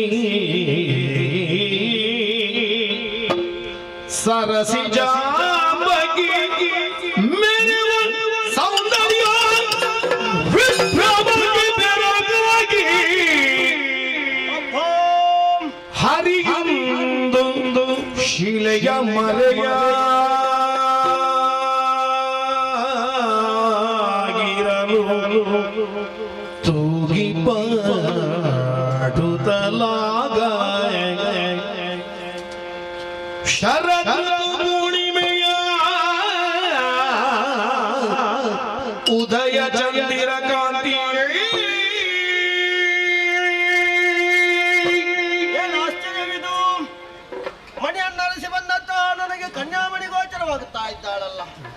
ಮಗುವೊಂದನ್ನು ತೊಟ್ಟಿಲಲ್ಲಿ ತೂಗುತ್ತಾ ಇದ್ದಾಳೆ. ತೊಟ್ಟಿಲ ಬಳಿಯಲ್ಲೇ ಇದೆ ಶಮಂತಕ ಮಣಿ. ಒಬ್ಬ ಸೌಂದರ್ಯವೇ ಇವಳದು. ಶರದ ಋತು ಪೂರ್ಣಿಮೆಯ ಉದಯ ಚಂದಿರ ಕಾಂತಿ. ಕ್ರಮೆ ಉಮೆ ವಾಣಿಯರಿಗಿಂತಲೂ ಮಿಗಿಲಾದಂತಹ ಸೌಂದರ್ಯವನ್ನು ಹೊಂದಿದ್ದಾಳೆ. ಅತಿ ರೂಪವತಿ ರತಿಯನ್ನು ಹಾಗೆ ನೆಗಲ್ತೆಯನ್ನು ಪಡೆದುಕೊಂಡಿದ್ದಾಳೆ. ಆಕೆಯನ್ನು ಈಕೆಯ ಕಾಲಿಗೆ ಕಟ್ಟಬೇಕು ಅನ್ನುವ ಹಾಗೆ ಕಾಣುತ್ತಾ ಇದೆ ಸೌಂದರ್ಯ. ಪರಮ ಪರಿಮಾಣುಗಳ ಸಂವರಿಸಿ ಮುಕ್ತ ಕೆಂದಾವರೆಗಳ ಮರಿದುಂಬಿಗಳ ನಳವಳಿಸಿ ಸರಸವೀಣಾಧ್ವನಿ ಹಂಸೆಯ ಗರ್ವಗತಿಗಳನ್ನೇ ಆಯ್ದು ಮನ್ಮಥನು ವರದಿಗಂತೆಯನ್ನೇ ಸ್ರವಿಸಿದನೋ ಎಂಬ ಹಾಗೆ ಕಾಣುವ ಕಾಮಿನಿಯೋ ಭಾಮಿನಿಯೋ ಸುರ ಕಾಮಿನಿಯೋ ಅನ್ನುವ ಹಾಗೆ ಗೋಚರವಾಗುತ್ತಾ ಇದ್ದಾಳೆ. ಅಪ್ರತಿಮ ಸೌಂದರ್ಯವತಿಯಾದಂತಹ ಈಕೆ ಯಾರಿರಬಹುದು ಅನ್ನುವ ಹಾಗೆ ನನ್ನಲ್ಲೇ ಪ್ರಶ್ನೆ ಮೂಡಿದೆ. ಮೂಡಿದಂತಹ ಪ್ರಶ್ನೆಗೆ ಉತ್ತರ ಬೇಕಿದ್ದರೆ ಕಂಡುಕೊಳ್ಳಬೇಕಲ್ಲ. ಇವಳೇನು ಮಾಡುತ್ತಾಳೆ ಅನ್ನುವ ಹಾಗೆ ನನ್ನಷ್ಟಕ್ಕೆ ನಾನು ತೀರ್ಮಾನಿಸಿಕೊಳ್ಳುವುದಲ್ಲ, ನೋಡಬೇಕು. ಹಾಗಾಗಿ ಕಾಣುತ್ತಿರುವಂತಹ ಶಿಲೆಯ ಮನೆಯಾಗಿ ಯಾರಿಗೂ ಗೋಚರವಾಗದ ರೀತಿಯಲ್ಲಿ ಇದ್ದುಕೊಳ್ತೇನೆ. ಜೋ ಜೋ ಜೋ ಜೋ ಜೋ ಸುಕುಮಾರಾಯ ಜೋ ಜೋ ಸದ್ಗುಣಧೀರ ಶೃಂಗಾರ ಜೋ ಜೋ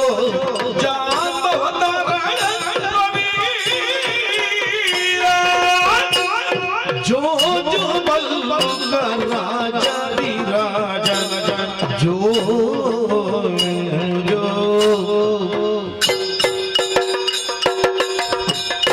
ತಂದೆಯಾಗಿ ಗಜಾಂಬವಂತಕ್ಕೆ ಸರಿಯ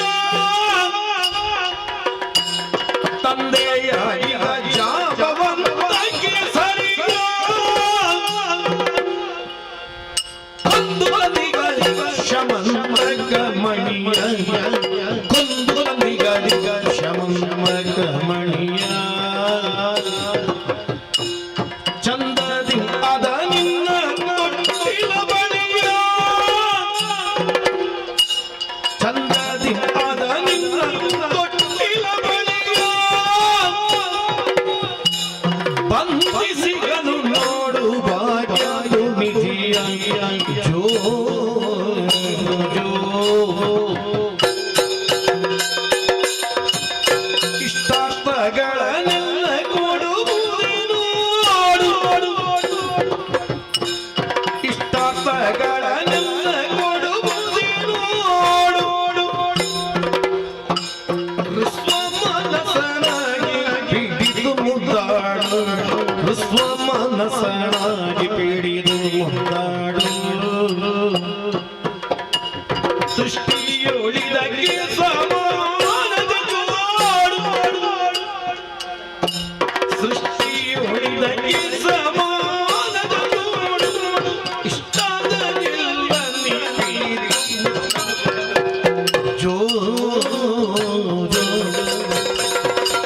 ಜೋ ಜೋ ಜೋ ಜೋ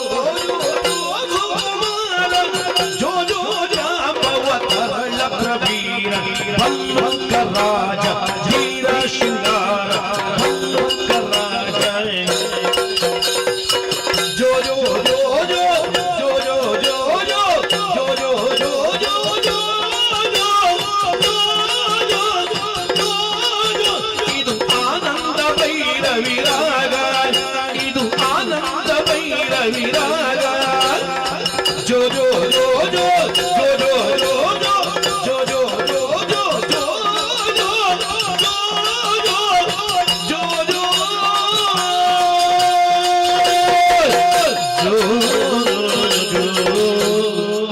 ಗೊತ್ತಾಯ್ತಲ್ಲ, ಕೇಳಿಸಿಕೊಂಡೆ ಸರಿಯಾಗಿ. ಅವಳೇ ಹಾಡುತ್ತಾ ಇದ್ದಾಳಲ್ಲ, ಇದು ಆನಂದ ಭೈರವಿ ರಾಗ ಅಂತ ಹೇಳಿದ್ದು ಸರಿಯಾಗಿ. ಅದು ನನಗೆ ಕೊಡ್ತೀಯಾ? ಕೊಡುವುದಿಲ್ಲ. ಅದೇನು? ಅದು ಅಪ್ಪದಂದು ಕೊಟ್ಟದ್ದು. ನಿನ್ಗೆ ಈ ಹಣ್ಣು ಕೊಡ್ತೀನಿ, ನಾನು ಕೊಡೋದು. ಆಹಾ, ಕೊಡುವುದಿಲ್ಲ. ನೋಡು, ಇದು ಹಣ್ಣು ತಿನ್ನು, ಎಷ್ಟು ರುಚಿಯಾಗಿ ಉಂಟು ನೋಡು.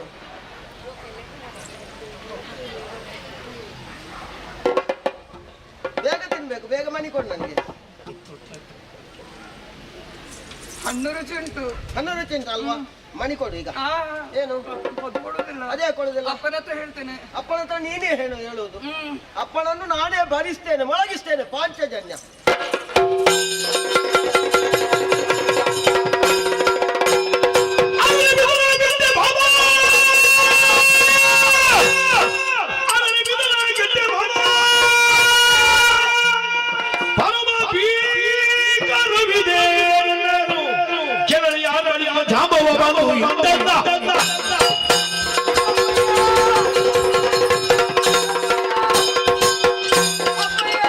ಏನು ನನ್ನ ಹತ್ರ ಈ ಮಣಿಯನ್ನು ಯಾರು ಕೇಳಿದ ಕೇಳಿದನ? ಹೌದು ಇಲ್ಲಿಗೆ ಬಂದು ಹೌದು ಇಲ್ಲಿ ಕೇಳಿದಾಗ ಕೊಡುವುದಿಲ್ಲ ಅಂತ ಹೇಳಿದಾಗ ಯಾವುದೋ ಶಂಖವನ್ನು ಮೊಳಗಿಸಿದ ಆ ಸ್ವರವನ್ನು ಕೇಳುವಾಗ ಹೆದರಿಕೆ ಆಗುತ್ತಾ ಉಂಟಪ್ಪಯ್ಯ.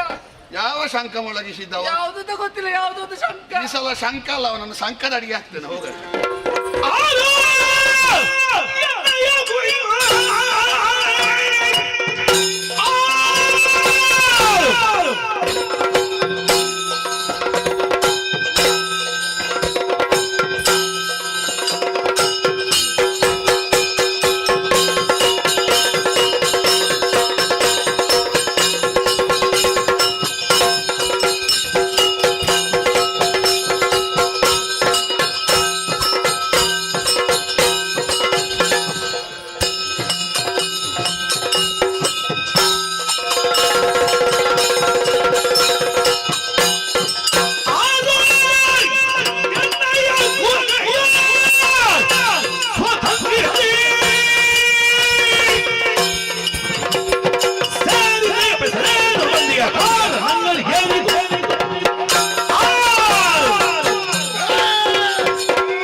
ಅಂದ್ರೆ ಪ್ರಪಂಚದಲ್ಲಿರುವ 6 ಎಲ್ಲರನ್ನು ಬಾಧಿಸುವುದು ಕಾಮಕ್ರೋಧಾದಿ ಷಡ್ವೈರಿಗಳು. ಅದು ಯಾವುದು ನಮ್ಮ ಗುಹೆಯ ಒಳಗೆ ಬರುವುದಿಲ್ಲ. ಯಾಕೆ ಬರುವುದಿಲ್ಲ? ಯಾಕೆ? ಅದನ್ನು ಮೀರಿ ನಿಂತವರು ನಾವು. ಒಮ್ಮೆಲೆ ಸ್ವತಂತ್ರಿಸಿ ಬಂದಿದ್ಯಲ್ವಾ? ಏನು ನಿನ್ನ ಮಾವನವನೇ ಇದು? ಬಂದದ್ದು ಮಾತ್ರ ಅಲ್ಲ, ಶಂಖಧ್ವನಿ. ಯಾವಾಗ ಎಲ್ಲಿ ಶಂಖನಾದ ಮಾಡಬೇಕು ಅಂತ ಪ್ರಜ್ಞೆ ಇಲ್ವ ನಿನಗೆ? ಅಥವಾ ಹೋಗುವ ಮೊದಲು ಒಂದು ಅಪ್ಪಣೆ ಕೇಳಬೇಕು ಎನ್ನುವಂತ ಪ್ರಾಥಮಿಕ ಜ್ಞಾನ ಇಲ್ವಾ? ಬಂದದ್ದು ಮಾತ್ರ ಅಲ್ಲ, ನನ್ನ ಮಗಳನ್ನು ಹೆದರಿಸಿದ್ಯಲ್ವಾ? ನೀನು ಶಂಖ ಉದ್ಬೇಕು ಅಂತ ಇಲ್ಲ. ನಿನ್ನನ್ನು ನೋಡಿದ್ರೆ ಸಾಧಾರಣ ಕತ್ತಲೆಗೆ ನೋಡಿದ್ರೆ ಮತ್ತೆ 3 ದಿವಸ ಜ್ವರ ಬಂದಿತ್ತು. ಅದ್ಯಾಕೆ? ನಿನ್ನ ಬಣ್ಣ ಹಾಗುಂಟು. ನನ್ನ ಮಗಳಿಗೆ ನಿನ್ನನ್ನು ನೋಡುವಾಗ ಹೆದರಿಕೆ ಆಗಬೇಕಾದ್ರೆ ಈ ಕತ್ತಲೆಯ ಗುಹೆಯಲ್ಲಿರುವವಳು, ಹಾಗಾದ್ರೆ ನೀನೆಷ್ಟು ವಿಕಾರದಿಂದ ತುಂಬಿರಬೇಕು. ಹಾಗಾದ್ರೆ ನಿನ್ನ ಮಗಳು ಬಿಳಿ ಅಂತ ಹೇಳುದ ನೀನು? ಏನಾಗಿದ್ದಾಳೆ ಮತ್ತೆ? ಅವಳು ಮೊದಲು ಕಪ್ಪೆ ಇದ್ದದ್ದು, ಈಗ ಬೇರೆ ಬೇರೆ ಕಾರಣದಿಂದ ಸೂರ್ಯನ ಬೆಳಕಿಗೆ ಹೋಗದೆ ಈಗ ಮೊದಲಿನ ಕಪ್ಪು ಗೊತ್ತೇ ಆಗುದಿಲ್ಲ. ಈಗ ಒಳಗೆ ಕುಳಿತು ಬಿಳಿ ಆಗಿದ್ದಾಳೆ ಅಂತ ಬೆಳ್ಳಗಾಗಿದ್ದಾಳೆ ಅವಳು. ನನ್ನ ಮಗಳು ಅಂತ ಯಾರು ಹೇಳಲಿಕ್ಕಿಲ್ಲ. ಅಂದ್ರೆ ನನ್ನ ರೂಪವೇ ಬೇರೆ, ಅವಳ ಸ್ವರೂಪವೇ ಬೇರೆ. ನೀನಿಲ್ಲಿ ಅಲ್ಲ, ಅದು ನನಗೂ ನನ್ನ ಮಗಳಿಗೂ ಸಂಬಂಧಿಸಿದ ವಿಷಯ. ನಿನಗೇನಾದ್ರೂ ಅದನ್ನು ಗಣತಿ ಮಾಡ್ಲಿಕ್ಕೆ ಉಂಟಾ? ಅದ್ಯಾಕೆ? ಅಲ್ಲ, ಏನಾದ್ರೂ ಗಣತಿ ಮಾಡ್ಲಿಕ್ಕೆ ಉಂಟಾ ಅಂತ ನಿನಗೆ? ಇಲ್ಲ ಅಲ್ಲ, ಮಾಡಿ ಅಭ್ಯಾಸ ಆಗಿರ್ಬೇಕು. ಹಾಗಾಗಿ ಎಂತದ್ದು ಮಾಡಿ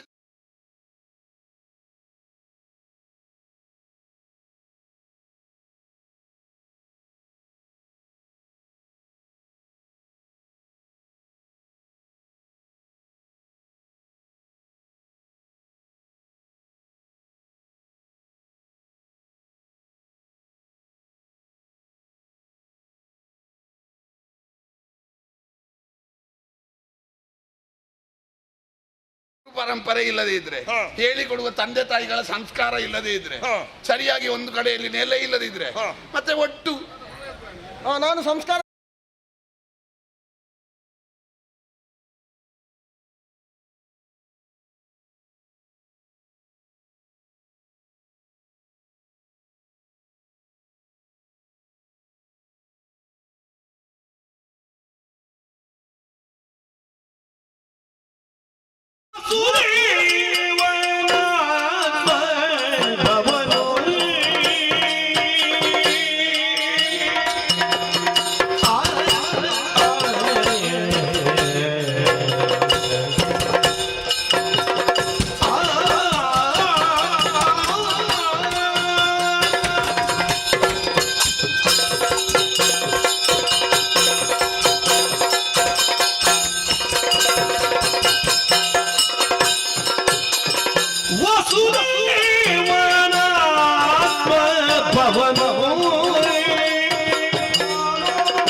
ವಸತಿಯು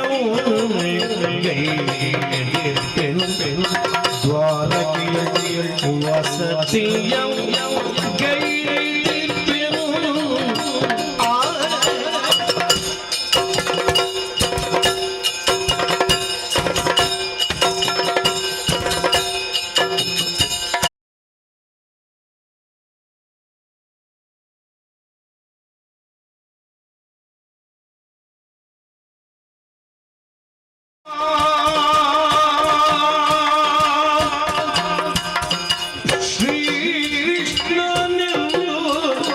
ಉಸುರುವರು ಪಟ್ಯಾದನಿ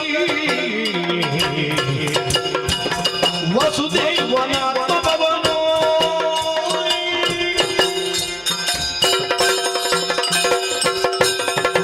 ಅಯ್ಯೋ, ಓ ಸಂಸ್ಕಾರ ಇಲ್ಲದೆ ಬಂದವನಲ್ಲ, ಮತ್ತೆ ಸಂಸ್ಕಾರಹೀನರಾದವರಿಗೆ ಸಂಸ್ಕಾರವನ್ನು ಕಲಿಸಿದವ ನಾನು. ಹೌದಾ? ಹಾ ಹಾ ಹಾ ಹಾ ಹಾ. ಈ ಹೊತ್ತು ಬಂದವ ಯಾರೋ ಅನ್ನೋ ಹಾಗೆ ಯೋಚಿಸಬೇಡ. ಕೆಲವರೆಲ್ಲ ಕಲಿಸುವವರು ಇರ್ತಾರೆ, ಕಲಿಸಲಿಕ್ಕೆ ಮಾತ್ರ ಆದೀತಷ್ಟೇ. ಅವರಿಗೆ ಗೊತ್ತಿರುವುದಿಲ್ವಾ? ಗೊತ್ತಿರ್ತದೆ, ನೋಡ್ಲಿಕ್ಕೆ ಆಗುದಿಲ್ಲ ಅದನ್ನು. ಹೌದಾ? ಹಾಗೆ ತಿಳಿದುಕೊಳ್ಬೇಡ. ಅಲ್ಲ, ಕೆಲವರದ್ದು ಹೇಳಿದ್ದು ಎಲ್ಲರೂ ಹಾಗೆ ಇರ್ತಾರೆ ಅಂತಲ್ಲ. ಹೌದೌದು. ವಸುದೇವ ದೇವಕಿ ಅಂದ್ರೆ ಲೋಕದಲ್ಲಿ ಒಂದು ಕ್ರಮ ಉಂಟು. ಏನು? ಕಲಿಸುವಾಗ ನಿಯಮದ ಬಗ್ಗೆ ಪ್ರಜ್ಞೆ ಬೇಕು, ಪ್ರದರ್ಶಿಸುವಾಗ ಆದಷ್ಟು ನಿಯಮದ ಬಗ್ಗೆ ಯೋಚನೆ ಮಾಡದೆ ಭಾವನಾತ್ಮಕವಾಗಿ ಮುಂದುವರಿಬೇಕು. ನಿಯಮದ ಬಗ್ಗೆ ಯೋಚನೆ ಮಾಡಿದ್ರೆ ತಲೆ ನಿಯಮದಲ್ಲೇ ಇರ್ತದೆ. ಇವ ಎಂಥದ್ದು ಮಾಡುದಂತ ಇವನಿಗೆ ನಿರ್ಣಯ ಇರುವುದಿಲ್ಲ. ಕೆಲವೊಮ್ಮೆ ನಿಯಮವನ್ನು ಬದಿಗಿಟ್ರೆ ಮಾತ್ರ ಪ್ರದರ್ಶನ ಚಂದ ಕಾಣಿಸುವುದಕ್ಕೆ ಸಾಧ್ಯ. ನೀನು ಕಲಿಸಿಕೊಟ್ಟದ್ದುಂಟು, ಇಲ್ಲಿ ಪ್ರದರ್ಶನಕ್ಕಾಗುವಾಗ ನಿನಗೆ ಬರುವುದಿಲ್ಲ, ಕಾಣ್ತದೆ ಸಂಸ್ಕಾರ. ಪ್ರದರ್ಶನಕ್ಕೂ ಉಂಟಾ? ಸರಿ. ವಸುದೇವ ದೇವಕಿಯರಿಗೆ ಮಗನೆನಿಸಿ ಈ ಲೋಕದ ಬೆಳಕನ್ನು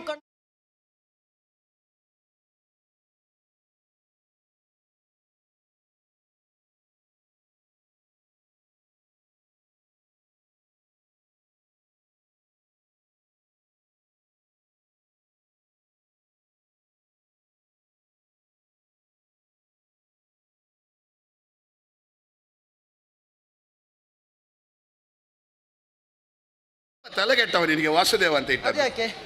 ಅದು ನಮ್ಮ ದೇವರ ಹೆಸರು. ಹೌದಾ? ಹೌದೌದು. ನನ್ನ ಅಪ್ಪನ ಹೆಸರು ವಸುದೇವ, ಹಾಗಾಗಿ ನನಗೆ ವಾಸುದೇವ ಅಂತ ಇಟ್ಟಿರಬಹುದು. ಬಹುಶಃ ಹೀಗಿರ್ಬೇಕು. ನಿನ್ನ ಅಪ್ಪನಿಗೆ ಒಂದು ಮಗನಿಗೆ ವಾಸುದೇವ ಅಂತ ಹೆಸರಿಡಬೇಕು ಅಂತಲೇ ವಸುದೇವ ಅಂತ ಇಟ್ಟುಕೊಂಡದ್ದು. ಇನ್ನು ಅಪ್ಪನ ಮೊದಲೇ ಇತ್ತಲ್ವಾ? ಅದೇ ಅಪ್ಪ, ನಿನ್ನ ಅಪ್ಪನಿಗೆ ಒಂದೇ ಹೆಸರ? ಹೌದೌದು, ಅಪ್ಪನಿಗೆ ಒಂದೇ ಹೆಸರು. ಸಾಕು. ಅದು ನನಗೆ ಬೇರೆ ಹೆಸರು ಉಂಟು. ಬೇರೆ ಉಂಟಾ? ಕೃಷ್ಣ. ನೀನು ದೊಡ್ಡ ಮಗನ ಅವನಿಗೆ? ಅಲ್ಲ. ಮತ್ತೆ ಹೇಗೆ ನಿನಗೆ ವಾಸುದೇವ ಅಂತ ಬಂದದ್ದು? ದೊಡ್ಡವನಿಗೆ ಆಗಬೇಡುವ? ಹೌದೌದೌದು. ಆದ್ರೆ ಆತನ ಜನ್ಮವನ್ನು ಸಾರ್ಥಕಗೊಳಿಸಿದವ ನಾನಾದ್ದರಿಂದ ನನಗೆ ವಾಸುದೇವ ಅಂತ ಬಂದಿರಬಹುದು. ಇರ್ಲಿ. ಮತ್ತೊಂದು ಹೆಸರು ಕೃಷ್ಣ ಅಂತ ನನ್ನ ಹೆಸರು. ಕೃಷ್ಣ? ಕೃಷ್ಣ ಅಂದ್ರೆ ಕಪ್ಪ ಅಲ್ವಾ? ಹೌದೌದು. ಅದು ನಿನ್ನ ಬಣ್ಣಕ್ಕೆ ಕೊಟ್ಟ ಹೆಸರು. ಕರ್ಷತೆ ಇತಿ ಕೃಷ್ಣ. ಅದೆಂತದು? ಅಂದ್ರೆ ಮತ್ತೊಬ್ಬರನ್ನು ಆಕರ್ಷಿಸಬಲ್ಲಂತಹ ಬಣ್ಣ. ಗುಣವೂ ಉಂಟು ನನ್ನಲ್ಲಿ. ಅದು ಎಂತದ್ದು ಗೊತ್ತುಂಟ? ಕೆಲವೆಲ್ಲ ಬಹಳ ಕಪ್ಪಿದ್ದವರು ಉಳಿದ ಬಿಳಿದಾದ ಮಕ್ಕಳನ್ನು ನೋಡುವಾಗ ಅವರಿಗೆ ಬೇಸರ ಆಗುತ್ತದೆ. ರಸೇನನೆಂಬವನು ಕಾಡಿಗೆ ಬೇಟೆಗೆ ಬಂದಿದ್ದ. ಬೇಟೆಗೆ ಬರುವಂತಹ ಸಮಯದಲ್ಲಿ ಸೂರ್ಯನಿಂದ ದತ್ತವಾದಂತಹ ಶಮಂತಕ ಮಣಿ ಅನ್ನುವಂತಹ ಮಣಿಯನ್ನು ಧರಿಸಿ ಬಂದಿದ್ದ. ಅದೇನದು ಶಮಂತಕ ಅಂದ್ರೆ? ಶಮಂತಕ ಅಂದ್ರೆ ಸೂರ್ಯನಿಂದ ದತ್ತವಾದದ್ದು. ಸರಿ, ಅಲ್ಲ ಅದರಲ್ಲಿ ವೈಶಿಷ್ಟ್ಯ ಏನು ಅಂತ? ದಿನವೊಂದಕ್ಕೆ 8 ಮಣ ಬಂಗಾರವನ್ನು ಕರುಣಿಸಬಲ್ಲದದು. ಸರಿ. ಹಾಗಾಗಿ ಅದು ಎಂತ ಎಲ್ಲಿ ಉಂಟು ಅಂತ ನೀನು ಅವನನ್ನು ಹುಡುಕಿಕೊಂಡು ಹೋಗ್ಬೇಕು. ಯಾಕೆ ಅಷ್ಟೆಲ್ಲ ಬಂಗಾರ ಕೊಡುದನ್ನು ಇಟ್ಕೊಂಡ್ರೆ ಅವ ಮತ್ತೆ ಊರಿಗೆ ಬರ್ಲಿಕ್ಕೆಲ್ಲ ಹೋದಾನ. ಈಗ ಅವನ ಮೇಲೆ ನಂಬಿಕೆ ಇಲ್ಲ ಅಂತ ಹೇಳುವುದಾ? ನಂಬಿಕೆ ಅಲ್ಲ, ಅವ ನಂಬಿಕೆ ಇರುವ ಹಾಗೆ ಮಾಡ್ಲಿಕ್ಕಿಲ್ಲ. ಅವ ಖಂಡಿತ ನಂಬಿಕಸ್ತಾನೆ. ಸರಿ. ಹಾಗಾಗಿ ಅವನು ಎಲ್ಲಿ ಹೋದ ಅನ್ನುವ ಹಾಗೆ ಅವನು ಬಾರದೆ ಹೋದ ನಮ್ಮಲ್ಲಿಗೆ, ಮತ್ತೆ ಮರಳಿ ಬರಲಿಲ್ಲ. ಬರುವುದೆಲ್ಲಿಂದ ಹಿಡ್ಕೊಂಡು ಹೋಗಿದ್ದಾನೆ. ಹಾಗಾಗಿ ಎಲ್ಲಿ 8 ವಾರ ಸಿಗುವಾಗ ಮತ್ತೆ ಯಾರಾದ್ರೂ ಬಂದಾರ ಊರಿಗೆ? ಹೌದು. ಹಾಗಾಗಿ ಇಲ್ಲಿ ಎಲ್ಲಿದ್ದಾನೆ ಅನ್ನುವ ಇರವನ್ನು ಅರಿಯಬೇಕನ್ನುವಂತಹ ಉದ್ದೇಶದಿಂದ ಅವ ಏರಿ ಬಂದಂತಹ ಕುದುರೆಯ ಹೆಜ್ಜೆಯನ್ನೇ ಗುರುತನ್ನಾಗಿಸಿ ಮುಂದುವರಿದವ ನಾನು. ಹಾಗೆ ಬರಬರುತ್ತಾ ನೇರವಾಗಿ ಬಂದಾಗ ನಿನ್ನ ಗುಹೆಯಿಂದ ಬೆಳಕೊಂದು ಗೋಚರಿಸಿತು. ಇಲ್ಲಿಗೆ ಕುದುರೆ ಬರಲಿಲ್ವೋ? ಕುದುರೆ ಬಂದದ್ದಲ್ಲ, ಮತ್ತೆ ನನಗೆ ಬೇಕಾದಂತಹ ಮನಿ ನಿನ್ನಲ್ಲಿಗೆ ಬಂದಿದೆ. ನಿನಗೆ ಬೇಕಾದ? ಹಾಗಾಗಿ ಒಳಗೆ ಬಂದೆ. ಕುತೂಹಲದಿಂದ ಒಳಗೆ ಬರುವಾಗ ಇಲ್ಲಿಯೇ ಶಮಂತಕ ಮಣಿಯನ್ನು ಕಂಡೆ. ಅಲ್ಲ, ನೀನು ಬಂದದ್ದೆಲ್ಲಿಂದ? ನಾನು ದ್ವಾರಕೆಯಿಂದ ಬಂದದ್ದು. ದ್ವಾರಕೆ? ಅದೆಲ್ಲಿ? ಸಮುದ್ರದ ಮಧ್ಯದಲ್ಲಿರುವುದು ದ್ವೀಪ. ಹೊಸತು ನಿರ್ಮಾಣದದ್ದು ಕಾಣ್ತದೆ. ನಮ್ಮ ಅಣ್ಣನೊಂದಿಗೆ ಬಿಸಿ ಹಾಲಿನಿಂದ ಮುಖ ಸುಡಿಸಿಕೊಂಡ ಬೆಕ್ಕು ಮತ್ತೆ ಮಜ್ಜಿಗೆ ಕಂಡ್ರು ಒಮ್ಮೆ ಬಿಸಿ ಇದ್ದೀತ ಅಂತ ಊದಿ ನೋಡುದಿಲ್ವಾ? ಹಾಗೆ ಹಾಗೆ ಹಾಗೆ ನಾನು ಬಂದದ್ದು ಹಾಗೆ. ಹೇಗೆ ಸಮಂತಕ ಮಣಿಯನ್ನು ಧರಿಸಿ ಬಂದಂತ ಪ್ರಸೇನ ನೀರವನ್ನು ಹುಡುಕುತ್ತಾ ಬಂದಾಗ ನಿನ್ನಲ್ಲಿ ಕಂಡೆ. ಸಮಂತಕ ಮಣಿ ಇಲ್ಲಿಲ್ಲಲ್ಲ ನಿನ್ನದು? ನೋಡು ಅಲ್ಲಿ ಉಂಟಲ್ಲ, ಅದೇ ಸಮಂತಕ ಮಣಿ. ಹಾಗಾಗಿ ನಾನು ಬಂದದ್ದು ಒಳಗೆ ಬರಬೇಕು ಅಂತ ಇತ್ತಲ್ಲ. ಹೌದು. ಗುಹೆಯಲ್ಲಿ ಕೇಳುವುದು ಯಾರನ್ನು? ಯಾರನ್ನು? ಗುಹೆಯಲ್ಲಿ ವಾಸಿಸುವುದು ಪ್ರಾಣಿಗಳು. ಪ್ರಾಣಿಗಳಲ್ಲ ಅಪ್ಪನನ್ನು ಏನು ಕೇಳುವುದು. ಹಾಗಾಗಿ ನೇರವಾಗಿ ಒಳಗೆ ಬಂದೆ. ಬರುವಾಗಲೇ ಇಲ್ಲಿ ಕಂಡದ್ದು. ಹಾಗಾಗಿ ನಾನು ಹೆದರಿಸಬೇಕು ಅಂತ ಶಂಕವನ್ನು ಊದಿದ್ದಲ್ಲ. ನಾನು ಇಲ್ಲಿದ್ದೇನೆ ಅನ್ನುವುದು ಇಲ್ಲಿರುವವರಿಗೆ ಗೊತ್ತಾಗಬೇಕಲ್ಲ. ಹಾಗಾಗಿ ನನ್ನ ಇರವನ್ನು ಅರಿಯುವರೆ ಮೊಳಗಿಸಿದ್ದೇನೆ ಪಾಂಚಜನ್ಯ. ಹಾಗಾಗಿ ನನಗೆ ಸಲ್ಲಬೇಕಾದಂತಹ ಶಮಂತಕ ಮಣಿಯನ್ನು ಕೊಡು, ನಾನು ಹೋಗ್ತೇನೆ ಇಲ್ಲಿಂದ. ಅದು ಎಂತದ್ದು ಲಲಿತಾ ಕಲಾ ಸಂಘದಲ್ಲಿ ಸಿಕ್ಕಿದ್ದು ಅಂತ ಭಾವಿಸಿದೆ. ಮತ್ತೆ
ಶಮಂತಕದ ಮಣಿಯನ್ನು ತಂದಿಪ್ಪೆನು.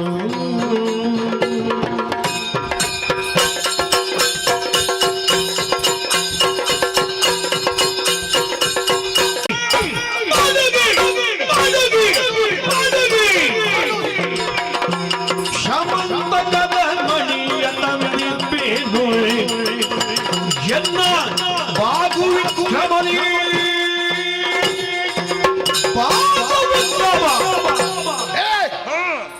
ಹುಡುಗ ಏನು ಸುಮ್ಮನೆ ಎಲ್ಲಿಯೋ ಬಿದ್ದು ಸಿಕ್ಕಿದ್ದು ಅಂತ ಭಾವಿಸಿದ್ಯಾ? ನೀನು ಬಂದು ಕೇಳಿದ ಕ್ಷಣ ಕೊಡ್ಲಿಕ್ಕೆ ಇರುವುದು ಒಂದೇ ಮಣಿ ಅದು. ಹೌದೌದು. ನಾನು ಸಂಪಾದನೆ ಮಾಡುವಲ್ಲಿ ನನಗೊಂದು ಹೆಮ್ಮೆ ಉಂಟು. ಹೌದಾ? ಹೌದೌದು. ಏನು ಹೆಮ್ಮೆ?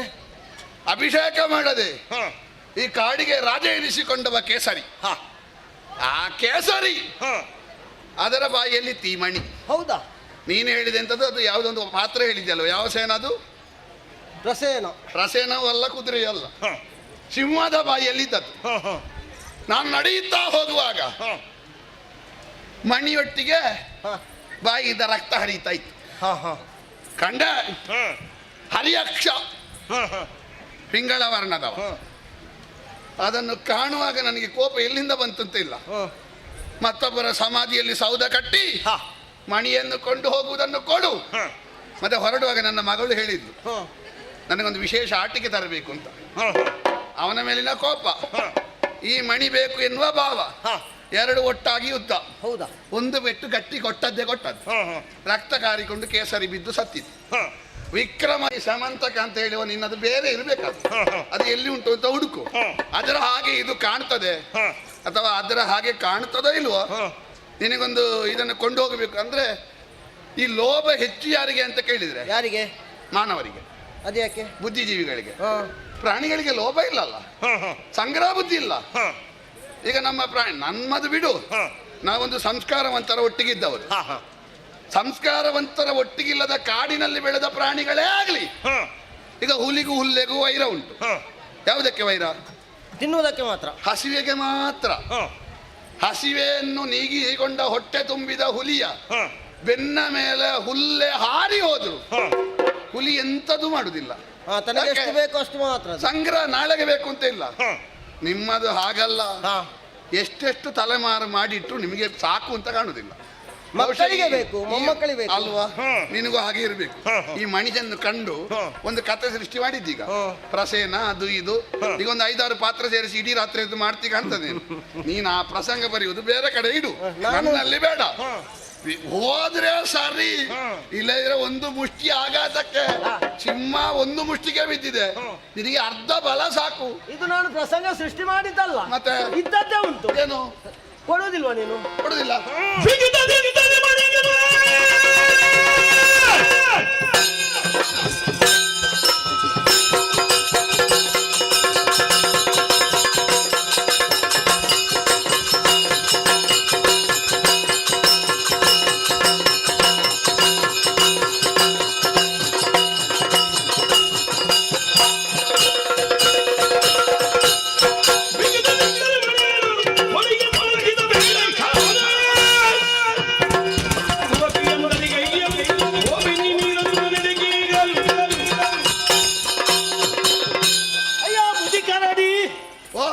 ಮುದಿಕರಡಿ.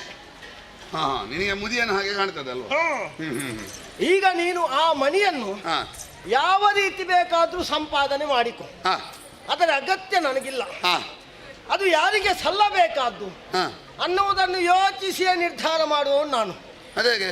ಹಾಗಾಗಿ ಅದು ಹೇಗೆ ಅಂದ್ರೆ, ನನ್ನ ಸಕ ಧರಿಸಿ ಬಂದಂತಹ ಶಮಂತಕಮಣಿ ಯಾವುದು ಅನ್ನೋದು ನನಗೆ ಚೆನ್ನಾಗಿ ಗೊತ್ತುಂಟು. ದಿನವೊಂದಕ್ಕೆ 8 ಮಣ ಬಂಗಾರವನ್ನು ಪ್ರಾರ್ಥಿಸಿದರೆ ಕರುಣಿಸುವುದು ಯಾವುದು ಅಂತಲೂ ಗೊತ್ತುಂಟು. ಹಾಗಾಗಿ ನನಗೆ ಸಲ್ಲಬೇಕಾದಂತಹ ಶಮಂತಕಮಣಿಯನ್ನು ಪಡೆಯುತ್ತೇನೆನ್ನುವಂತಹ ಹುಮ್ಮಸ್ಸು ಉಂಟು. ಹಾಗಾಗಿ ನೀನು ಯಾವ ರೀತಿ ಸಂಪಾದನೆ ಮಾಡಿದ್ದರೂ ಅದರ ಅಗತ್ಯ ಇಲ್ಲ. ನಿನ್ನನ್ನು ಹೊಡೆದು ಬಡಿದು ಕೊಂದಾದರೂ ನನಗೆ ಬೇಕಾದಂತಹ ಮಣಿಯನ್ನು ಕೊಂಡು ಹೋಗಬಲ್ಲೆ ನಾನು. ಯಾರನ್ನು ಕೊಲ್ಲುವುದು? ನಿನ್ನನ್ನೇ. ನನ್ನನ್ನು? ನೀನು? ನಾನು ಹೇಳುವುದು ಬೇಡ ಅಂತ ಭಾವಿಸಿದ್ದೆ. ಯಾಕೆ? ಈಗ ಹೇಳದೆ ಉಪಾಯ ಇಲ್ಲ. ಹೌದಾ? ನನಗೆ ನಿಜವಾಗಿ ಮನಸ್ಸಿಲ್ಲ. ನೀನು ಮಾತಾಡುವಾಗ ಹೇಳದೆ ಉಪಾಯ ಇಲ್ಲ. ಹೇಳಲೇಬೇಕಾ? ಅಲ್ಲ ಅಲ್ಲ,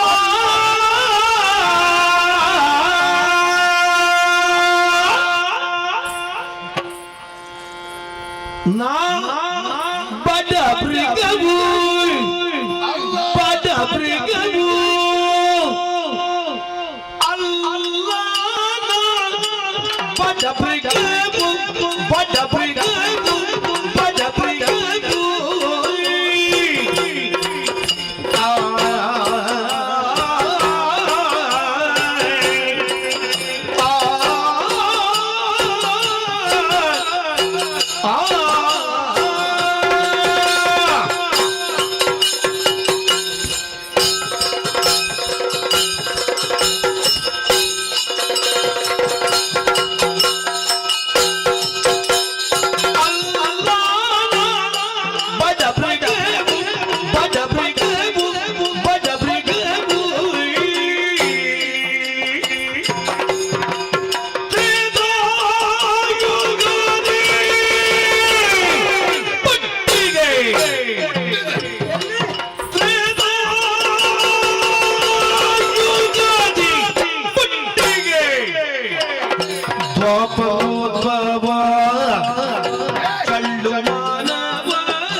ಜಳ್ಳು ಮಾನವ, ಜಳ್ಳು ಮಾನವ, ಜಳ್ಳು ಮಾನವ ನಿನಗೆ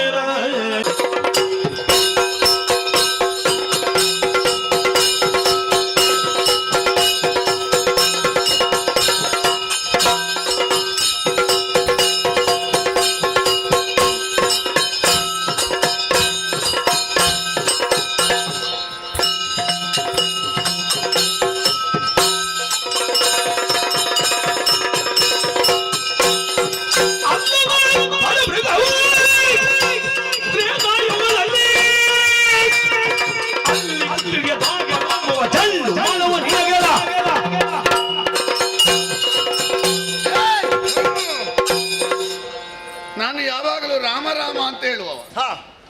ನೀನು ಮಾತಾಡುವಾಗ ಹೇಳದೆ ಉಪಾಯ ಇಲ್ಲ. ಅನಿವಾರ್ಯವಾಗಿ ಹೇಳಿದ್ದು ನಾನು. ಏನು? ರಾಮ ರಾಮ ಅಂತ ಹೇಳುವ ಬಾಯಲ್ಲಿ ಅಲ್ಲ ಅಂತ ಹೇಳಿದೆ. ನೀನು ಆಗ ಸಂಸ್ಕಾರ ಸಂಸ್ಕಾರ ಅಂತ ಹೇಳಿದೆ. ಹೌದು. ಈಗ ಎಷ್ಟು ಸಂಸ್ಕಾರ ಅಂತ ಉಂಟು ಅಂತ ನನಗೆ ಈಗ ಗೊತ್ತಾಯ್ತು. ಅದು ನಾವು ಮಾತ್ರ ಹೇಳುದು. ರಾಮ ಅಂತ ಹೇಳಿದವರು ಮಾತ್ರ ಅಲ್ಲ ಅಂತ ಹೇಳುದು. ಹಾಗೆ ಅಲ್ಲ ಅಂತ ಹೇಳುವವರು ತಪ್ಪಿಯೂ ರಾಮ ಅಂತ ಹೇಳುದಿಲ್ಲ. ನಮಗೆ ಆ ಎಲ್ಲವನ್ನು ವಿಶಾಲ ಭಾವದಿಂದ ನೋಡುವಂತ ವೈಚಾರಿಕತೆ ಉಂಟು.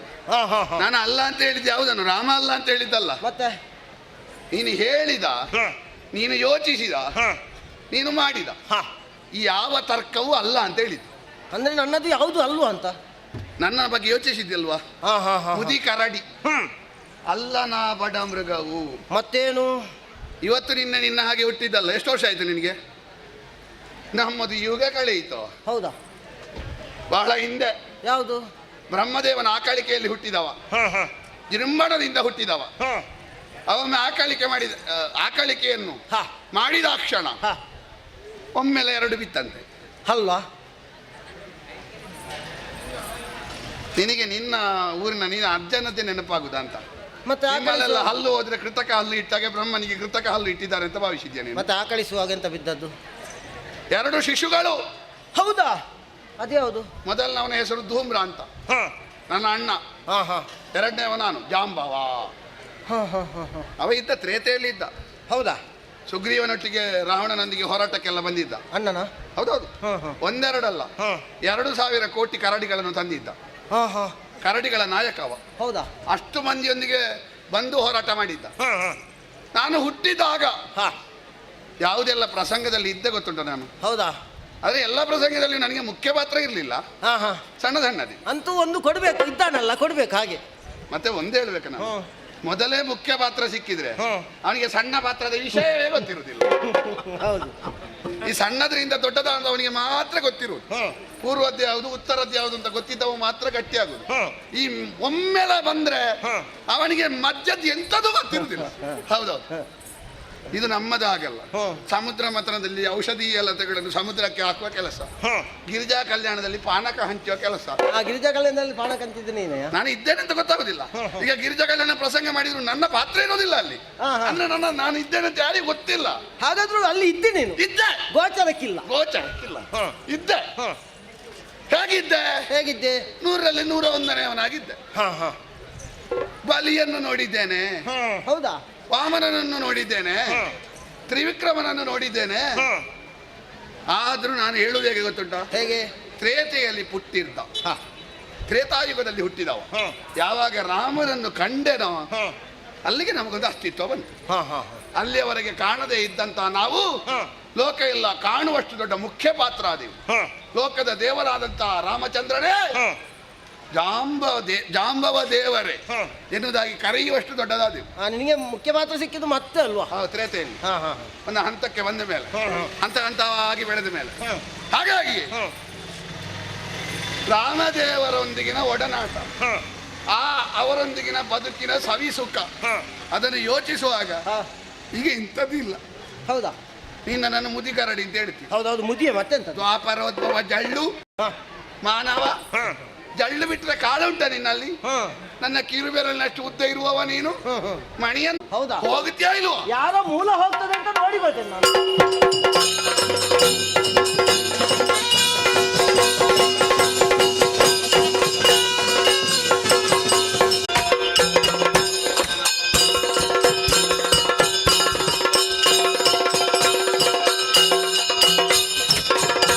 ಬೆಟ್ಟಿನೊಳಗೆ ನಾನು ಗೋವರ್ಧನಗಿರಿಯನ್ನು ನೆಗಜಿದ್ದೇನು, ಗೋವರ್ಧನಗಿರಿಯನ್ನು ನೆಗಜಿದ್ದೇನು. ವರಮಗ ಮೇರು ಪರ್ವತ ಗಂಜೆ, ವರಮಗ ಮೇರು ಪರ್ವತ ಗಂಜೆ, ನಿನಗಂತಗಿರಿಗೆ ಗಿರಿಯಲು ಸಾಧ್ಯವೇ?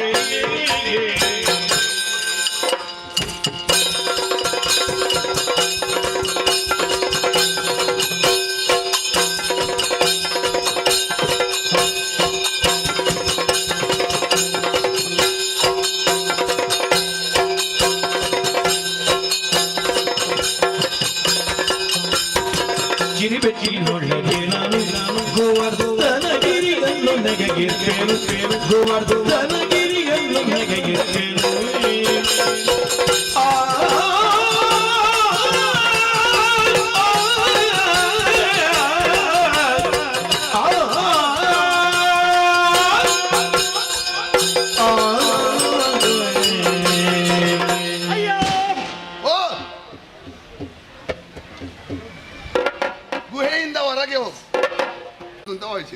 ಹೌದಾ? ಹೌದೌದು. ನಾನು ಸೂಚನೆ ಕೊಟ್ಟದ್ದು ಹೌದು, ಹಾ, ಆದ್ರೆ ನೀನು ತಿಳಿದುಕೊಂಡ ಹಾಗಲ್ಲ. ಸರಿ. ಈ ಹಿಂದೆ ಹಾ, ನಮ್ಮ ನಂದಗೋಕುಲದಲ್ಲಿ ನಾವು ಬೆಳೆದವರು. ಸರಿ. ಆ ಸಮಯದಲ್ಲಿ ಅಲ್ಲ, ನಂದಗೋಕುಲದಲ್ಲಿ ನಿನಗೆ ಊರು ಎಷ್ಟುಂಟು ನಿನಗೆ? ಊರು- ಆಗ ದ್ವಾರಕ್ಕೆ ಅಂತ ಹೇಳಿದೆ. ಹೌದು. ಈಗ ನಂದ ಗೋಕುಲ ಅಂತ ಹೇಳ್ತಿ. ನಿನಗೊಂದು ಸರಿಯಾದದ್ದು ಯಾವುದು ನೆಲೆ ಇಲ್ವಾ? ಬೆಳೆದದ್ದು ನಂದಗೋಕುಲದಲ್ಲಿ. ಸರಿ. ನಂದಗೋಕುಲದಲ್ಲಿ ಒಂದು ಸಂಸ್ಕಾರ ಇತ್ತು. ಯಾರಿಗೆ? ಉತ್ತರ. ಪ್ರತಿ ವರ್ಷ ನೀನು ಸಂಸ್ಕಾರ ಅಂತ ಹೇಳುದು ಉತ್ತರ ಕ್ರಿಯೆಯನ್ನಲ್ಲ. ಹಾಗಲ್ವೋ? ಆಗಲ್ವಾ? ಹಾ, ಹಾ, ಹಾ. ಶ್ರಾದ್ದ ಅಲ್ಲ, ನಡೆಯುವಂತಹ ಒಂದು ಪೂಜೆ. ಪೂಜೆ. ವರ್ಷಕ್ಕೊಮ್ಮೆ ಹಾ, ದೇವೇಂದ್ರನನ್ನು ದೇವೇಂದ್ರ ನಮಗೆ ಮಳೆಯನ್ನು ಬರಿಸ್ತಾನೆ. ಹಾ, ಆ ಮೂಲಕವಾಗಿ ಭೂಮಿ ತಂಪಾಗಿರುವಂತೆ ಇರುತ್ತಾನೆ ಹಾ, ಎಂಬ ಹಾಗೆ. ಹಾ, ಹಾಗಾಗಿ ವರ್ಷಕ್ಕೊಮ್ಮೆ ನಡೆಯುವಂತಹ ಪೂಜೆಯನ್ನು ಹಾ, ಮಾಡ್ತಾ ಇದ್ದಂತಹ ನಮ್ಮ ತಂದೆಯವರಲ್ಲಿ ಹಾ, ನಾನು ಹುಟ್ಟಿನ ಬಳಿಕ ಹಾ, ಸ್ವಲ್ಪ ಬದಲಾವಣೆ ಮಾಡುವ ಅನ್ನಿಸ್ತು. ಹಾ, ದೇವೇಂದ್ರನನ್ನು ಪೂಜಿಸುವ ಬದಲು ಹಾ. ನಾವು ಪ್ರಕೃತಿಯನ್ನು ಪೂಜಿಸೋಣ ಅಂತ ಹೇಳಿದೆ. ಇಂದ್ರ ಪೂಜೆ ನಿಲ್ಲಿಸಿ ಪ್ರಕೃತಿಯನ್ನು ಪೂಜಿಸುವುದು. ಅದು ಈ ವರ್ಷ ಮಾಡಿದ್ದ ನೀನು? ಅಲ್ಲ, ನಾನು ಮಳೆ ಇಲ್ಲ ಹಾಗೆ ಹೇಳಿದ್ದು. ಈ ಸಲ ಇಂದ್ರ ಪೂಜೆ ನಿಲ್ಲಿಸಿದ್ದ ಅಂತ ಈ ವರ್ಷ ಅಲ್ಲ, ಇಡೀ ಬಿಸಿ ಆಗಿದೆ. ಹಾ, ಹಾ. ಈ ಸಲ ಅಲ್ಲಲ್ಲ, ಕೆಲವು ವರ್ಷ ಆಯ್ತಲ್ಲ. ಕೆಲವು ವರ್ಷ ಆಯ್ತು. ಹಾ, ಹಾ. ನಿಲ್ಲಿಸಿದ್ದು ಯಾಕೆ? ಯಾಕೆ? ನಮಗೆ ಗೋ ಸಂಪತ್ತೇ ಮುಖ್ಯವಾದದ್ದು. ಸರಿ. ನಮ್ಮ ಪ್ರತಿಯೊಂದು ಮನೆಗಳಲ್ಲೂ ಹಾ, ಗೋವನ್ನು ಸಾಕ್ತೇವೆ. ಸರಿ. ಅದರಿಂದ ಉತ್ಪತ್ತಿಯಾದಂತಹ ಆ ಫಲಗಳಿಂದ ಹಾ. ನಾವು ಜೀವನವನ್ನು ಸಾಗಿಸ್ತೇವೆ. ಹಾ, ಹಾಗಾಗಿ ಗೋ ಸಂಪತ್ತಿಗೆ ಮುಖ್ಯವಾದದ್ದು ಯಾವುದು? ಯಾವುದು? ಹುಲ್ಲು. ಹೌದೌದು, ಗ್ರಾಸ. ಹಾ, ಹಾಗಾಗಿ ಅದನ್ನು ಕೊಡುವುದು ಯಾವುದು? ಹಾ, ಗೋವರ್ಧನ ಪರ್ವತ. ಸರಿ. ಹಾಗಾಗಿ ನಾವೆಲ್ಲರೂ ಸೇರಿ ಗೋವರ್ಧನ ಪರ್ವತ ಅಂದ್ರೆ ಅಲ್ಲಿ ಒಂದು ಪರ್ವತದ ಹೆಸರು. ಹೌದೌದು. ಹಾ, ಸರಿ. ಆ ಪ್ರಕೃತಿ ಮಾತೆಯನ್ನು ಆರಾಧಿಸೋಣ ಎಂಬ ಹಾಗೆ ಹೇಗೆ ತಿಳಿದು ಗೋವರ್ಧನಗಿರಿಯನ್ನು ಪೂಜಿಸುವ ಅಂತ ಹೇಳಿದೆ. ಹಾ, ಹಾಗಾಗಿ ಎಲ್ಲರೂ ಅನುಮತಿಯನ್ನು ಸೂಚಿಸಿ ಹಾ, ಗೋವರ್ಧನಗಿರಿಯನ್ನು ಪೂಜಿಸುವುದಕ್ಕೆ ಹೊರಟೆವು. ಸರಿ. ಇದರಿಂದ ಕುಪಿತನಾದಂತಹ ದೇವೇಂದ್ರ ಮುಸಲ ಧಾರೆಯಂತೆ ಹಾ, ವರ್ಷಧಾರೆಯನ್ನು ನಮ್ಮ ನಂದಗೋಕುಲಕ್ಕೆ ಸುರಿಸಿದ. ಹಾ, ಒನಕೆ ಗಾತ್ರದಲ್ಲಿ. ಹೌದೌದೌದು. ಮಳೆ. ಹಾ, ಹಾ, ಅದು ಕೂಡ ಒಂದೆರಡು ದಿನ ಅಲ್ಲ. ನಿನಗೆ ಎಂತದಕ್ಕೆ ಮತ್ತೆ ಅಧಿಕ ಪ್ರಸಂಗ? ಹಾ. ಸುಮ್ಮನೆ ಇದ್ದವರಿಗೆಲ್ಲ ಉಪದ್ರ ಮಾಡ್ಲಿಕ್ಕೆ ಇದ್ದ ಪೂಜೆಯನ್ನು ಮಾಡುದು, ಮತ್ತೆ ನಿಲ್ಲಿಸಿ ಅವನಿಗೆ ನೋಡಿ ಇಡೀ ಊರಿನವರಿಗೆ ಉಪದ್ರ ಆಗ್ಲಿಲ್ವಾ? ಅದೇ ಉಪದ್ರ ಆಯ್ತು. ಹಾ, ಆದ್ರೂ ಉಪದ್ರ ಆಗದ ಹಾಗೆ ನೋಡಿಕೊಂಡಿದ್ದೇನೆ. ಏನ್ ಮಾಡಿದಿ? ಈಗ ಒಂದು ದಿನ ಅಲ್ಲ, ಅದೇ 7 ದಿನ ಸಪ್ತಾಹ ಆಗಿತ್ತು. ಎಂತದು ಸಪ್ತಾಹ? ಎಂತದು? ಒಂದು ದಿವಸ ಅಲ್ಲ, ಅರ್ಧ ದಿವಸಕ್ಕೆ ಜನ ಇರುವುದಿಲ್ಲ ಇಲ್ಲಿ. ಕಾಲಮಿತಿಗೆ ಜನ ಇರುವುದಿಲ್ಲ. ಇನ್ನು 7 ದಿವಸಕ್ಕೆ ಎಷ್ಟು ಜನ ಇದ್ದಾರೆ? ಸಪ್ತಾಹ ಮದುವೆ ಮಳೆ ಬಂದದ್ದು. ಅದೇ ಮಳೆ ಬಂದು ಬರುವಾಗ ಯಾರಾದ್ರೂ ಉಳಿದಾರ ಅಂತ? ಇದ್ದರು, ಎಲ್ಲರೂ ಇದ್ದರು. ಕೊಚ್ಚಿ ಹೋದವರೆಲ್ಲ. ಅದೇ ಎಲ್ಲರೂ ಭಯಭೀತರಾಗಿ ನನ್ನಲ್ಲಿ ವಿಚಾರವನ್ನು ಅರ್ಹಿದ್ರು. ಹಾ, ಅವರೆಲ್ಲರನ್ನು ಕರೆತಂದು ಒಂದೇ ಕಡೆಯಲ್ಲಿ ಸೇರಿಸಿ ಎಲ್ಲರಿಗೂ ಆಶಯತಾಣವಾಗಿ ಕಂಡುಕೊಂಡಂತಹ ಗೋವರ್ಧನಗಿರಿಯನ್ನು ಪ್ರಾರ್ಥಿಸಿ ನನ್ನ ಈ ಕಿರುಬೆರಳಿನಿಂದ ಎತ್ತಿ ಅದರ ಕೆಳಗೆ ಗೋವುಗಳಿಗೆ ಗೋಪಾಲಕರಿಗೆ ಆಶಯವನ್ನಿತ್ತವನು ನಾನು. ನಿಜವಾಗಿ ನೀನು ಎತ್ತಿದ್ದ ಅದರ ಕೆಳಗೆ ಒಂದು ಹೊಂಡದಲ್ಲಿ ನಿಂತು ಹೀಗೆ ಮಾಡಿದ್ದ ನೀನು? ಖಂಡಿತ ಅಲ್ಲ, ನಾನು ಎತ್ತಿದ್ದೆ, ಕಿರುಬೆರಳಿನಲ್ಲಿ ಎತ್ತಿದ್ದು. ಸರಿ. ಅದಕ್ಕೆ ಆಶ್ರಯವನ್ನು ಕೊಟ್ಟೆ. ಪೊಂಗಳಲು ಎಂತದು? ಚಿನ್ನದ್ದೇ ಅದು? ಹೌದು. ಅಥವಾ ಚಿನ್ನದ ಬಣ್ಣದ್ದ? ಬಣ್ಣದ್ದಲ್ಲ, ಚಿನ್ನದ್ದೇ. ಅದೆಲ್ಲವನ್ನು ಕೊಟ್ಟಿದ್ದಾನೆ. ಹಾಗಾಗಿ ನಾನು ಕಿರುಬೆರಳಿನಲ್ಲಿ ಅಷ್ಟು ಸಾಧನೆಯನ್ನು ಮಾಡಿದ್ದೇನೆ. ಬಿಡು, ನೀನು ಪರ್ವತದ ಹೆಸರು ಹೇಳಿದ್ರೆ ಸಾಕಿಲ್ಲ, ಒಂದು ಸಣ್ಣ ಗುಡ್ಡೆ ಹೆಸರು ಕೇಳಿದ್ರು ನಿನಗೆ ಭಯದಿಂದ ಜೀವಿಸುವುದಕ್ಕೆ ಅಸಾಧ್ಯವಾದೀತು. ಹಾಗಾಗಿ ನನ್ನೆದುರು ನಿನ್ನ ಪರಾಕ್ರಮ ಸಲ್ಲದು. ಇದು ಏನು ಗೊತ್ತಿಲ್ಲದ ಅಜ್ಞಾನಿಗಳ ಊರಿನಲ್ಲಿ ಗಾಜನ್ನು ನೋಡಿಯೇ ಮಾಣಿಕ್ಯ ಅಂತ ಭಾವಿಸ್ತಾರೆ. ಮಾಣಿಕ್ಯದ ಪರಿಚಯ ಇರುವವರಿಗೆ ಗಾಜು ಯಾವುದು ಮಾಣಿಕ್ಯ ಯಾವುದು ಅಂತ ಗೊತ್ತಾಗ್ತದೆ. ನೀನು ಮಾಡಿದ್ದು ನಿನ್ನ ಮಟ್ಟಕ್ಕೆ ಸ್ವಲ್ಪ ದೊಡ್ಡದೇ ಅದು. ಆದ್ರೆ ಈಗ ಬಾವಿ ಎದುರಿನಲ್ಲಿ ನದಿ ದೊಡ್ಡದಲ್ವಾ? ಹೌದಲ್ವಾ? ಬಾವಿ ಎದುರಿನಲ್ಲಿ ದೊಡ್ಡದೇ, ಸಮುದ್ರದ ಎದುರಿನಲ್ಲಿ ನದಿ ಸಣ್ಣದು. ಹೌದಾ? ನೀನು ನದಿ ನೋಡಿದ್ಯಾ ಅಂತ ಕೇಳಿದ್ದೆ, ಯಾರಲ್ಲಿ ಗೊತ್ತುಂಟಾ? ಯಾರಲ್ಲಿ? ಸಮುದ್ರ ನೋಡಿದವನಲ್ಲಿ. ಹೌದಾ?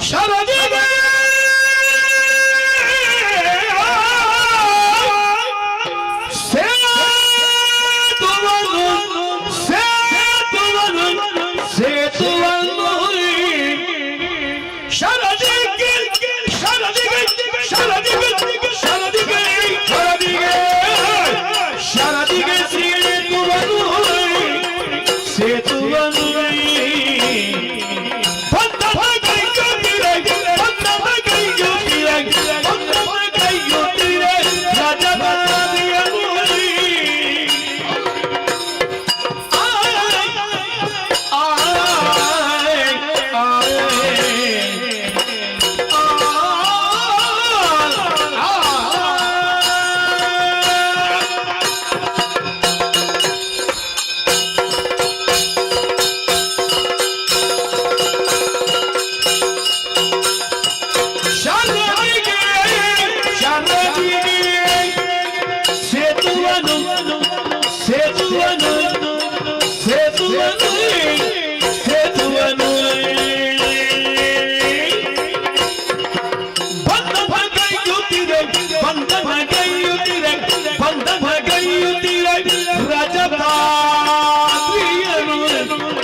ರಾಜಕಾದ್ರಿಯನು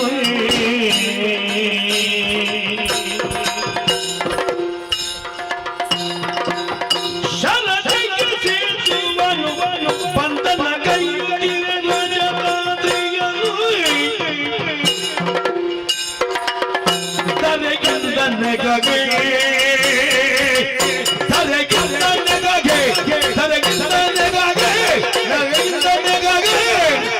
ಬರ್ಗನು ಬಂದು ಎನ್ನೊಳ್ಳು ಬರ್ಗನು ಬಂದು ಎನ್ನೊಳ್ಳು ಪರಮ ಸಖ್ಯವಗೈದನು ಎನ್ನೊಳು ಪರಮ ಸಖ್ಯವಗೈದನು ಬರ್ಗನು ಬಂದು ಎನ್ನೊಳು ಪರಮ ಸಖ್ಯವಗೈದನು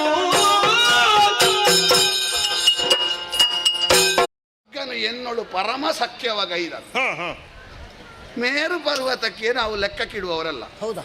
ಅವ ಹೇಳಿದ ನಿಮಗೆ ಸೇತುವೆಗೆ ಬೇಕು ಅಂತ ಹೇಳಿದ್ರೆ ಆ ಕಡೆ ಈ ಕಡೆಯಿಂದ ಎಲ್ಲ ಇದ್ದದನ್ನು ತಂದು ಕೊಂಡು ಹೋಗಿ ಅಂತ ಹೇಳಿದ.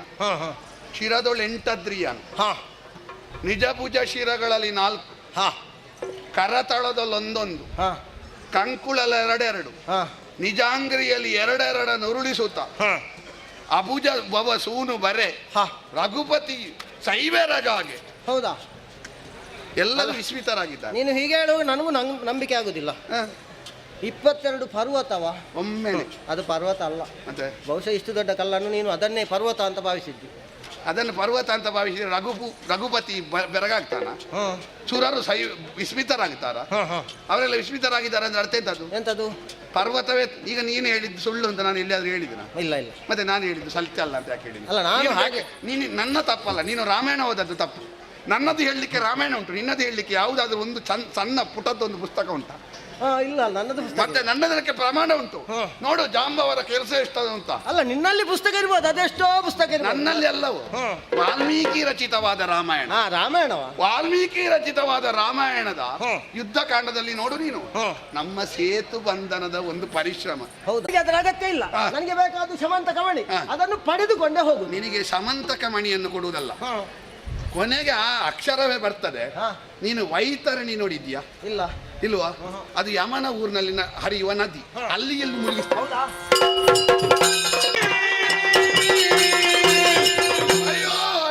ಅಯ್ಯೋ ಎನ್ನೋಳಿಷ್ಟು ದೂರ ಛಲದಿಂದ ದೂರವಗೈದವರಿಲ್ಲ.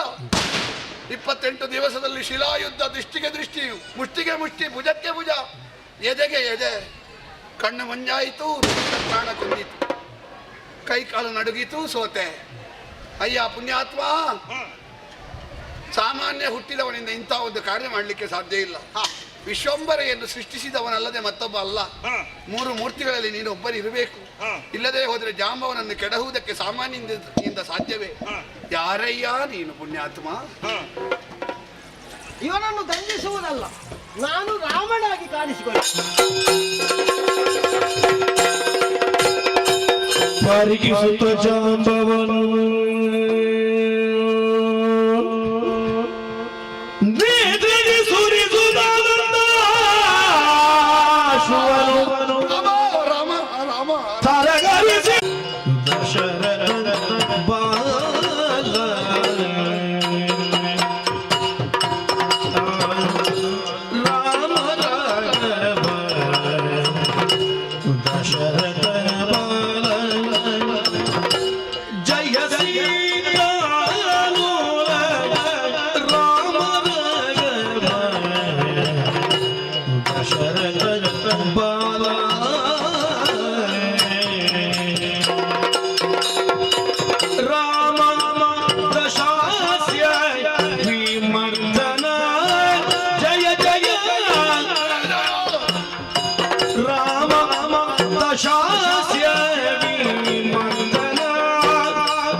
ಶ್ರೀರಾಮ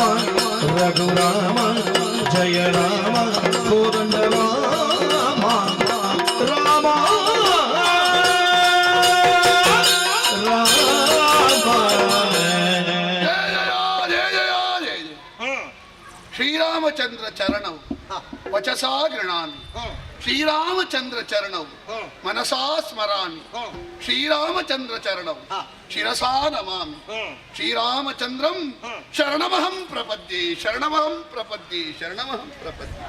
ಸ್ವಾಮಿ, ಈ ಪ್ರಪಂಚದಲ್ಲಿ ದಶರಥನ ಬಾಲನಾಗಿ ಹುಟ್ಟಿ 11,000 ವರ್ಷಗಳ ಕಾಲ ಭೂಮಿಯನ್ನು ರಾಮರಾಜ್ಯವನ್ನಾಗಿಸಿದ ಆ ಸವಿ ಸುಖವನ್ನು ಏನೆಂದು ವರ್ಣಿಸಲಿ. ಸೀತಾವಿಲಾಸದಲ್ಲಿ ಶೃಂಗಾರ, ಶಿವ ಧನುರ್ಭಂಜನದಲ್ಲಿ ವೀರ, ಶೂರ್ಪನಖಾ ಪ್ರಕರಣದಲ್ಲಿ ಹಾಸ್ಯ, ಕಾಕಾಸುರ ಪ್ರಕರಣದಲ್ಲಿ ಕರುಣ, ಸೇತುಬಂಧನದಲ್ಲಿ ಅದ್ಭುತ, ರಣಾಂಗಣದಲ್ಲಿ ಬೀಭತ್ಸ, ಸೀತಾ ಭೂಗರ್ಭ ವಿಲೀನದಲ್ಲಿ ಭಯಾನಕ, ರಾವಣ ವಧೆಯಲ್ಲಿ ರೌದ್ರ, ಮುನಿಗಳ ಮನಸ್ಸಿನಲ್ಲಿ ಸದಾ ಶಾಂತ ರಸವನ್ನು ಒಡಗೂಡಿಕೊಂಡು ನವರಸಗಳ ಪಾಕವಾಗಿ ರಾಮಾಯಣವನ್ನು ಉಳಿಸಿದ ಸ್ವಾಮಿ ನೀನು. ಸ್ವಾಮಿ, ನಿನ್ನ ಭಕ್ತನಾಗಿ ನಿನ್ನ ಶರಣನಾಗಿ ಅನುದಿನವೂ ನಿನ್ನನ್ನೇ ಸ್ತುತಿಸ್ತಾ ಇದ್ದವ.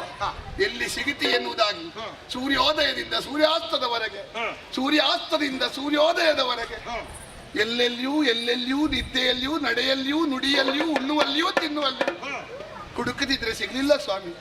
ಈಗ ಒಬ್ಬ ಬಾಲಕನಾಗಿ ಬಂದು ನನ್ನ ವಿರೋಧಿಯಾಗಿ ನಿಂತೆ. ಎಂಥ ವಿರೋಧಿ ಆಗಲಿ ಅವನಿಗೆ ವಾತ್ಸಲ್ಯ ತೋರಿಸುವ ರಿಪೂಣಾಂ ವತ್ಸಲಾಮಪಿ ರಾಮಃ ನೀನು. ರಿಪುಗಳಿಗಾದ್ರೂ ವಾತ್ಸಲ್ಯ ತೋರಿಸುವ ನೀನು ನನ್ನ ಕೈಯಿಂದ ಇಂಥ ಕೆಟ್ಟ ಕೃತ್ಯ ಮಾಡಿಸಿ ನನ್ನ ಕೈಯಿಂದ ಬೈದು ಭಂಗಿಸುವ ಹಾಗೆ ಮಾಡಿದ್ಯಲ್ಲ ಸ್ವಾಮಿ. ಈ ಪಾಪವನ್ನು ಎಲ್ಲಿ ತೊಳೆದುಕೊಳ್ಳಲಿ ದೇವರೇ?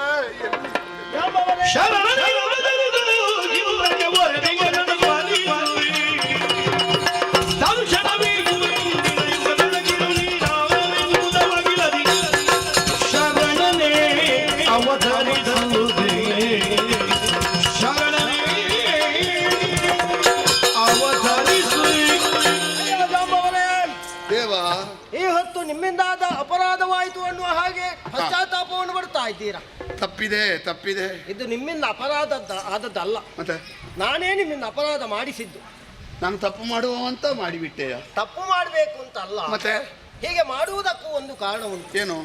ಈ ಹಿಂದೆ ರಾವಣನ ಯುದ್ಧ ನಡೆದ ಬಳಿಕ ನಾವೆಲ್ಲರೂ ವಿಶ್ರಾಂತಿಯನ್ನು ಪಡೆಯುವಂತಹ ಸಮಯದಲ್ಲಿ ನಿಮ್ಮಲ್ಲೇ ಕೇಳಿದ್ದೆ, ಆಯುಧ ಬೇಕು ನಿನಗೆ, ಬರೇ ಒಂದು ಕಣ್ಣಿನ ನೋಟ ಸಾಲದ ಒಬ್ಬನನ್ನು ಸೋಲಿಸಲಿಕ್ಕೆ. ಆ ಸಮಯದಲ್ಲಿ ನೀವು ಆಡಿದ್ದೀರಿ. ಆಡಿದಂತಹ ಮಾತನ್ನು ದೇವನಾಗಿ ಪೂರೈಸಿಕೊಡಬೇಕಾದ್ದು ಧರ್ಮ ಅಲ್ವಾ?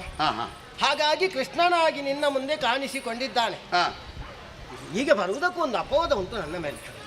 ಅಪವಾದ? ಹೌದೌದು. ಅಲ್ಲ, ರಾಮನಾಗಿರುವಾಗಲೇ ಬಿಡ್ಲಿಲ್ಲ. ರಾಮನಾಗಿರುವಾಗಲೇ ಸೀತೆಯನ್ನು ರಾವಣನ ಬಳಿಯಿಂದ ಕೊಂಡು ಬಂದ. ರಾಮನಿಗೇನು ವಿವೇಕ ಇಲ್ವೋ ಅಂತ ಎಷ್ಟೋ ಜನರು ಹೇಳಿದ್ದಾರೆ. ಅವರ ಪ್ರತಿನಿಧಿಯಾಗಿ ಒಬ್ಬ ಅಗಸ ಹೇಳಿದ್ದಾನೆ. ಈಗ ಯಾರು ಕುದುರೆ ಮೈ ತೊಳೆಯುವ ಹೇಳಿದ? ಬೇರೇನೂ ಅಲ್ಲ, ಮತ್ತೆ ಈಗ ನಾನು ನನ್ನ ಸಖ ಅಂತ ಹೇಳಿದ್ದೇನಲ್ಲ, ಹೌದು, ಅದೇ ಪ್ರಸೇನ. ಅವ ಕಾಣೆಯಾಗುವುದಕ್ಕೆ ಕಾರಣ ನಾನು ಅಂತ ನನ್ನ ಮೇಲೆ ಅಪವಾದ ಬಂದಿದೆ. ಹೌದಾ? ಅದಕ್ಕೆ ಕಾರಣ ಬೇರೇನೂ ಅಲ್ಲ. ಈ ಹಿಂದೆ ಶಮಂತಕ ಮಣಿಯನ್ನು ನಾನು ನನ್ನ ಅಜ್ಜನಿಗಾಗಿ ಕೇಳಿದ್ದೆ ಅವನಲ್ಲಿ, ಅವನ ಅಣ್ಣನಲ್ಲಿ, ಸತ್ರಾಜಿತನಲ್ಲಿ. ಆಗ ಅದು ಕೊಡುವುದಿಲ್ಲ ಅಂತ ಅವ ಹೇಳಿದ್ದ. ಆ ಬಳಿಕ ಅದರ ಸುದ್ದಿಯನ್ನು ನಾನು ಬಿಟ್ಟಿದ್ದೆ. ಈಗ ಪ್ರಸೇನ ಶಮಂತಕ ಮಣಿಯನ್ನು ಧರಿಸಿ ಬಂದವ ಕಾಣೆಯಾಗಿದ್ದಾನೆ ಅಂದಾಗ ಇದಕ್ಕೆ ಕಾರಣ ನಾನೇ ಅನ್ನುವ ಹಾಗೆ ಅಪವಾದ ನನ್ನ ಮೇಲೆ ಬಿದ್ದಿದೆ. ಅದು ಯಾರಿಂದ ಹರಡಿದ್ದು? ಹರಡಿದ್ದು ಬೇರೆ ಯಾರಿಂದಲಲ್ಲ, ನಮ್ಮವರಿಂದಲೇ, ಕೆಲವರಿಂದ. ಅಪವಾದ ಹಾಕಿದ್ದು ಅಂತ ನಿನ್ನಲ್ಲಿಗೆ ಬರಲಿಕ್ಕೆ ಕಾರಣ ಏನು ಅಂತ ಗೊತ್ತಾಗಲಿಲ್ಲ ನನಗೆ. ಹೌದಾ? ನಿನಗೆ ಗೊತ್ತಾಗಬೇಡ? ನನಗೆ ಗೊತ್ತುಂಟು. ಯಾರಿಂದ ಗೊತ್ತಾಯ್ತು? ನಮ್ಮವರೇ ಹೇಳಿದ್ರಲ್ವಾ, ನಾರದರು ಹೇಳಿದ್ದಲ್ವಾ. ಯಾರು? ನಾರದರು ಹೇಳಿದ್ದು, ಅಣ್ಣನಿಗೆ ಹೇಳಿದ್ದು. ನಾರದರು ಹಾಗಾದ್ರೆ ನಿನ್ನ ಮೇಲೆ ಅಪವಾದ ಹೇಳಿದ್ದಲ್ಲ. ಮತ್ತೆ ನಾರದರು ಯಾರು? ನಾರದರು ಲೋಕ ಸಂಚಾರಿಗಳು, ಬ್ರಹ್ಮನ ಮಗ ಅಲ್ವಾ? ಅಲ್ಲಿ ತಮ್ಮ ನಿನ್ನನ್ನು ಕಾಯ್ತಾ ಇದ್ದಾನೆ ಅಂತ ಬಹುಶಃ ನಿನ್ನನ್ನು ಕಳುಹಿಸುವುದಕ್ಕೆ ಒಂದು ಅಪವಾದದ ಮೂಲ ಹಾಕಿದ್ದಿರಬೇಕು. ನಾನು ಬ್ರಹ್ಮನ ಮಗನೇ ಅಲ್ವ? ಹಾಗಿರಬಹುದು. ಬ್ರಹ್ಮನ ಲೋಕಕ್ಕೆ ಅತೀತವಾದದ್ದು ಅದು ಯಾರಲ್ಲಿ ಉಂಟು ಅಂತ ಕೇಳಿದ್ರೆ ದೇವರಲ್ಲೇ ಉಂಟು. ಮತ್ತೆ ಆದಿದೇವರಲ್ಲಿ ಇರದೇ ಇರುವುದಕ್ಕೆ ಸಾಧ್ಯ. ಆದಿದೇವರೊಡನೆ ಮುಳಿದು ಆದಿದ ಪರಾದ ಪರಿಗಾರಕ್ಕೆ ಸುತೆಯ ಮೋದದಿಂದ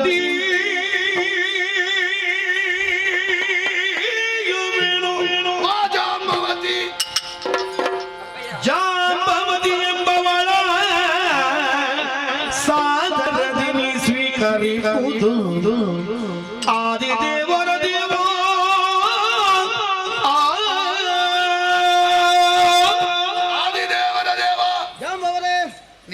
ಏನು ಸೂರ್ಯನಿಗೆ ಅರ್ಘ್ಯ ಬಿಡುವಾಗ ನಾವು ಸಮುದ್ರಕ್ಕೆ ಹಾಕ್ತೇವೆ. ಸಮುದ್ರದಲ್ಲಿ ನೀರು ಕಡಿಮೆ ಉಂಟು ಅಂತ ಅರ್ಘ್ಯ ಅಲ್ಲಿಗೆ ಹಾಕುದಾ? ನಮ್ಮ ಕರ್ತವ್ಯ, ನಮ್ಮ ಆತ್ಮ ತೃಪ್ತಿಗೆ ಮಾಡುವ ಒಂದು ಕ್ರಿಯೆ ಅಲ್ವಾ? ನಿನಗೆ ನಿಂದಿಸಿದ್ರು ಒಂದೇ, ಸ್ತುತಿಸಿದ್ರು ಒಂದೇ. ನಿರಾಕಾರನಾದಂತ ನಿನಗೆ ಕಾಣ್ತದೆ, ನಿನಗೆ ತಾಗುತ್ತದೆ. ನಿಂದಕರಿರಬೇಕು, ಜಗದಲ್ಲಿ ನಿಂದಕರಿರಬೇಕು. ಹಂದಿಗಳಿರಬೇಕು, ಊರಿನಲ್ಲಿ ಹಂದಿಗಳಿರಬೇಕು, ಆಗ ಸ್ವಚ್ಛ ಆಗುತ್ತದೆ. ಇರ್ಲಿ. ಹಾಗೆ ತಪ್ಪು ಪಶ್ಚಾತ್ತಾಪ ಭಾವ ಉಂಟು. ನಿನ್ನೊಡನೆ ಮುಳಿದು ಕಾದಿದ ಅಪರಾಧ ಪರಿಹಾರ ಮಣಿ ಅಲ್ವಾ? ಹೌದು.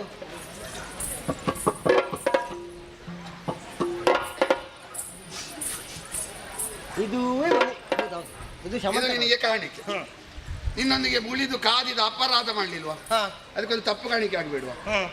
ಓ ಇಲ್ಲಿ ನೋಡಿ ಇನ್ನೊಂದು ಮಣಿ, ಕನ್ಯಾಮಣಿ. ಓ, ನಾನು ಮದುವೆ ಆಗುವ ಹಾಗಿಲ್ಲವಲ್ಲ. ಅದೇನು? ನಾನು ರಾಮ ಅಲ್ವ, ಏಕಪತ್ನಿ ವ್ರತಸ್ಥ. ಈಗ ಎಂತದ್ದು ಮಾಡುದು?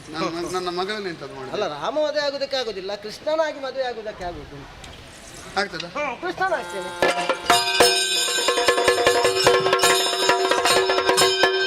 ಅದರಲ್ಲಿ ಏಕಪತ್ನಿ ವ್ರತಸ್ಥ, ಇದರಲ್ಲಿ ಏಕಪತ್ನಿ ವ್ರತಸ್ಥ ಅಲ್ಲ. ಲೆಕ್ಕಾಚಾರವಿಲ್ವಾ? ಎಷ್ಟು ಬಂದದೆಲ್ಲ ಸ್ವೀಕರಿಸುವುದೇ? ಅಲ್ಲ, ಈಗ ನಿನ್ನ ಮಗಳನ್ನು ಮದುವೆ ಆಗಬೇಕು ಅಂತ ಹೇಳಿದ್ದೀಯಲ್ಲ? ಹೌದು. ನನಗೊಂದು ಸಂಶಯ. ಏನು? ಕರಡಿಯ ಮಗಳು, ಕಾಡಿನಲ್ಲಿ ಬೇರೆ ಸಂಬಂಧ ಸಿಗುವುದಿಲ್ಲ. ಈಗ ಬಂದವನನ್ನು ಬಿಟ್ಟರೆ ಮತ್ತೆ ಇಲ್ಲ. ಹಾಗಾಗಿ ಇವನಿಗೆ ಮದುವೆ ಮಾಡುವಂತ ತೀರ್ಮಾನ ಮಾಡಿದ್ದ. ಸ್ವಾಮಿ, ಈಗ ಯಾರಿಗೆ ಕೊಡ್ಲಿ? ನಿನ್ನನ್ನು ಕರೆಯುವುದು ಹೇಗೆ? ಹೇಗೆ? ಸರ್ವಕಾಂತಾವರಣ. ಲೋಕದಲ್ಲಿರುವ ಹೆಣ್ಣು ಮಕ್ಕಳಿಗೆ ಬಿಡು, ಗಂಡು ಮಕ್ಕಳಿಗೆ ನೀನು ಗಂಡ. ಜಗತ್ಪತಿ ಅಲ್ವ ನೀನು? ಹೌದೌದು. ಮತ್ತೆ ನಿನ್ನಷ್ಟು ಒಳ್ಳೆ ಗಂಡು ಬೇರೆ ಸಿಕ್ಕೀತ? ನನ್ನ ಮಗಳಿಗೆ ಬೇರೆ ವರ ಸಿಕ್ಕಿ ಅಲ್ಲ, ಹೆಸರಿಗೆ ಮಾತ್ರ ವರ. ಶ್ರೇಷ್ಠ ಆದಾನ? ಖಂಡಿತ ಇಲ್ಲ. ಶ್ರೇಷ್ಠನಾಗಬೇಕಾದ್ರೆ ನೀನೇ ವರನಾಗಬೇಕು. ಅಲ್ಲ, ನಿಮ್ಗೆ ಜಾಂಬವರಿಗೆ ಮದುವೆ ಆಗ್ಲಿಲ್ಲ ಅಂತ ಕೇಳಿದ್ದೇನೆ. ಈಗ ಮಗಳು ಎಲ್ಲಿಂದ ಬಂದದ್ದು ಅಂತ ಗೊತ್ತಾಗಲಿಲ್ಲ. ಜಾನಕಿ ಅಂತ ಯಾರನ್ನು ಕರೆಯುವುದು? ರಾಮನ ಮಡದಿಯನ್ನು. ಅವಳು ಯಾರ ಮಗಳು? ಜನಕರಾಯಣ. ಅವನ ಮಗಳ ಅಲ್ಲ, ಸಿಕ್ಕಿದ್ದಲ್ವ? ಈಗ ಜನಕನಿಗೆ ಸಿಕ್ಕಿದವಳು ಜಾನಕಿ ಆಗ್ತಾಳೆ ಅಂತ ಜಾಂಬವಂತನಿಗೆ ಸಿಕ್ಕಿದವಳು ಜಾಂಬವತಿ ಆಗುದಿಲ್ವಾ? ಖಂಡಿತ ಆಗ್ತಾಳೆ. ಹಾಗೆ ರಾಮಾವತಾರದನ್ನು ನೆನಪು ಮಾಡಿಕೊಂಡ್ರೆ ಆಗುದಿಲ್ವ? ಸಾಕಾಗುದಿಲ್ಲ. ಖಂಡಿತ. ಹಾಗಾಗಿ ನಾ ಜಾಂಬವತಿ ಅಂತ ನನಗೆ ಹುಟ್ಟಿದ ಮಗಳಲ್ಲ, ನನಗೆ ಸಿಕ್ಕಿದವಳು. ಹಾಗೆ ಸ್ವಾಮಿ, ನನಗೀಗ ಸಾಕು ಮಗಳು ಸಾಕು ಅಂತ ಕಂಡಿದೆ. ಈಗ ಮಗಳೇ ಸಾಕು ಅಂತ ಆಗಿದೆ. ಹೌದೌದು. ಅಂದ್ರೆ ಈ ಮೋಹದಿಂದ ಇದ್ದ ಕಾರಣ ಅಲ್ವಾ ನೀನೇ ಬರುವಾಗಲೂ ನನಗೆ ಎದುರಿನಿಂದ ನೀನು ಬಂದದ್ದು ಅಂತ ಗೊತ್ತಾಗ್ಲಿಲ್ಲ. ಮಗಳನ್ನು ಇತ್ತಿದ್ದೇನೆ, ಮಣಿಯನ್ನು ಇತ್ತಿದ್ದೇನೆ, ಮತ್ತೊಬ್ಬ ಇದ್ದಾನೆ ಮಗು ಪ್ರವೀರ, ಅವನನ್ನು ನಿನಗೆ ಕೊಟ್ಟಿದ್ದೇನೆ. ನನಗೊಂದು ಲಾಭ ಉಂಟು. ಏನು? ಇವಳಿಗೆ ಮದುವೆ ಆಗುವ ಮೊದಲೇ ತೊಟ್ಟಿಲು ಆಡಿಸಲಿಕ್ಕೆ ಗೊತ್ತುಂಟು. ಇದರಲ್ಲೂ ಲಾಭದ ಲೆಕ್ಕಾಚಾರ ಮಾಡಿದ್ದೀನಿ. ಕಾಡಿನಲ್ಲಿ ಬೆಳೆದವಳು ಅಂತ ಮಗುವನ್ನು ಬೆಳೆಸುವ ಕೆಲವೆಲ್ಲ ಇದ್ದಾರೆ. ಕೇವಲ ಗಂಡನಿಗೆ ಹೆಂಡತಿ ಆಗ್ಲಿಕ್ಕೆ ಮಾತ್ರ ಗೊತ್ತಿರುವುದು. ಮಗು ಆಯ್ತಾ ನೋಡಿಕೊಳ್ಳಿಕ್ಕೆ ಮತ್ತೊಂದು ಜನ ಮಾಡುದು. ಅಂತ ಸಮಸ್ಯೆ ಇಲ್ಲ ನಿನಗೆ. ಮದುವೆ ಆಗುವ ಮೊದಲೇ ಮಗುವನ್ನು ಆಡಿಸುವುದು ಹೇಗೆ, ಮಗುವನ್ನು ಲಾಲಿಸುವುದು ಹೇಗೆ, ಪಾಲಿಸುವುದು ಹೇಗೆ, ಅವಳ ತಮ್ಮನ ಜಾಗದಲ್ಲಿ ಇದ್ದಂತಹ ಪ್ರವೀರನನ್ನು ಲಾಲಿಸಿ ಪಾಲಿಸುವ ಮೂಲಕ ತೋರಿಸಿದ. ಖಂಡಿತ. ಎಂತದ್ದು ಮಗಳ? ಅರಣ್ಯ ಪಿತನ ಕೆಟ್ಟೆ ಅಂತ ಹೇಳಿದ್ದು ನಾನು ಭಾವಿಸಿದೆ. ಹೇಗೆ? ನಿನ್ನನ್ನು ನೋಡಿ ಕೆಟ್ಟೆ ಅಂತ ಹೇಳಿದ್ದು ಅಂತ ಈಗ ಗೊತ್ತಾಯ್ತು. ನನ್ನೊಟ್ಟಿಗಿದ್ದು ಕೆಟ್ಟೆ, ನಿನ್ನನ್ನು ಸೇರ್ಬೇಕು ಅಂತ ಅವಳಿಗೆ ಕಂಡಿದೆ. ನನ್ನನ್ನು ನೋಡಿದ ಬಳಿಕ ನಿನ್ನೊಂದಿಗಿದ್ದು ಕೆಟ್ಟೆ ಅಂತ ಗೊತ್ತಾಯ್ತು. ಹೌದು. ಅರರೆ ಪಿತಾ, ಇಲ್ಲಿವರೆಗೆ ನಾನು ಅರೆ ಆಗಿದ್ದೇನೆ, ಇಡೀ ಆಗಬೇಕಾದ್ರೆ ಅಲ್ಲಿಗೆ ಹೋಗ್ಬೇಕು ಅಂತ ಹೇಳಿ ಈಗ ಮಣಿಯನ್ನಿತ್ತಿದ್ದಿ, ಮಗಳನ್ನಿತ್ತಿದ್ದೇನೆ. ಒಂದು ಸಾಂಕೇತಿಕವಾಗಿ ಒಂದು ಜಾಂಬವತಿ ಕಲ್ಯಾಣ ಆಯ್ತು, ಇಲ್ಲೇ ಮಾಡು. ಊರಿನಲ್ಲಿ ವೈಭವದಲ್ಲಿ ಮಾಡಿ. ಅಲ್ಲಿ ನಾನು ಅಲ್ಲಿಗೆ ಬರುದಿಲ್ಲ, ಆಯ್ತಾ? ಅದೇನು? ಅಲ್ಲಿಗೆ ಬಂದು ಮತ್ತೆ ನಾನು ಮದುವೆಯಲ್ಲಿ ನಿಲ್ಲುದು. ಬಳಿಕ ನಾನೇ ಬಂದು ಯಾವುದಕ್ಕಾಗಿ ಇರಬೇಕು ಅಂತ ಬಿಡುವ. ಇನ್ನು ಹಲವಾರು ಕಾರ್ಯಗಳಾಗ ರಾಮಧ್ಯಾನದಲ್ಲಿ ಇದ್ರೆ ಯುಗ ಕಳೆದ್ರು ನನಗೆ ಕ್ಷಣದ ಹಾಗೆ. ರಾಮನನ್ನು ಮರೆತರೆ ಒಂದು ಕ್ಷಣ ಆದ್ರೂ ಯುಗ ಆದ ಹಾಗೆ. ರಾಮಧ್ಯಾನದಲ್ಲೇ ತೊಡಗಿರುತ್ತಾ ವಿದ್ಯೆಯ ಮೂಲೆಯಲ್ಲಿ ರಾಮ ಚರಿತಾಮೃತವನ್ನು ಯೋಚಿಸುತ್ತಾ, ರಾಮನ ಕಾರ್ಯ ಬೇರೆ ಅಲ್ಲ, ನನ್ನ ಬದುಕು ಬೇರೆ ಅಲ್ಲ, ರಾಮಧ್ಯಾನದಲ್ಲೇ ತತ್ಪರನಾಗಿರ್ತೇನೆ. ರಾಮ ರಾಮ ಜಾಂಬವತಿ ಕಲ್ಯಾಣವಾಗಿದೆ, ಇನ್ನು ನಮ್ಮಲ್ಲಿಗೆ ಮಣಿ ಕೊಡ್ಬೇಕು. ಆಯುಧಗಳವನ ಕೈಯಲ್ಲಿ ನಾನೇ ಕೊಟ್ಟದ್ದನ್ನು ನನ್ನ ಮೇಲೆ ಪ್ರಯೋಗಿಸಿದ ಅಲ್ವಾ? ಕಬ್ಬಿಲ್ಲು ಕುಸುಮ ಶರಗಳು ಹಗುರವಾದ ಆಯುಧ, ಹಗುರವಾದ ಆಯುಧಗಳಾದರೂ ಆಳವಾದ ಗಾಯಗಳನ್ನು ಮಾಡಬಲ್ಲವ. ನೋಡಿದ್ರ? ಈಗ ಮತ್ತೆ ಬೇಕು ಅಂತ ಇದೇ ಸಂದರ್ಭದಲ್ಲಿ ದಾಕ್ಷಾಯಿಣಿ ಹುಟ್ಟಿದ್ದಾಳೆ. ಮತ್ತೆ ಆ ಪರ್ವತರಾಜನ ಮಗಳಾಗಿ ಹುಟ್ಟಿ ಪಾರ್ವತಿ ಅಂತ ಅವಳ ಹೆಸರು. ಹೌದು, ಗಿರಿರಾಜನ ಮಗಳಾದ ಕಾರಣ ಗಿರಿಜಿ. ಆಮೇಲೆ ಒಂದು ಅಪರ್ಣ ಅಂತ ಒಂದು ಹೆಸರಾಗಿದೆ ಅವಳಿಗೆ. ಈಗೆಲ್ಲ ಆಹಾರ ಎಲ್ಲ ಉಣ್ಣುವುದನ್ನು ಬಿಟ್ಟಿದ್ದಾಳೆ ಅವಳು, ಎಲೆಯನ್ನೇ ತಿಂದು ಬದುಕುತ್ತಾ ಇದ್ದಾಳೆ. ಹಾಗಾಗಿ ಅಪರ್ಣ ಅಂತ ಹೆಸರು ಅವಳಿಗೆ. ಹಾಗಾಗಿ ಪಾರ್ವತಿ ಕಲ್ಯಾಣ ಆಗಬೇಕು ಅಂತ ಎಲ್ಲರ ಸಂಕಲ್ಪ ನೋಡಿ. ಅದಕ್ಕಾಗಿ ಹಾಗಂತ ನೇರವಾಗಿ ಹೋಗಿ ಮದುವೆ ಆಗೋದಲ್ಲ. ನನ್ನಲ್ಲಿ ಭಕ್ತಿ ಇದೆಯೋ ಅಂತ ಪರೀಕ್ಷೆ ಮಾಡಬೇಕು ಅವಳನ್ನು. ಹೌದು, ಪರೀಕ್ಷೆ ಮಾಡಬೇಕು. ನಿಜವನ್ನು ತಿಳಿಬೇಕು ಅಂತ ಆದ್ರೆ ಪರೀಕ್ಷೆ ಮಾಡಬೇಕು. ಗಂಧದ ಕೊರಡಿನಲ್ಲಿ ಪರಿಮಳ ಇರ್ತದೆ, ಮೂಲೆಯಲ್ಲಿ ಇಟ್ಟರೆ ಪರಿಮಳ ಪಡೆಯೋದಕ್ಕಾಗ್ತದ? ಅರೆಯಲ್ಲಿ ಗಂಧವ ಅರೆದರೆ ಮಾತ್ರವೇ ಪರಿಮಳವದು ಹೊರಸೂಸುವುದು. ಉರಿಯುವ ಬೆಂಕಿಯಲ್ಲಿರಿಸಿ ಸುವರ್ಣವ ಕಾಯಿಸಿ ಗಾತಿತೆ ಹೊಳೆಯುವುದು. ಪರೀಕ್ಷೆ ಮಾಡಬೇಕು. ಎಲ್ಲಿದ್ದಾಳಪ್ಪ? ನಮಃ ಶಿವಾಯ. ಓಂ ನಮಃ ಶಿವಾಯ. ನನ್ನನ್ನು ಮೆಚ್ಚಿಸುವ ಮಂತ್ರ ಓಂ ನಮಃ ಶಿವಾಯ. ಪಂಚಾಕ್ಷರಿ ಮಂತ್ರ. ಸರಿ ಸರಿ. ನಮಃ ಶಿವಾಯ. ಓಂ ನಮಃ ಶಿವಾಯ. ಮೈಯ ಪರಿಮಳವು ಮೂಗಿಗೆ ಬಡಿಯುತ್ತಾ ಉಂಟು. ಎಲ್ಲಿರ್ಬೋದು? ಓ, ಇವಳನ್ನು ಎಬ್ಬಿಸಬೇಕಲ್ಲ. ಓಂ ನಮಃ ಶಿವಾಯ. ಪಾರ್ವತಿ, ಏ ಪಾರ್ವತಿ, ಓಂ ನಮಃ ಶಿವಾಯ. ಒಂದು ನಗು ಮಾಡಿಬಿಡು. ಹೆದರ್ಬೇಡ, ಹೆದರ್ಬೇಡ. ಏತಕ್ಕೆ ಬಂಗದು ತಪ್ಪವ ಮಾಡುವೆ ಬಯಕೆನ್ನು ತಪ್ಪವ ಮಾಡುವೆ ಬಯಕೆನ್ನು ಈತರ ತೊಡಲ ತಂದಿಸುವೆ ಉಪವಾಸದಿ ಈತರ ತೊಡಲ ತಂದಿಸುವೆ ಉಪವಾಸ ಏತಕ್ಕೆ ನನಗೆ ಕೇಳು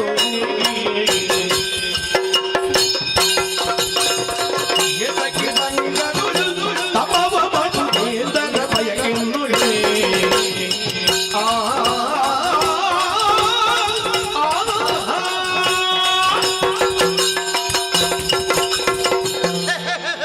ಹೆದರಬೇಡ, ಹೆದರಬೇಡ. ನಿನ್ನಲ್ಲಿ ಸ್ವಲ್ಪ ಮಾತನಾಡುವುದಕ್ಕಿದ್ದೇನೆ. ಮಾತನಾಡುದಾ? ಹೌದು. ಈಗ ನೀನು ಊಟ ಮಾಡುವುದಿಲ್ಲ? ಇಲ್ಲ. ನೀನು ಕುಡಿಯುವುದನ್ನು ಬಿಟ್ಟಿದ್ಯಾ ಈಗ? ಯಾವುದೂ ಇಲ್ಲ. ಅಲ್ಲ, ನೀರು ಕುಡ್ಕೊಂಡಿದ್ವಿ ಮೊದಲು, ಮಜ್ಜಿಗೆ ನೀರದು ಇದೆಲ್ಲ. ತಪ್ಪಸಂದ ಮೇಲೆ ಅದನ್ನೆಲ್ಲ ಕುಡಿಲಿಕ್ಕೆಲ್ಲ ಆಗ್ತದಾ? ತಿನ್ನುವುದಕ್ಕೆ ಆಗ್ತದಾ? ದೇಹವನ್ನು ದಂಡಿಸುವುದು ಯಾಕೆ? ದಂಡಿಸಿ ನೀನು ಕೃಶವಾದ್ರೆ ನಾಳೆ ಹುಡುಗ, ಯಾರವ ಹುಡುಗನು ಒಪ್ಪಲಿಕ್ಕಿಲ್ಲ ನಿನ್ನನ್ನು. ನನ್ನನ್ನು ಒಪ್ಪುವ ಒಬ್ಬ ಇದ್ದಾನೆ. ಯಾಕೆ ತಪಸ್ಸು? ಯಾರ ಕುರಿತು ತಪಸ್ಸು? ಅದನ್ನಾದ್ರೂ ಹೇಳುವೆಯಾ? ಅದನ್ನು ನಿನಗೆ ಹೇಳಬೇಕೆಂಬುದಾಗಿ. ಹೌದು.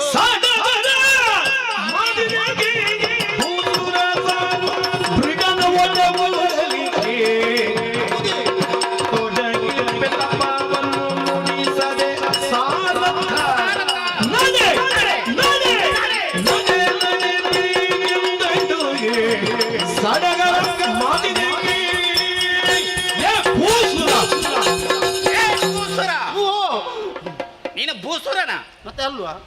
ನಿನ್ನ ಕಾಣುವಾಗ ಗೊತ್ತಾಗ್ತದಾ? ಭೂಸುರನ ಹಾಗೆ ಇದ್ದೇನಲ್ಲ ನಾನು. ನೀನು ಇದ್ದಿ ಹೌದು, ಸ್ವಭಾವ ಹಾಗೆ ಇಲ್ಲ ಅಂತ. ನನ್ನ ವ್ಯವಹಾರದಲ್ಲಿ ತಪ್ಪಾಯ್ತಾ?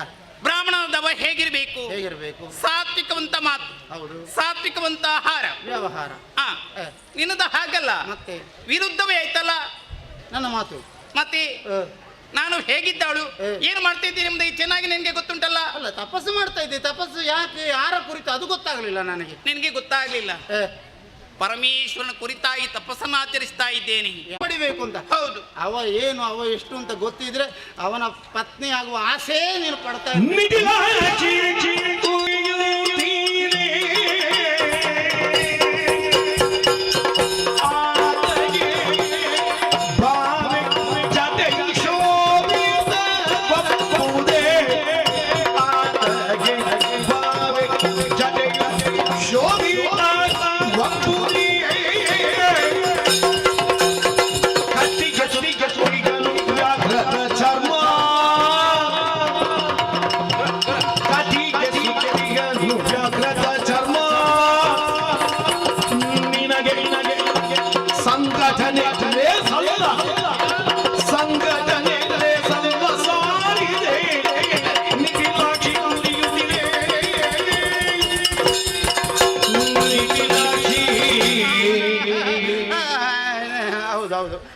ಅವನಿಗೆ ಕಣ್ಣು ಎಷ್ಟು ಗೊತ್ತುಂಟ ನಿನಗೆ? 3. ಹೌದಲ್ಲ? ಮುಕ್ಕಣ್ಣ. ಹೌದು. ಮುಕ್ಕ ಅದು ವಿಕಾರ. ಅದು ಯಾರು ಹೇಳಿದ್ದು? ನಾನು ಹೇಳಿದ್ದು. ಪ್ರಪಂಚವೇ ಹೇಳಿಲ್ಲ ವಿಕಾರ ಅಂತ ಎಂಬ. ಹೌದೌದು, ಹೆಸರೆಲ್ಲ ಉಂಟು ಅವನಿಗೆ. ಹೌದು, ಪಾಲನೇತ್ರ, ಹೌದು, ನಿಟಿಲಾಕ್ಷ, ಪಾಲಾಕ್ಷ, ಹೀಗೆಲ್ಲ ಹೇಳ್ತಾರೆ. ಅದು ವಿಕಾರ. ಅದು ಯಾರಿಗೂ ಇಲ್ಲ ಹಣೆಯಲ್ಲಿ ಕಣ್ಣು, ಅವನಿಗೆ ಮಾತ್ರ. ಅದು ಯೋಚನೆ ಮಾಡು. ಹಾಗಂತ ಆ ಹಣೆಯಲ್ಲಿ ಏನು ಉಂಟು ಅಂತ ಗೊತ್ತಿದೆಯಾ ನಿನಗೆ? ಏನುಂಟು? ಬೆಂಕಿ. ಬೆಂಕಿ. ಹೌದು. ಅದಕ್ಕೆ ಪ್ರಪಂಚವೇ ನಡುಗುತ್ತಾ ಇದೆ ಅಲ್ವಾ? ಮತ್ತೆ ಹೌದು. ಆದ್ರೆ ನೀನು ಹೆದರುದಿಲ್ಲ ನೋಡು. ಅವ ಉರಿಗಣ್ಣನಿದ್ದಾನೆ. ನಿನಗೆ ಅನುಕೂಲನಾದ ಸರಿಯಾದ ವರ ಅವ ಅಲ್ಲ. ಪರಮೇಶ್ವರನ ಆಸೆಯನ್ನು ಬಿಟ್ಟು ಬಿಡು.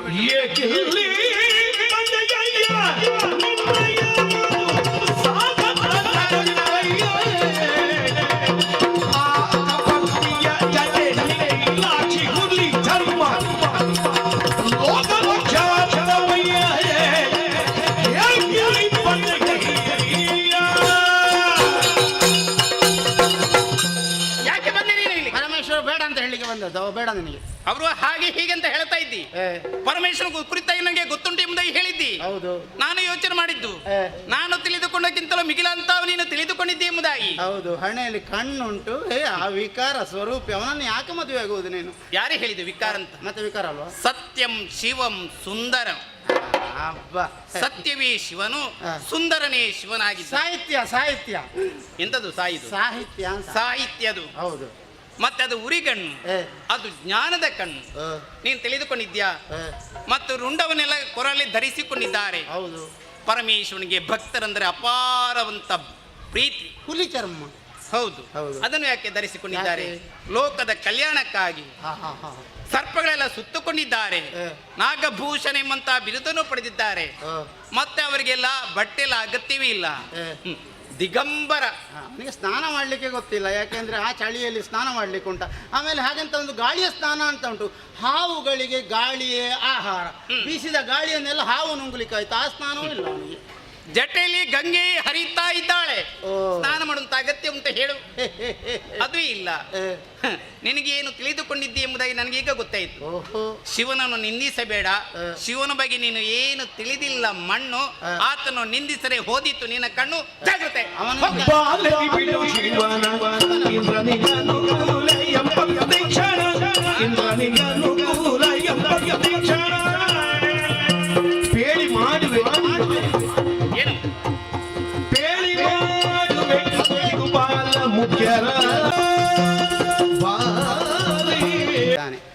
ನಾನು ಹೇಳಿ ಮಾಡಿಸ್ತೇನೆ ನಿನ್ನ ಜೊತೆ ಮದುವೆ. ಇಂದ್ರನ ಮದುವೆ ಆದ್ರೆ ಉಳಿದ ದಿಕ್ಪತಿಗಳೆಲ್ಲ ಅಮ್ಮ, ತಾಯೇ, ಮಹಾತಾಯೇ ಅಂತ ನಿನ್ನ ಕಾಲು ಹಿಡಿದ್ದಾರೆ. ಅಷ್ಟು ಮಾಡಿಸ್ತೇನೆ ನಾನು. ಇಂದ್ರನಲ್ಲಿ ಹೇಳಿ ಮಾಡಿಸ್ತೇನೆ. ಇಂದ್ರಾದೀತ ಅವ ಬೇಡ. ಚಂದ್ರ ಅಗತ್ಯ ಇಲ್ಲ. ರವಿ ಯಾರು ಬೇಡ. ಹಾಗಿದ್ರೆ ಸ್ವಲ್ಪ ಶಿವನಾಗಿ ನಾನೇ ಇದ್ದೇನೆ. ನನ್ನನ್ನು ಮದುವೆ ಆಗಿ. ಏ ಮೂಡ.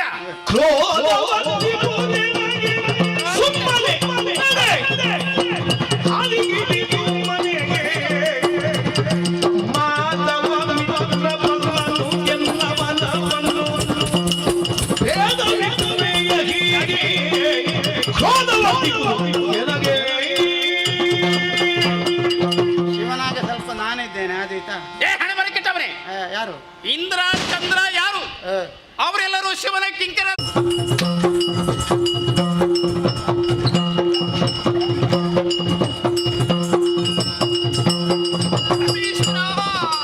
ದೇವರ ದೇವನೇ ನಿನ್ನ ಬಾವರಿ ಬಲಿಸಿರೆ ನುಡಿಸಿದ ತಪವ ಕೆಡಿಸಿದ ದೇವರ ದೇವ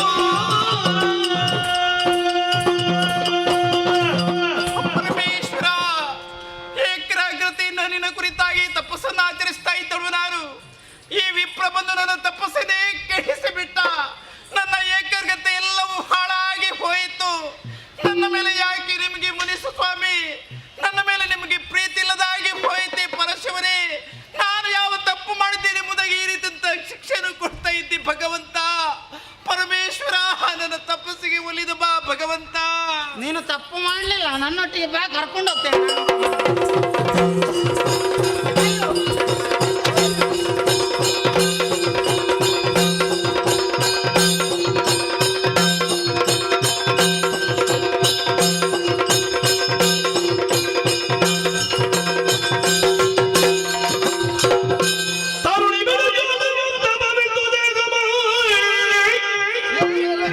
ದಂಡಿದ ಬೇಡ ನಿನ್ನ ಅರಸ ನಾನೇನು ಗಿರಿಜಯಂ ಸಂತವಿಸಲತ್ತ ಸುರರು ಅಂಬರದಿ ನೆರೆದು ಮಳೆಗರೆಯುತ್ತ ತರುಣಿ ಬಿಡು ಶೋಕವ ಸ್ವಾಮಿ. ಶೋಕವನ್ನು ಬಿಡು, ಮೇಲೆ ಏಳು. ಮನಸ್ಸಿನಲ್ಲಿ ಯಾವ ಕಾಂತನನ್ನು ನೀನು ಬಯಸಿದ್ದೀಯೋ ಅಂತಹ ಪರಶಿವನೇ ನಿನ್ನ ಮುಂಭಾಗದಲ್ಲಿ ಪಾರ್ವತಿ ಕಲ್ಯಾಣ ಎನ್ನುವಂತಹದ್ದು ಅತಿ ಶೀಘ್ರದಲ್ಲಿ ಆಗುವುದರ ಮೂಲಕವಾಗಿ ಲೋಕ ಕಲ್ಯಾಣವಾಗಬೇಕು ಎಂಬ ಹಾಗೆ ಸುರರ ಬಯಕೆ, ಭಕ್ತರ ಬಯಕೆ, ಅದನ್ನು ಈಡೇರಿಸಬೇಕಾದದ್ದು ನಮ್ಮ ಕರ್ತವ್ಯ. ಆದ್ದರಿಂದ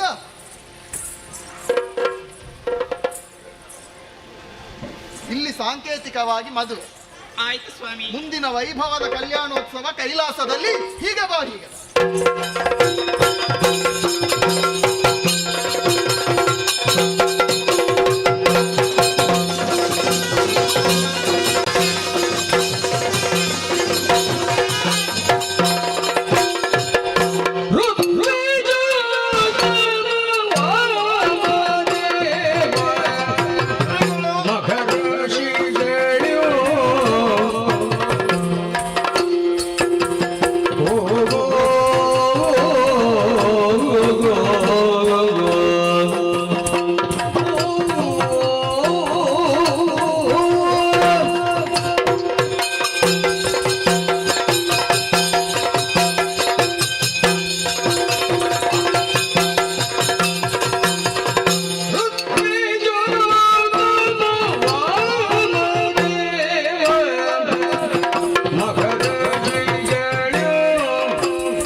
ಮಿಥಿಲಾನಗರದ ರಾಜನಾದಂಥ ಪ್ರಹಾರ ವರ್ಮನಿಗೆ ಉಪಹಾರ ವರ್ಮ, ಅಪಹಾರ ವರ್ಮ ಇಬ್ಬರು ಮಕ್ಕಳು, ಗಂಡು ಮಕ್ಕಳು. ನಾವು ಸರ್ವತೋಮುಖ ಉತ್ಕರ್ಷೆಯನ್ನು ಬಯಸಿದಂತಹ ನಮ್ಮಪ್ಪ ಉತ್ತಮ ಗುರುಗಳಿಂದ ವಿದ್ಯಾಭ್ಯಾಸ ಆಗಬೇಕು ಎನ್ನುವ ಹಾಗೆ ತಿಳಿದು ವಾಮದೇವ ಎನ್ನುವಂತಹ ಗುರುಗಳಲ್ಲಿ ನಮ್ಮನ್ನು ನೇಮಿಸಿದ್ದಾರೆ. ಗುರುಗಳು ಹೇಳಿಕೊಟ್ಟಂತಹ ವಿದ್ಯೆಯನ್ನು ಸಕಲವನ್ನು ಎಲ್ಲ ರೀತಿಯಲ್ಲೂ ಉತ್ತಮ ಅಭ್ಯಾಸವನ್ನು ಮಾಡಿದ್ದೇವೆ. ಮಂತ್ರಿ ಮಕ್ಕಳು ಕೂಡ ನಮ್ಮ ಜೊತೆಯಲ್ಲಿ ಇದ್ರು.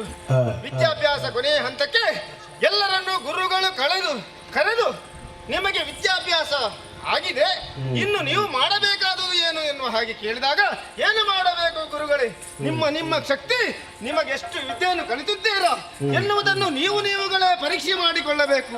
ಹೇಗೆ ಗುರುಗಳೇ ಎಂದೆ. ಆವಾಗ ದಿಗ್ದೆಸೆಗಳಲ್ಲಿ ನೀವು ಹೋಗಬೇಕು, ಎಲ್ಲ ಕಡೆಯಲ್ಲೂ ಹೋಗಿ ಯುದ್ಧವನ್ನು ಮಾಡಿಯೋ ಯಾವುದು ಸಾಹಸವಂತ ಕಾರ್ಯಗಳನ್ನು ಮಾಡಿ ನೀವೇ ಉತ್ತೀರ್ಣರಾಗಬೇಕು ಎನ್ನುವ ಹಾಗೆ ಗುರುಗಳ ಆಶೀರ್ವಾದವನ್ನು ಪಡೆದು ಹೊರಟು ನಿಂತವರಿದ್ದೇವೆ. ಇಲ್ಲೇ ನಿಲ್ಲುವುದಲ್ಲ, ಮುಂದೆ ಹೋಗೋಣ.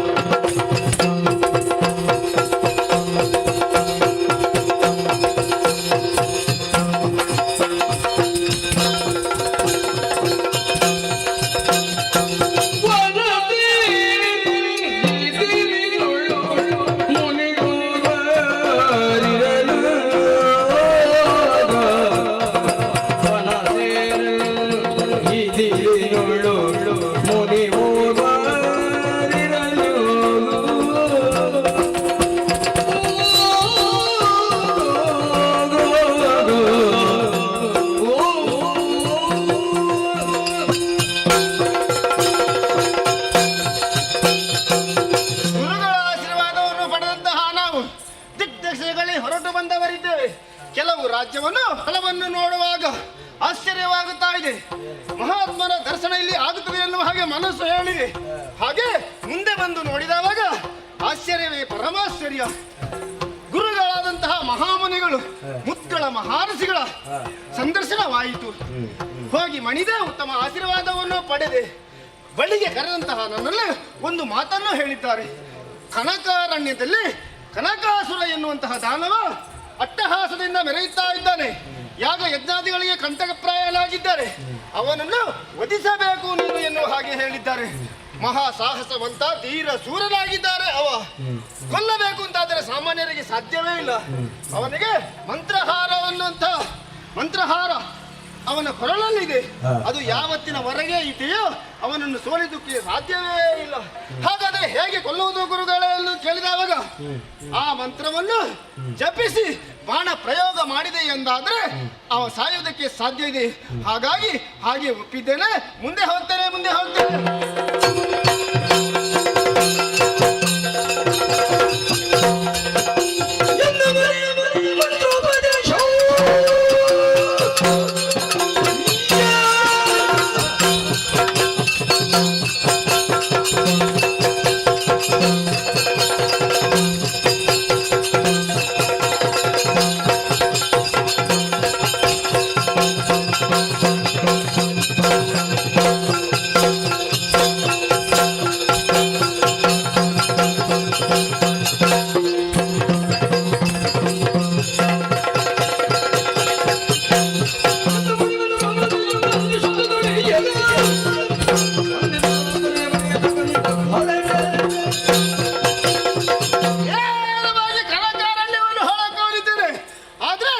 ನಾವು ಕಲಿತದ್ದು ಬಹಳವಿದೆ.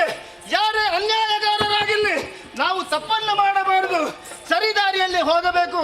ಹಾಗಾದದ್ದು ಒಳ ಪ್ರವೇಶ ಮಾಡುವುದಿಲ್ಲ. ಹೊರ ವಲಯಕ್ಕೆ ಬಂದಿದ್ದೇನೆ. ದೂತನ ಬಗ್ಗೆ ಹೋಗ್ತೇನೆ.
ಇರುವಂತಹ ಕನಕಾರಣ್ಯಕ್ಕೆ ಯಾರೆಂದು ಬಲ್ಲಿರಿ? ಕನಕಾಸುರ ಎಂದು ಸರಿ ಬಂದ ಕಾರ್ಯಕಾರ ಕವಿದ ಆಲಿಸಬೇಕಯ್ಯ.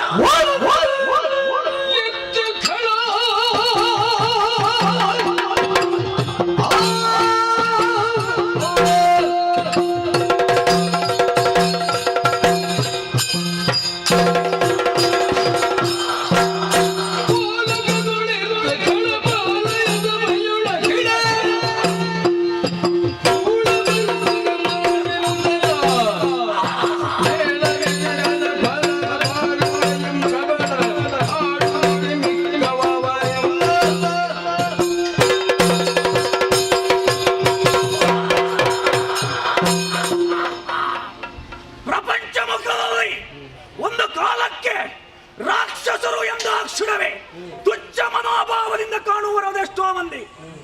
ಹಾಗೆ ಇನ್ನೊಂದು ವರ್ಗ ಯಾವ ರೀತಿಯಲ್ಲಿ ಇವರು ಕುಡುಕರು, ಮದ್ಯಪಾನ ಮಾಡುವವರು, ಹಸಿಮಾಂಸ ತಿನ್ನುವವರು, ನರಭಕ್ಷಕರು ಎನ್ನುವ ಹಾಗೆ ಹೇಳಿಕೊಳ್ಳುವಂತಹ ಇನ್ನೊಂದು ವರ್ಗ.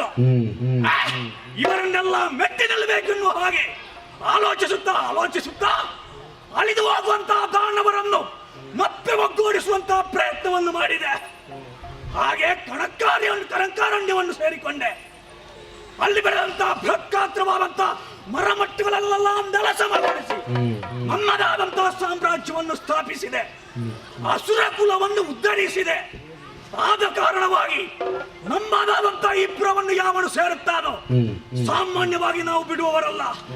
ಒಂದು ಕಾಲದಲ್ಲಿ ಭಕ್ಷಕರಾದಂತಹ ನಮಗೆ ನರರನ್ನೇ ಹಿಡಿದು ತಿಂದು ಹಸಿ ಮಾಂಸ ಭಕ್ಷಣೆಯನ್ನು ಮಾಡುವವರು. ಹಾಗೆಂದು ಪ್ರಾಣಿಗಳನ್ನು ನಾವು ಬಿಡುತ್ತೇವಾ? ಪ್ರಾಣಿಗಳನ್ನೇ ಹಿಡಿದು ತಿಂದು ನಮ್ಮಷ್ಟಕ್ಕೆ ಜೀವನವನ್ನು ಸಾಗಿಸುತ್ತಾ ಇರುವವರು.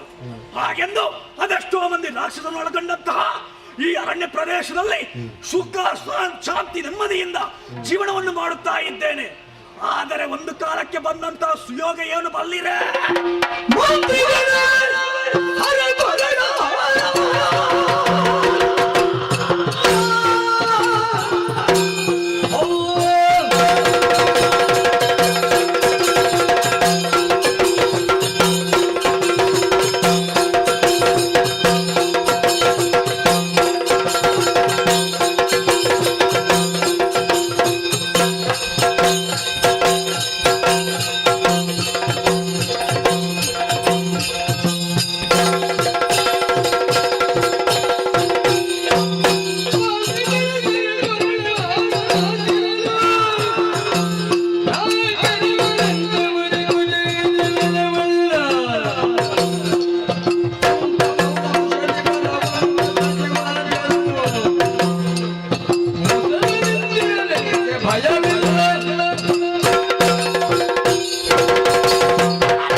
ನನ್ನ ಜೀವನದಲ್ಲಿ ಇಂತಹ ಒಂದು ಸುಯೋಗ ಬರುತ್ತದೆ ಎನ್ನುವ ಹಾಗೆ ಕನಸಿನಲ್ಲಿ ಭಾವಿಸಿದವನಲ್ಲ.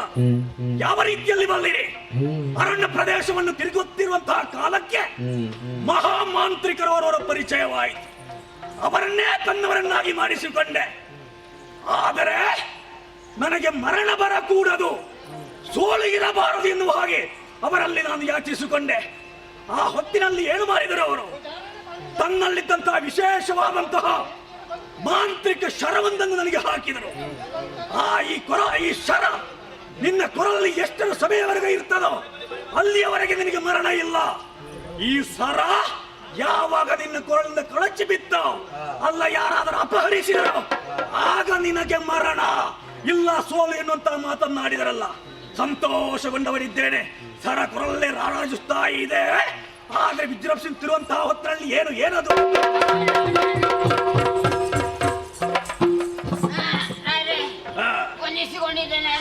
ಎದ್ದೇಳು. ಗೊತ್ತಾಯ್ತಾ ಯಾರಂತ? ಅಲ್ಲ, ಪರಿಚಯ ಪಕ್ಕನೆ ಸಿಗುವುದಿಲ್ಲ. ಯಾರೋ ನೀನು?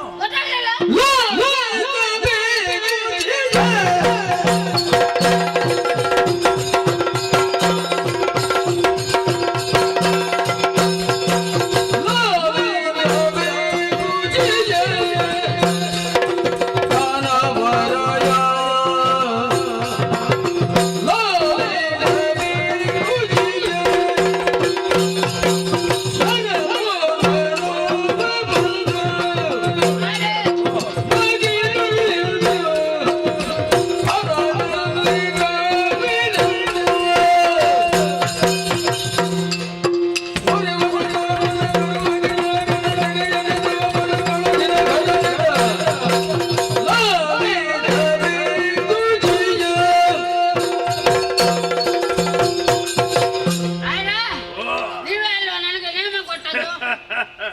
ಈಗ ಪರಿಚಯ ಸಿಗದಲ್ಲೇ ಕೇಳಿದ್ದಲ್ಲ, ಪಕ್ಕನೆ ಬಂದು ಕೇಳಿದ್ಯಲ್ಲ. ಪರಿಚಯ ಸಿಕ್ಕಿತೋ ಎನ್ನುವ ಹಾಗೆ. ಹೌದು. ಏನೋ ಪರಿಚಯ ಸಿಗದೆ ಸಿಗದೆ ಮತ್ತೆ ಎಲ್ಲಾ ಕಡೆ ಹುಡುಕಾಡಿ ಮತ್ತೆ ಹೇಗಿದ್ದೀರಿ?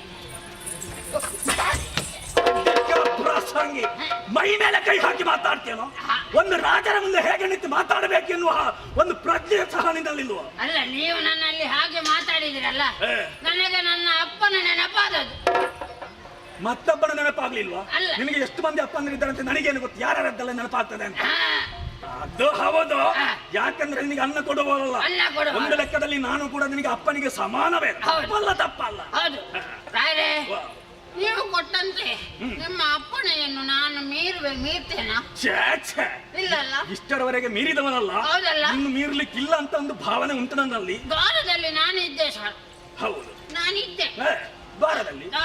ಯಾವಾಗಲೂ ಅಲ್ಲೇ ಇರುವುದಲ್ಲ, ಹೊಸತ್ತು. ಹೌದು, ಅಲ್ಲಿಗೆ ಸೇನೆ ಬಂತಲ್ಲ. ಸೇನೆ ಎಂತದ್ದು? ಸೇನೆ ಸೇನೆ ಸೇನೆ ಬಂತ? ಹೌದಪ್ಪ. ಎಲ್ಲಿಯವರು? ಎಲ್ಲಿಯವರಂತ ಕೇಳಿದೆ. ಮಿಥಿಲೆಯಿಂದ ಉಪಹಾರ ಬಂತು. ಅಲ್ಲ, ಉಪಹಾರ ಬಂದ್ರೆ ನೀನು ಇಷ್ಟು ಬೇಗ ಇಲ್ಲಿಗೆ ಬರುವವನಲ್ಲ, ನನಗೆ ಗೊತ್ತುಂಟು. ನನಗೆ ಅಲ್ಲ, ನಾನು ಉಪಹಾರ ಬಂದ್ರೆ ಅದನ್ನು ಒಳಗಿಟ್ಟು ಬೆಚ್ಚಗೆ ನೀಡು, ಆಮೇಲೆ ನಾವು ಭೋಜನವನ್ನು ಮಾಡುವ. ಭೋಜನ ಅಲ್ಲ, ಮತ್ತೆಂತದ್ದು ಉಪಹಾರ? ಅವನ ಹೆಸರು ಉಪಹಾರ ವರ್ಮ. ಉಪಹಾರ ವರ್ಮ ಅಂತ? ಮಿಥಿಲೆಯವ? ಹೌದು. ಯಾಕೆ ಬಂದದ್ದಂತೆ? ಅವ ಕಪ್ಪ ಸಂಗ್ರಹಕ್ಕೆ. ಕಪ್ಪ ಸಂಗ್ರಹ ಈಗ ಇಲ್ಲಿಗೆ, ನಮ್ಮಲ್ಲಿಗೆ. ಹೌದು. ಏನು ಹೇಳಿದವ? ಒಂದೇ ನಿಮ್ಮ ರಾಯರಲ್ಲಿ ಹೇಳು, ನನಗೆ ಕಫ ಕೊಡು, ಇಲ್ಲದಿದ್ರೆ ನಿಮ್ಮ ತಲೆ ಮೆಟ್ತಾನೆ ಅಂತ. ಮೆಟ್ತಾನೆ ಅಂತ.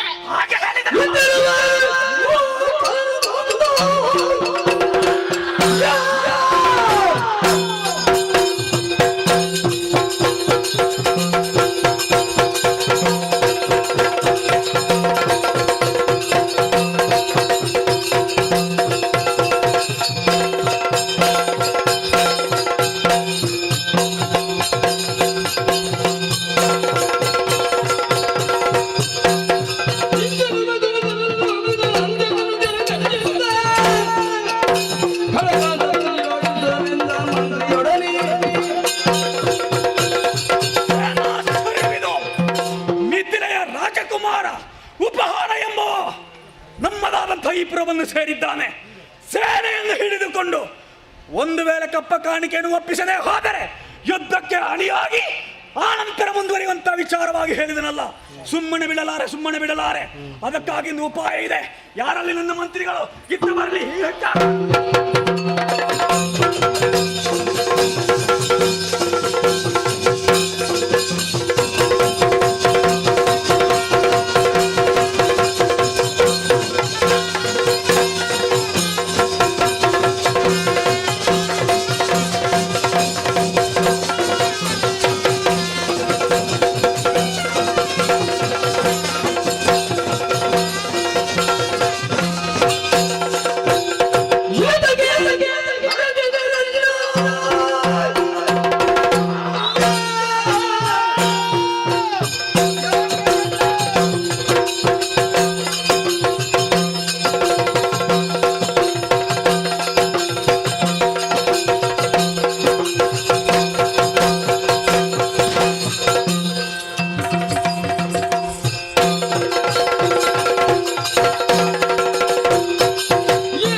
ಮೊದಲಾಗಿ ಪವಿತ್ರವಾದ ಕರೆಗಿಕೊಂಡಿದ್ದೇನೆ.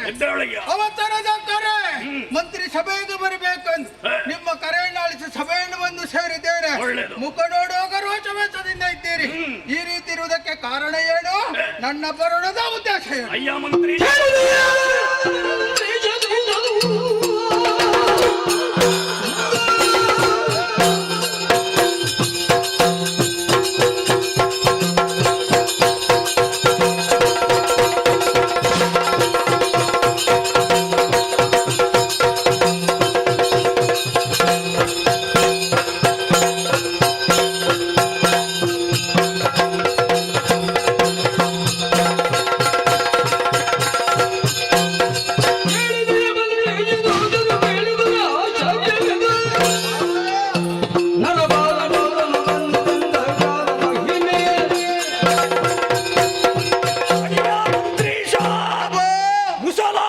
ಹೇಳುತ್ತೇನೆ, ಸರಿಯಾಗಿ ಕಿವಿಗಟ್ಟು ಕೇಳು. ಏನದು? ಮಿಥಿಲೆಯ ರಾಜಕುಮಾರ ಉಪಹಾರ ವರ್ಮ ಎಂಬವ ತನ್ನ ಸೇನೆಯನ್ನೆಲ್ಲ ನರಹಿಕೊಂಡು ನಮ್ಮದಾದಂತಹ ಈ ಕನಕಾರಣ್ಯವನ್ನು ಸೇರಿದನಂತೆ. ಯಾಕೆ? ಕೆಲವರೆಲ್ಲ ಬಡಿದೋಡಿಸುವುದಕ್ಕೆ ಮುಂದಾದನಂತೆ. ಕಪ್ಪ ಕಾಣಿಕೆಯನ್ನು ಸಂಗ್ರಹ ಮಾಡುವುದರ ಮೂಲಕವಾಗಿ ತನ್ನದಾದಂತಹ ಸಾಮರ್ಥ್ಯವನ್ನು ಪ್ರಪಂಚ ಮುಖದಲ್ಲಿ ಎತ್ತಿ ತೋರಿಸಬೇಕೆನ್ನುವ ಹಾಗೆ ಉದ್ದೇಶವನ್ನು ಇರಿಸಿಕೊಂಡಿದ್ದಾನಂತೆ. ಆದರೆ ನಮ್ಮ ಪುರಕ್ಕೆ ಪ್ರವೇಶ ಮಾಡಿದನಲ್ಲ, ಸುಮ್ಮನೆ ಬಿಡಬಹುದೇ?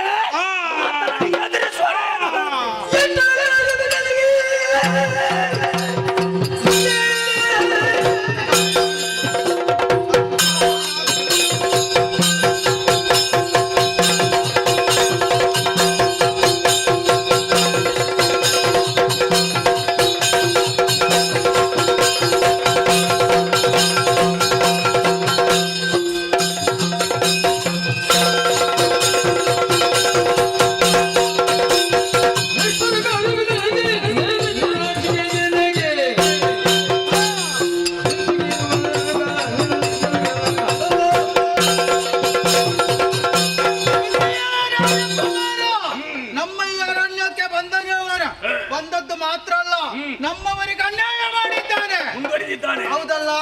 ಬಂದವನಿಗೆ ಸರಿಯಾದ ಉತ್ತರ ಕೊಡಬೇಕಾದ್ದು ನಮ್ಮ ಕರ್ತವ್ಯ.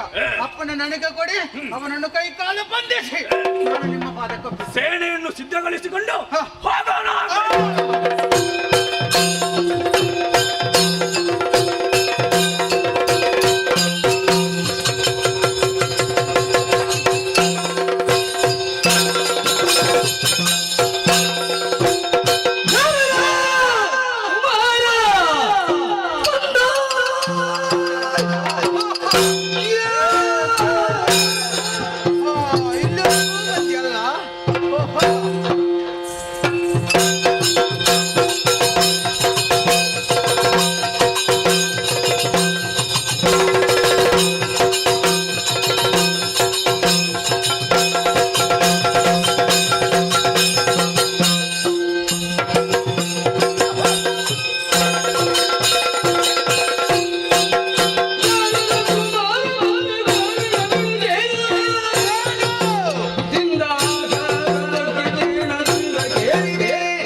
ಅದು ನಮ್ಮ ಅಭ್ಯಾಸ.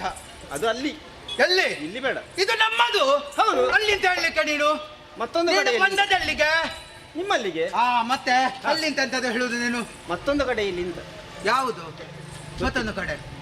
ನಮ್ಮಲ್ಲಿಗೆ ಬಂದದ್ದು ನಿನ್ನ ದೊಡ್ಡಸ್ತಿಗೆ ಅಲ್ಲಿಯೂ. ನಮ್ಮ ಊರಿಗೆ ಬಂದು ನಮ್ಮವರಿಗೆ ಬೇಡದ್ದೆಲ್ಲ ಮಾಡಿ ಯಾಕೆ ಹೊಡೆದದ್ದು? ಅವರು ಏನು ತಪ್ಪು ಮಾಡಿದ್ದಾರೆ ಕೇಳುವುದಕ್ಕೆ ಕಪ್ಪ ಬಡಿಯ ಉದ್ದೇಶದಿಂದಲೇ ನಮ್ಮಲ್ಲಿಗೆ ಬಂದದ. ನಿನಗೆ ಮಿತಿಯಲ್ಲಿ ಕಡಿಮೆ ಆಯ್ತಾ? ಇಲ್ಲ. ಮತ್ತೆ ಯಾಕೆ ಇಲ್ಲಿಗೆ ಬಂದದ್ದು? ಅನ್ಯಾಯ ಮಾಡುವುದಕ್ಕೆ ಬಂದೆಯಾ? ನಿನ್ನ ಸೊಡ್ಡವನ್ನು ಮುರಿದ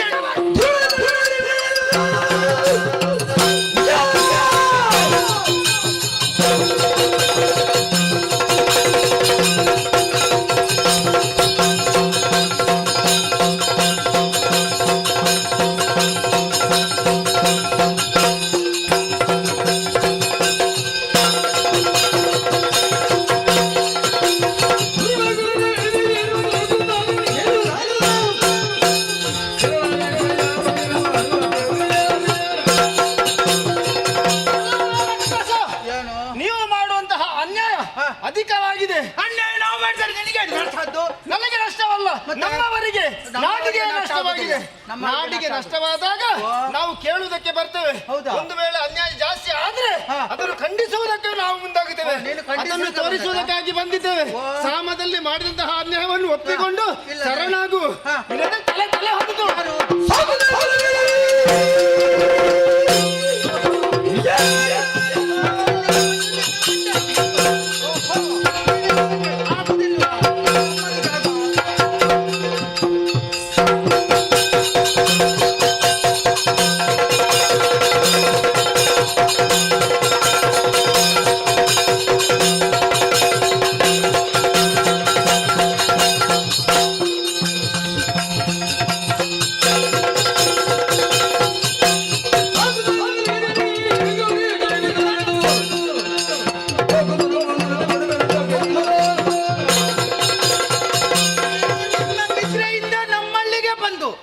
ದೊಡ್ಡ ಸಿಗಲ್ವಾ? ಹೌದು. ನಾವು ಅನ್ಯಾಯ ಮಾಡಿದ್ದೇವೆ, ಅನ್ಯಾಯ ಮಾಡಿದ್ದೇವೆ, ಅದು ನಮ್ಮವರು ಕೇಳ್ಬೇಕು, ನೀನು ಕೇಳೋದಲ್ಲ.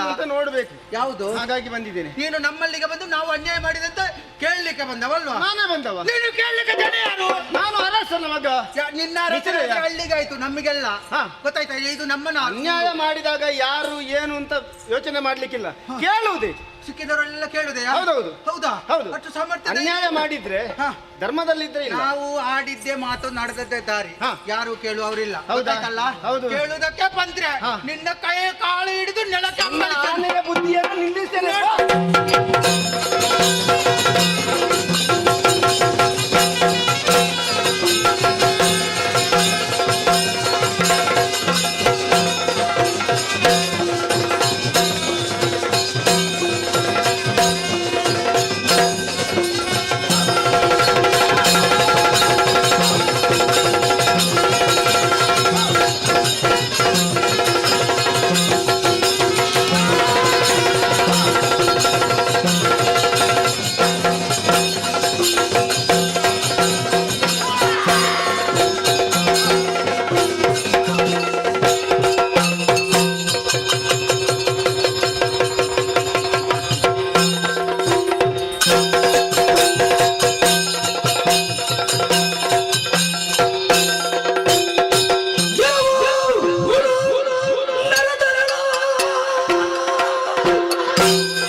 ಅರಣ್ಯವನ್ನು ಸೇರಿದ್ದು ಮಾತ್ರವಲ್ಲ, ನಮ್ಮವರೆಲ್ಲ ದಂಡಿಸುತ್ತಾ ಮುಂದುವರಿದೆ. ಮಂತ್ರೀಶನಾದಂತಹ ಮುಸಲಾಸುರನನ್ನು ಕೊಂದೆ ನೀನು. ಆದ್ದರಿಂದಲೇ ನಿನ್ನಲ್ಲಿ ಹೇಳುತ್ತಾ ಇದ್ದೇನೆ, ಆದಷ್ಟು ಶೀಘ್ರದಲ್ಲಿ ಸೇನೆಯನ್ನು ಹಿಂಪಡೆದರೆ ಲೇಸು. ಇಲ್ಲ ರಾಜಕುಮಾರ ಎನ್ನುವಂತ ಮುಖೇನವಾಗಿ ನಿನ್ನನ್ನು ಬಿಟ್ಟು ಸುಮ್ಮನೆ ಉಳಿಯಲಾರೆ. ಶಿರಚ್ಛೇದನ ಮಾಡಿ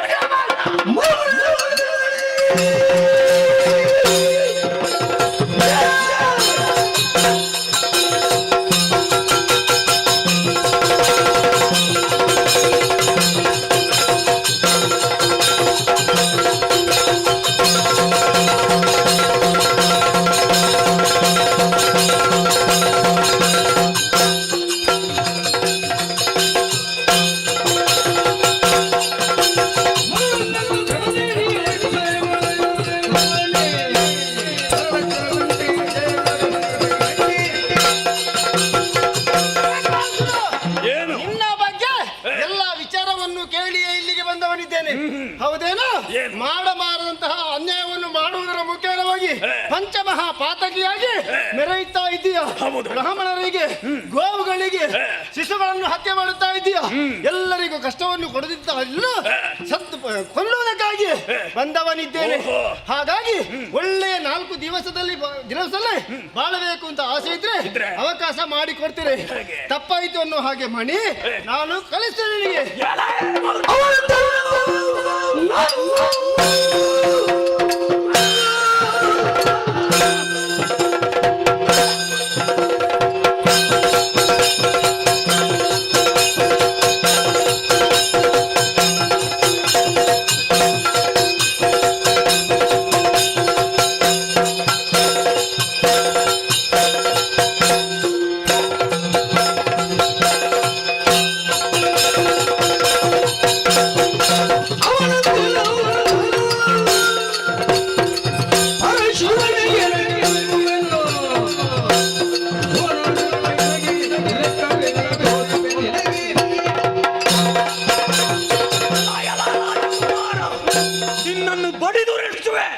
ಎನ್ನುವ ಮಾತನ್ನು ಬಿಟ್ಟು ಬಿಡು.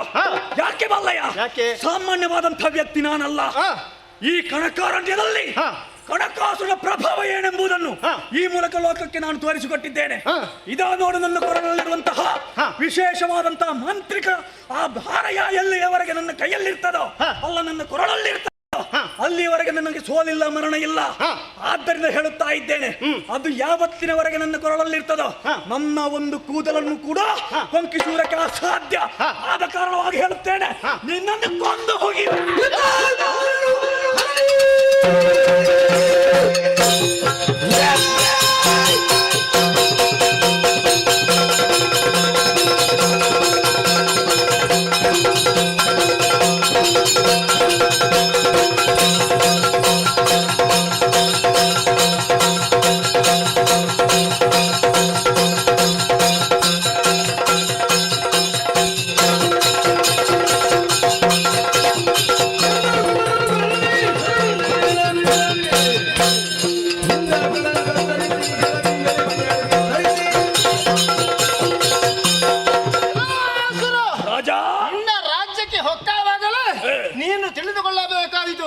ಅಸಾಮಾನ್ಯ ವ್ಯಕ್ತಿಯಲ್ಲ ನಮ್ಮಲ್ಲಿಗೆ ಬಂದಿದ್ದಾನೆ ಎನ್ನುವ ಹಾಗೆ ಅದನ್ನು ಬಿಟ್ಟು ಸಾಮಾನ್ಯ ಜನ ಎನ್ನುವ ಹಾಗೆ ತಿಳಿದುಕೊಂಡಿದ್ದೀಯ. ಮತ್ತೇನು ನನ್ನ ಬುದ್ಧಿಗೆ ಎಲ್ಲಿ ಹೊಳೆಯಬೇಕು ಹೇಳು?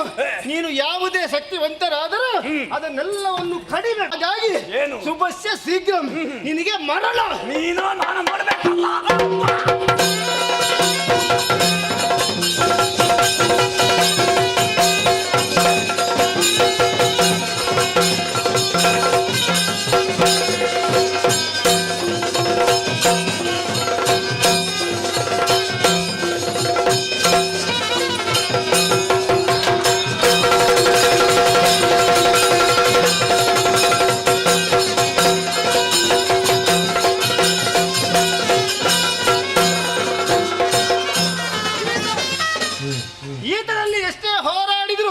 ಗೆಲುವು ನನ್ನದಾಗುವುದಿಲ್ಲ. ಕಾರಣ ಹಾರ ಇವನ ಕೊರಳಲ್ಲಿ ಉಂಟು. ಅದರ ಶಕ್ತಿಯನ್ನು ಕಡಿಮೆ ಮಾಡುವಂತಹ ಮಂತ್ರೋಪದೇಶವನ್ನು ನನ್ನ ಗುರುಗಳು ಮಾಡಿದ್ದಾರೆ. ಆ ಮಂತ್ರವನ್ನೇ ಹೇಳುತ್ತಾ ಬಾಣವನ್ನು ಪ್ರಯೋಗಿಸಿದ್ದಾರೆ.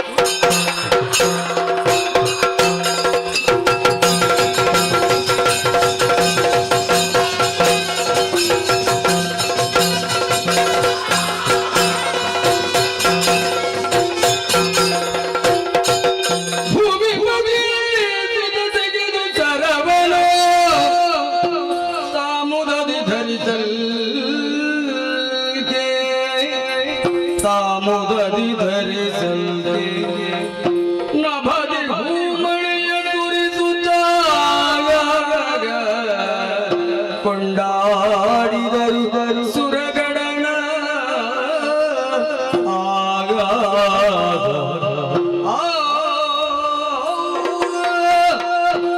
ಕನಕಾರಣ್ಯದ ರಾಕ್ಷಸ ಮಾಡಬಾರಂತಹ ಅನ್ಯಾಯಗಳನ್ನು ಮಾಡುತ್ತಾ ಇಲ್ಲಿ ಮೆರೆದಾಡುತ್ತಾ ಇದ್ದ. ಅವನಿಗೆ ಅಲ್ಲಿಗೆ ಬಂದು ಅವನನ್ನು ವಧಿಸಿದವಾಗ ಸುರರು ಪ್ರೀತಿಯಿಂದ ಹೂಮಳೆಯನ್ನೆಗೆರೆದವರಿದ್ದಾರೆ. ಎಲ್ಲರಿಗೂ ಸಂತೋಷವಾಗಿದೆ ಎನ್ನುವುದರಲ್ಲಿ ಇದುವೇ ಸಾಕ್ಷಿ ಅಲ್ವೇ? ಎಲ್ಲರೂ ಹೆದರಿದ್ದಾರೆ.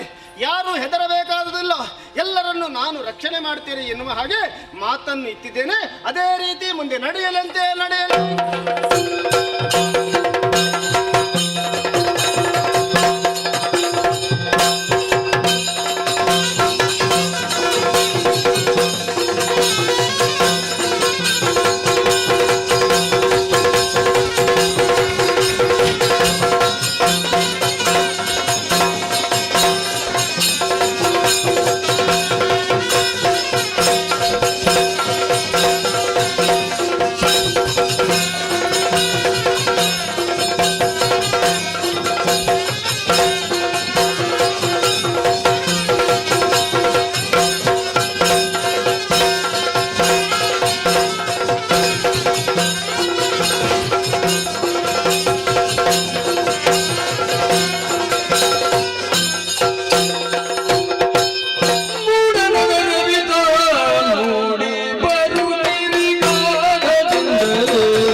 ಸ್ವಯಂ ಘೋಷಿತ ರಾಜ ವಿಕಟವರ್ಮ ಎನ್ನುವ ಹಾಗೆ ಎಲ್ಲರೂ ಕೊಂಡಾಡ್ತಾ ಇದ್ದಾರೆ, ಸಂತೋಷ ಪಡ್ತಾ ಇದ್ದಾರೆ. ಪೂರ್ವ ದಿಕ್ಕಿನಿಂದ ಸೂರ್ಯ ಹೇಗೆ ಉದಯಿಸಿ ಬರುತ್ತಾನೋ ಅದೇ ರೀತಿಯಲ್ಲಿ ಮಿಥಿಲಾ ನಗರಕ್ಕೆ ನಮಗೆ ಉದಯಿಸಿ ಬಂದಿದ್ದಾನೆ ರಾಜತ್ವವನ್ನು ಮಾಡುವುದಕ್ಕೆ ಎನ್ನುವ ಹಾಗೆ ಪ್ರಜೆಗಳೆಲ್ಲ ಕೊಂಡಾಡ್ತಾ ಇದ್ದಾರೆ. ಯಾಕೆ ಕಾರಣ ಹೀಗಾಗುವುದಕ್ಕೆ? ನಮ್ಮವರೇ ಆದಂತಹ ದಾಯಾದಿಗಳು ಉಪಹಾರ ವರ್ಮ ಊರಿನಲ್ಲಿಲ್ಲದಂತಹ ಹೊತ್ತನ್ನು ನಾನು ಯೋಚನೆ ಮಾಡಿ ಅವನ ಅಪ್ಪನಲ್ಲಿದ್ದಂತಹ ಪ್ರಹಾರ ವರ್ಮನ ರಾಜ್ಯವನ್ನು ಅವ ದುರ್ಬಲ ಎನ್ನುವ ಹಾಗೆ ಗೊತ್ತಾದ ತಕ್ಷಣ ದುರ್ಬಲರಿಗೆ ಯಾಕೆ ಭೂಮಿ ಎನ್ನುವುದನ್ನು ತಿಳಿದು ಅವನಿಂದ ಕಸಿದುಕೊಂಡು ನಾನೇ ಮಿಥಿಲದ ಪಟ್ಟವನ್ನು ಏರಿದೆ, ಪ್ರಜೆಗಳಿಗೆ ಸಂತೋಷವನ್ನು ಉಣಬಡಿಸಿದೆ. ತಿರುಗಾಟಕ್ಕೆ ಹೋದ ಮಗ ಮತ್ತೆ ತಿರುಗಿ ಬರಲಿಲ್ಲ. ಹಾಗಾದರೆ ಇದು ನಮ್ಮ ಭಾಗ್ಯವಯ್ಯ ಎನ್ನುವ ಹಾಗೆ ಆಲೋಚಿಸಿದೆ. ಹಾಗೆಂತ ಮಿಥಿಲಾ ನಗರದ ಸಿಂಹಾಸನವನ್ನು ಏರುವಾಗ ವಾಮಭಾಗವೊಂದು ಬರಿದಾಗ್ತದೆ. ರೂಪಕ್ಕೆ, ಲಾವಣ್ಯಕ್ಕೆ, ನಮ್ಮ ಒಪ್ಪು ವಯ್ಯಾರಕ್ಕೆ ಒಬ್ಬರಕ್ಕೆ ಹೆಣ್ಣು ಬೇಕು, ಮದುವೆಯಾಗುವಂತಹ ಕಾಲ ಕೂಡಿ ಬಂದಿದೆ. ಪ್ರಾಯಪ್ರಬುದ್ಧನಾದಂತಹ ನಾನು ಹೀಗೆ ಯೋಚನೆ ಮಾಡಿದ್ರೆ ಎಲ್ಲೆಲ್ಲಿಂದ ಹುಡುಕುವುದಲ್ಲ, ನಮ್ಮ ಊರಿನಲ್ಲೇ ಉಂಟು. ನಮ್ಮ ಮಂತ್ರಿಯ ಮಗಳಯ್ಯ ಅನಂತ ಸೀರನ ಮಗಳು, ಎಷ್ಟು ಚಂದ ಚಂದ ಅಂತ ಹೇಳಿದ್ರೆ ಅವಳಿಗಿಂತ ಬೇರೆ ಇಲ್ಲ. ಒಳ್ಳೆಯ ಹೆಸರು ಕೂಡ ಉಂಟು ಅವಳಿಗೆ, ಕಲ್ಪ ಸುಂದರಿ. ನಮ್ಮ ಕಲ್ಪನೆಗೆ ನಿಲುಕದ ಸೌಂದರ್ಯ ಆಕೆಯಲ್ಲುಂಟು. ಹಾಗೂ ಆಗ್ತದೆ, ಕಲ್ಪ ಸುಂದರಿಯನ್ನು ಮದುವೆಯಾಗಬೇಕು ಎನ್ನುವ ಹಾಗೆ ಕೇಳುವುದಕ್ಕೆ ಹೋದೆ, ಅದನ್ನು ತೋರಿಸಿದೆ ಅಲ್ವಾ. ಹಬ್ಬ, ಈ ಅಹಂಕಾರ ಎನ್ನುವುದು ಎಲ್ಲರಿಗೂ ಬರ್ತದೆ. ಸೌಂದರ್ಯದಲ್ಲೂ ಆಕೆಗೆ ಅಹಂಕಾರ. ನಿನ್ನನ್ನು ಮದುವೆಯಾಗಲಾರೆ ಎನ್ನುವ ಹಾಗೆ ವಿರೋಧಿಸಿಲ್ಲು. ಅವರನ್ನು ಧಿಕ್ಕರಿಸಿ ಬಂದದ್ದು ಮಾತ್ರವಲ್ಲ, ತಕ್ಕ ಮದ್ದರೈಬೇಕು. ಒಂದಲ್ಲ ಒಂದು ದಿನಕ್ಕಾದ್ರೂ ನನ್ನ ವಾಮಭಾಗವನ್ನು ನಿನಗೆ ಅಲಂಕರಿಸ್ತೇನೆ ಹೀಗೆ ಒಪ್ಪಂದ ಮಾಡಿ ಬಂದಿದ್ದೇನೆ. ನಾನು ಹೋಗುವುದಲ್ಲ, ನನ್ನ ತಮ್ಮ ಇದ್ದಾನೆ, ಬರಲಿ ನೋಡುವ ಸಭೆಗೆ.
ಏನು ಸಮಸ್ಯೆ? ಶತ್ರುಗಳ ದಾರಿಯೇ ಅಲ್ಲ. ನಿನ್ನ ಮುಖವನ್ನು ಗಮನಿಸಿದಾಗ ಚಿಂತೆಯೂ ಕಾಣುತ್ತಾ ಇದೆ, ಕ್ರೋಧವೂ ಕಾಣುತ್ತಾ ಇದೆ. ನಿಜ ಅಣ್ಣ, ನನ್ನಿಂದ ಏನಾಗಬೇಕು ಅಪ್ಪಣೆ ಆಗಲಿ. ವಿಶಾಲ ವರ್ಮ, ಕೇಳು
ವಿಶಾಲ ವರ್ಮ, ಅಲ್ಲ ಪ್ರಪಂಚದಲ್ಲಿ ಸೂರ್ಯ ಚಂದ್ರರು ಹೇಗೆ ಬೆಳಗುತ್ತಾ ಇದ್ದಾರೋ ಇಂದು ಮಿಥಿಲಾ ನಗರದಲ್ಲಿ ಅಣ್ಣ ತಮ್ಮಂದಿರು ಪ್ರಾಯಪ್ರಬುದ್ಧರಾಗಿದ್ದಾರೆ, ಸೂರ್ಯ ಚಂದ್ರರಂತೆ ಬೆಳಗುತ್ತಾ ಇದ್ದಾರೆ.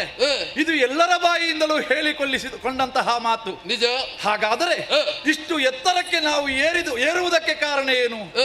ನಾವು ನಡೆದುಕೊಂಡು ಬಂದಂತಹ ದಾರಿ, ಹಿರಿಯರು ಹಾಕಿಕೊಟ್ಟಂತಹ ಭದ್ರ ಬುನಾದಿ ನಿಜ. ಆದರೆ ಪ್ರಾಯಕ್ಕೆ ಬಂದಂತಹ ನಾವು ಸರಿಯಾದ ಸಮಯಕ್ಕೆ ಮದುವೆಯಾಗಬೇಕಾದ್ದು ಕರ್ತವ್ಯ. ಹೌದು. ದೊಡ್ಡವನಾದಂತಹ ನಾನೇ ಮೊದಲು ಮದುವೆಯಾಗಬೇಕು, ಆನಂತರ ನಿನಗೊಂದು ಹೆಣ್ಣನ್ನು ತರಿಸಿಕೊಳ್ಳಬೇಕು. ಹೀಗೆ ಯೋಚನೆಯನ್ನು ಮಾಡಿ ಎಲ್ಲಿಯೋ ಅಪರಿಚಿತರಿಂದ ಮದುವೆಯನ್ನಾಗುವುದಲ್ಲ. ನಮ್ಮ ಮಂತ್ರಿಯ ಮಗಳಿದ್ದಾಳೆ ಕಲ್ಪಸುಂದರಿ, ಹೀಗೆ ಕೇಳುವುದಕ್ಕಾಗಿ ಹೋದೆ ಅಂತಾದ್ರೆ ಅದಟು ತೋರಿಸಿದ್ದಾರೆ. ಅವಳೇ ನೀವು ಮದುವೆಯಾಗುವುದಕ್ಕೆ ಯೋಗ್ಯರಲ್ಲ ಎನ್ನುವ ಮಾತನ್ನು ಹೇಳಿದ್ದಾರೆ. ಹಾಗಾದ ಕಾರಣ ಅವಳ ಅದಟನ್ನು ಧಿಕ್ಕರಿಸಿ ನೀನು ಹೋಗಬೇಕು ಹೆಣ್ಣು ಕೇಳುವುದಕ್ಕಾಗಿ. ಸರಿ, ಮರಳಿ ಪ್ರಯತ್ನವ ಮಾಡು ಅಂತ ಹೇಳಿಲ್ವೇ? ಹಾಗಾಗಿ ನೀನೊಮ್ಮೆ ಹೋಗಬೇಕು. ಅಣ್ಣನಿಗೆ ಮದುವೆ ಮಾಡುವುದಕ್ಕಾಗಿ ಹೆಣ್ಣು ಕೊಡಬೇಕು ಎನ್ನುವ ಹಾಗೆ ಮಂತ್ರಿಯಲ್ಲಿ ಕೇಳಬೇಕು. ಸರಿ, ಕೇಳದೇ ಇದ್ದರೆ ನೀನು ಅವಳನ್ನು ಹೀಗೆಯೇ ಬಿಡಬಾರದು. ಹೋಗಿ ಬರುವ ವಿಚಾರದಲ್ಲಿ ಏನು ನಿನ್ನ ಅಭಿಪ್ರಾಯ?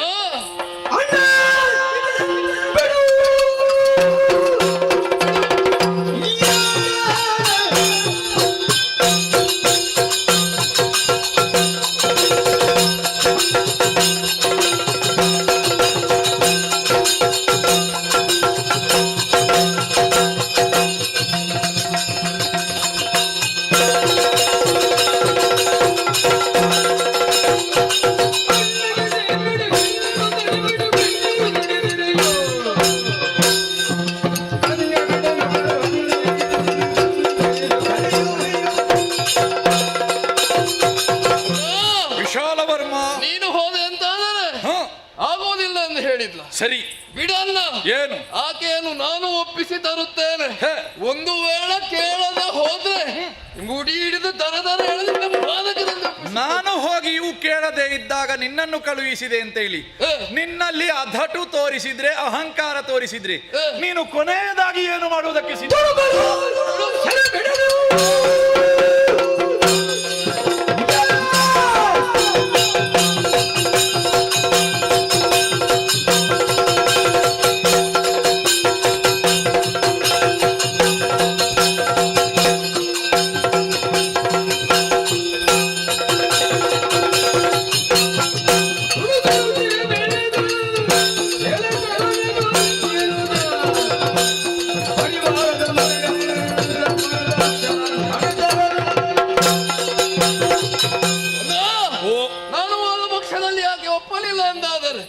ಒಂದು ವೇಳೆ ಆಕೆಯ ತಂದೆ ಬರಲಿ, ಅಲ್ಲ ತ್ರಿಮೂರ್ತಿಗಳು ಬಂದರು ನಾನು ಲೆಕ್ಕಿಸುವಾನಲ್ಲ, ಆಕೆಯನ್ನು ನಾನು ಕರೆತರುತ್ತೇನೆ.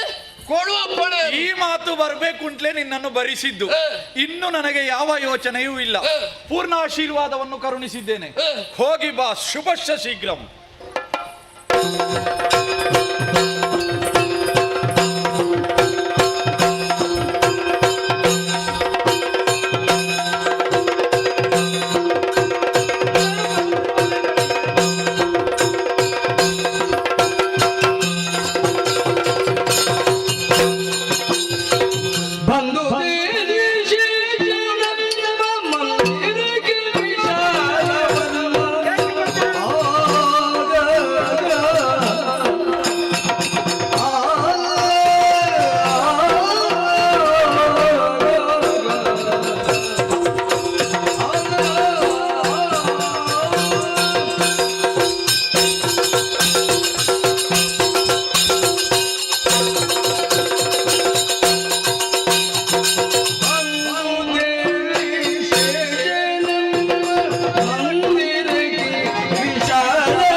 ಬಹು ಅಪರೂಪದ ಪಯಣ ಇದು. ನೇರವಾಗಿ ನನ್ನ ಅರಮನೆಗೆ ಬಂದೆ. ಏಕೆ ಬಂದೆ, ಏನು ವಿಚಾರ ತಿಳಿದಿಲ್ಲ, ಬಂದುದೇಕೆ? ನನಗೆ ತಿಳಿದಿಲ್ಲವೇ?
ನಿನ್ನನ್ನೇ ಕಾಣಿದ್ರೆ ಏನೆಲ್ಲ ಯೋಚನೆ ಆಗುತ್ತಿದೆ.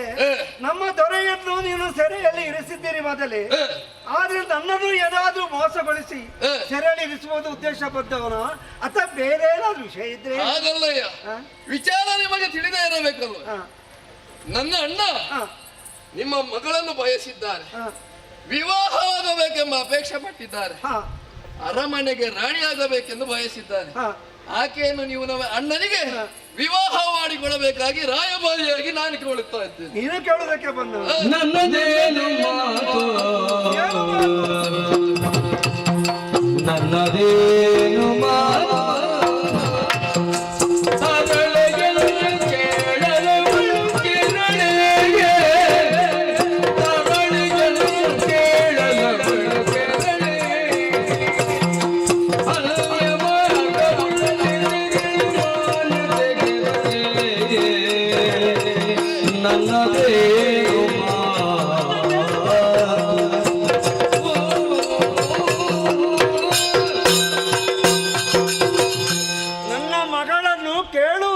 ವಿವಾಹ ಮಾಡುವ ಉದ್ದೇಶದಲ್ಲಿ ಬಂದವನು ಅಣ್ಣನ ರಾಯಭಾರಿಯಾಗಿ. ಹೌದಯ್ಯ, ಹೌದು.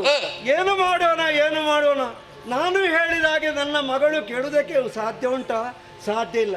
ಅಷ್ಟು ಮಾತ್ರ, ಹೆಣ್ಣಿಗೂ ಗಂಡಿಗೂ ಮನಸ್ಸು ಒಂದೇ ರೀತಿ ಆಗಬೇಕಲ್ಲ.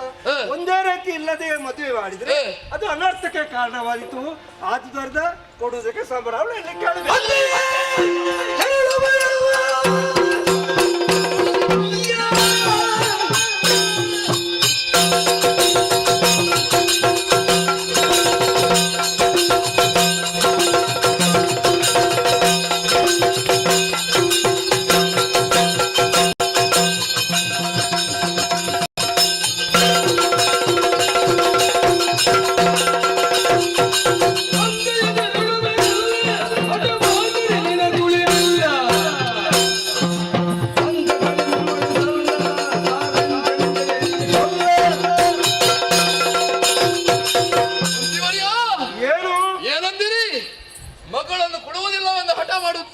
ಅವಳಿಗೆ ಮನಸ್ಸು ಬೇಕಲ್ಲ, ಬಲಾತ್ಕಾರವಾಗಿ ಮದುವೆ ಮಾಡಿ ಕೊಡೋದಕ್ಕೆ ನನ್ನ ಅಣ್ಣ ಇಲ್ಲಿಯ ರಾಜ ಬಯಸಿದ್ದನ್ನು ಮಂತ್ರಿ ಕೊಡಬೇಕು. ಕೊಡದೇ ಇದ್ದ ಪಕ್ಷದಲ್ಲಿ ಮಂತ್ರಿಯನ್ನು ನೋಡುವುದಿಲ್ಲ. ಅಟ್ಟೆ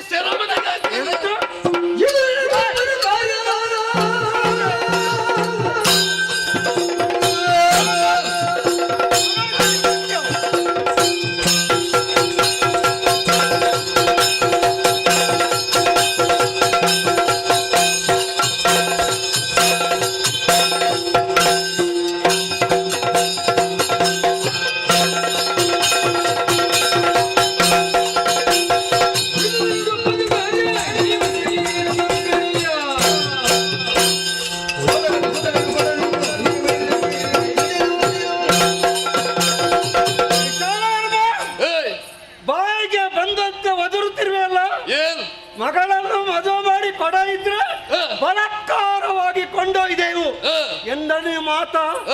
ನನ್ನ ಇಚ್ಛೆ ಮದುವೆ ಮಾಡಿ ಕೊಡುವುದಕ್ಕೆ ಸಾಧ್ಯ ಇಲ್ಲ. ಅವಳು ಒಪ್ಪಂದಿದ್ರೆ ಬಲಾತ್ಕಾರ ಮದುವೆ ಮಾಡೋಕೆ ಸಾಧ್ಯವೋ? ಎಂದೂ ಸಾಧ್ಯವಿಲ್ಲ. ಆದುದರಿಂದ ಹೇಳುತ್ತೀರಿ, ಬಂದ ಹಾಗೆ ನನ್ನ ಮಾತು ಕೇಳಿ.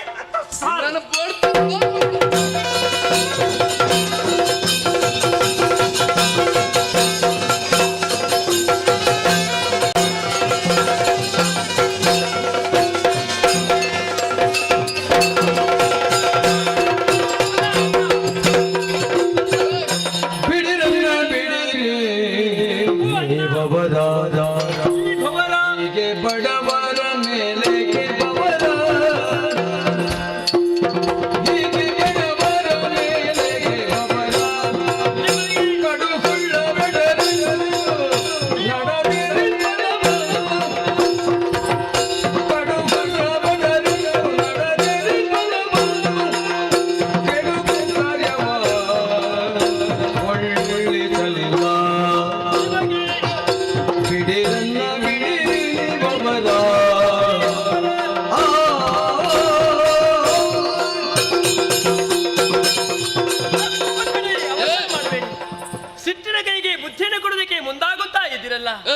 ಸ್ವಲ್ಪ ಯೋಚನೆ ಮಾಡಬೇಕಾದ. ಏನು ಯೋಚಿಸುವುದು?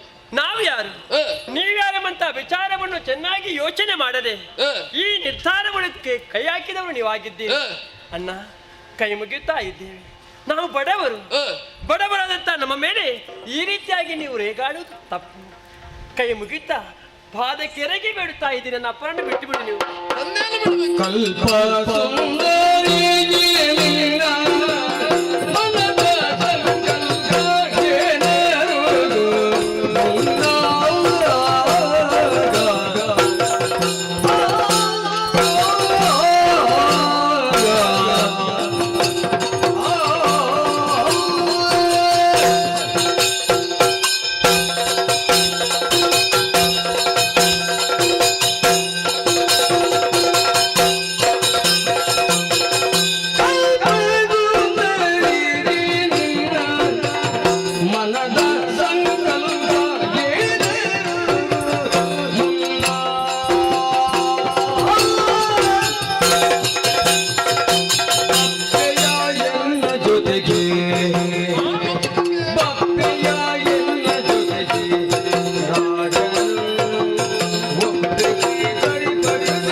ನನ್ನ ಪರಿಚಯ ಉಂಟು ನಿನಗೆ?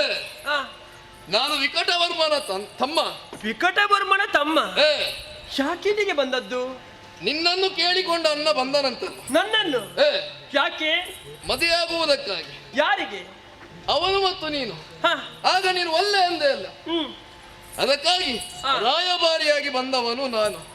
ನಿನ್ನ ತಂದೆಯಲ್ಲಿ ಕೇಳಿದೆ, ಕೊಡುವುದಕ್ಕೆ ಆಗುವುದಿಲ್ಲವೆಂದೇ. ಅದಕ್ಕಾಗಿ ಬಾರಿಸಿ ಗಟ್ಟಿ ಹಾಕಿದ್ದೇನೆ. ನೀವೀಗ ತಂದೆಯನ್ನು ಬಿಟ್ಟು ಬಿಡು ಎಂಬುದಾಗಿ ಕೇಳುವುದಕ್ಕೆ ಬಂದಿದ್ದೀವಿ. ಹೌದು, ತಂದೆಯನ್ನು ಬಿಡುತ್ತೇನೆ, ಆದರೆ ಒಂದು ಷರತ್ತು. ಹೇಗೆ? ನನ್ನ ಅಣ್ಣನ ಮಡದಿಯಾಗಿ, ನಮ್ಮ ಮನೆಯ ಗೃಹಲಕ್ಷ್ಮಿಯಾಗಿ, ನನ್ನ ಅತ್ತಿಗೆಯಾಗಿ ನಮ್ಮ ಅರಮನೆಗೆ ಬರಬೇಕು.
ಓಹೋ, ವಿಕಟವರ್ಮನ ತಮ್ಮ ನೀನು.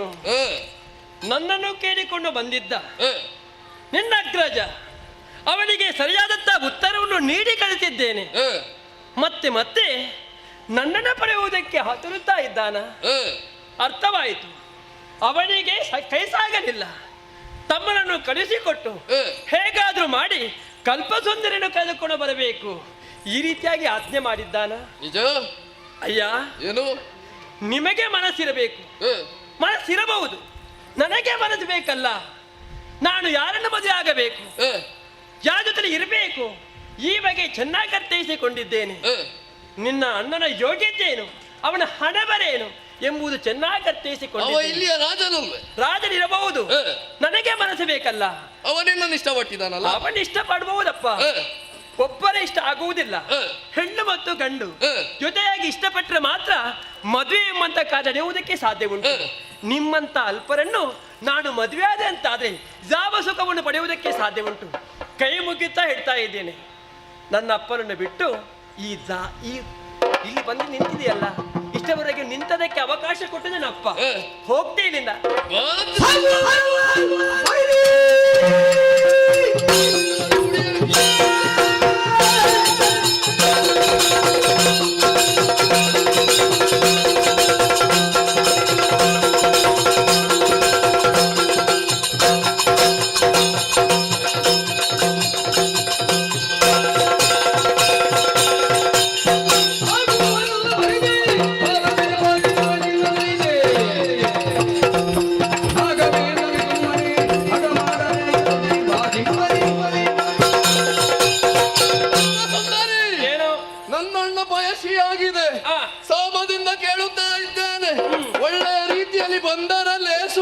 ಇಲ್ಲದಿದ್ದರೆ ಮುಡಿಗೆ ಕೈ ಹಾಕಿ ಎಳೆದುಕೊಂಡು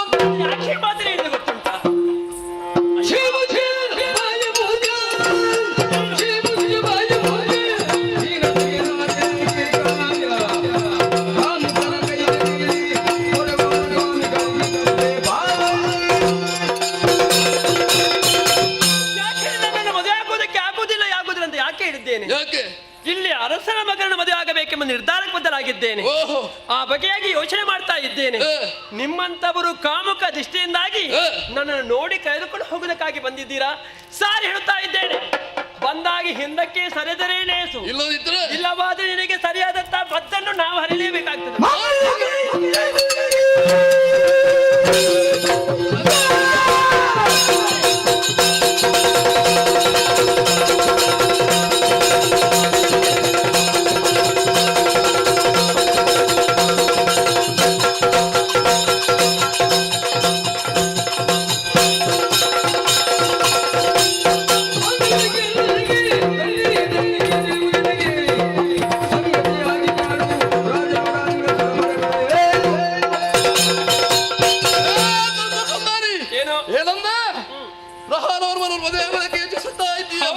ಇಲ್ಲಿಯ ವರ್ತಮಾನದ ಅರಸ ನನ್ನ ಅಣ್ಣ, ಅವನನ್ನು ಮದುವೆಯಾಗಿ ರಾಣಿಯಾಗಿ ಬಾಳು.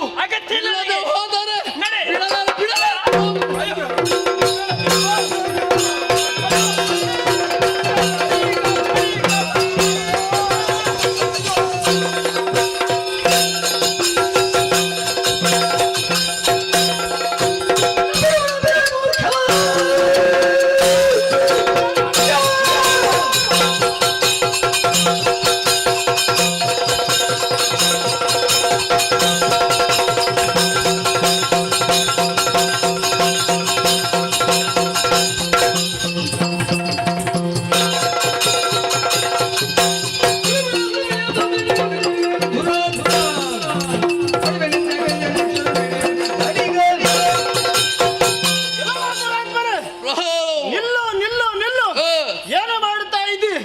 ಒಬ್ಬರನ್ನು ಕಟ್ಟಿ ಹಾಕಿದ್ದೀಯ, ಹೆಣ್ಣಿನ ಮೇಲೆ ಬಲಾತ್ಕಾರವಾಗಿ ಕೈ ಮಾಡುವುದಕ್ಕೆ ಮುಂದಾಗಿದ್ದೀಯ.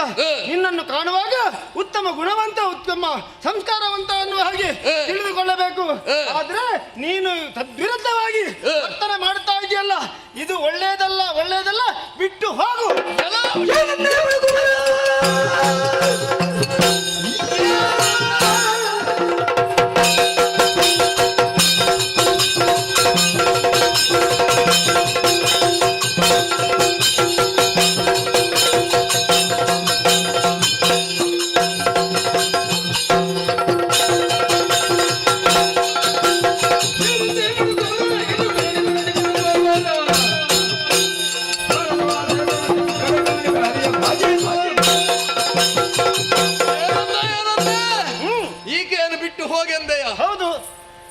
ತಂದೆಯನ್ನು ನಾವು ಅರಮನೆಗೆ ಹಾಕಿದ್ದೇವೆ. ಊರೂರು ಸುತ್ತೋನಿಗೆ ನಿನಗೆ ಕೈ ಉಸಾಬಾರಿ. ಒಳ್ಳೆಯ ಮಾತಿನಲ್ಲಿ ಹೋದರೆ ಲೇಸು. ನಿನ್ನ ತಲೆ ಕೊಟ್ಟದ್ದು ರಾಕಿಯನ್ನು ಕೊಂಡಾಗ ಏನಾಗ್ತದೆ ಅಂತ ಗೊತ್ತಾಗ್ತದೆ.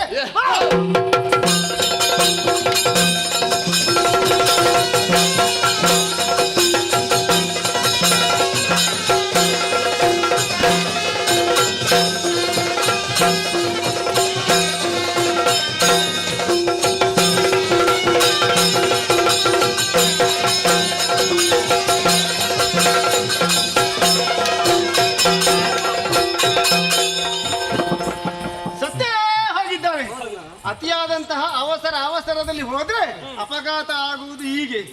ಹೌದು, ಸತ್ತೇ ಹೋಗಿದ್ದಾರೆ. ಈಗ ಇಲ್ಲಿ ನಾವು ಈ ಕಷ್ಟ ಪಡುತ್ತಿದ್ದೆವು. ಹೌದು, ನಮ್ಮನ್ನು ಬಿಡಿಸಿದ್ದೀಯಲ್ಲ. ಬಿಡುಗಡೆ ಮಾಡಿದ್ದೇನೆ. ಮಿಥಿಲಾ ನಗರದ ಕಡೆಗೆ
ಏನು ಅನ್ನುವ ಹಾಗೆ ನಾನೇ ಹೇಳ್ತೀನಿ.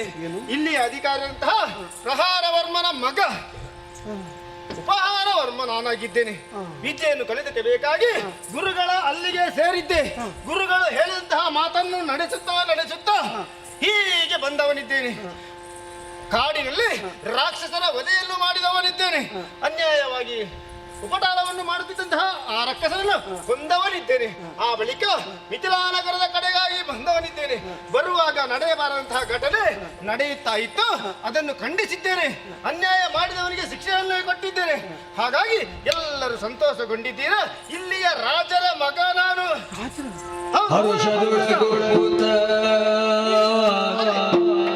ಕಂದ ನೀನಿನ ಗಣ್ಯನೆಲ್ಲವೋ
ಕಷ್ಟದಿಂದ ನಾವು ತೊರಳುತ್ತಾ ಇದ್ದ ಸಮಯಲ್ಲಿ ಈ ಕಷ್ಟವನ್ನು ಪರಿಹರಿಸಲಿಕ್ಕೆ ದೇವರ ಬಂದನಂತೆ ನೀವು ನೇರವಾಗಿ ಬಂದೆ. ಆ ದುರುಳನ್ನು ಕೊಂದೆ, ನಮ್ಮನ್ನೆಲ್ಲ ರಕ್ಷಿಸಿದೆ. ನೀನು ಬರುವಾಗ ತಡವಾಗುತ್ತಿದ್ರೆ ನನ್ನ ಮಗಳ ಗತಿ ಏನಾಗುತ್ತೋ ಸಾಧ್ಯ ಇಲ್ಲ.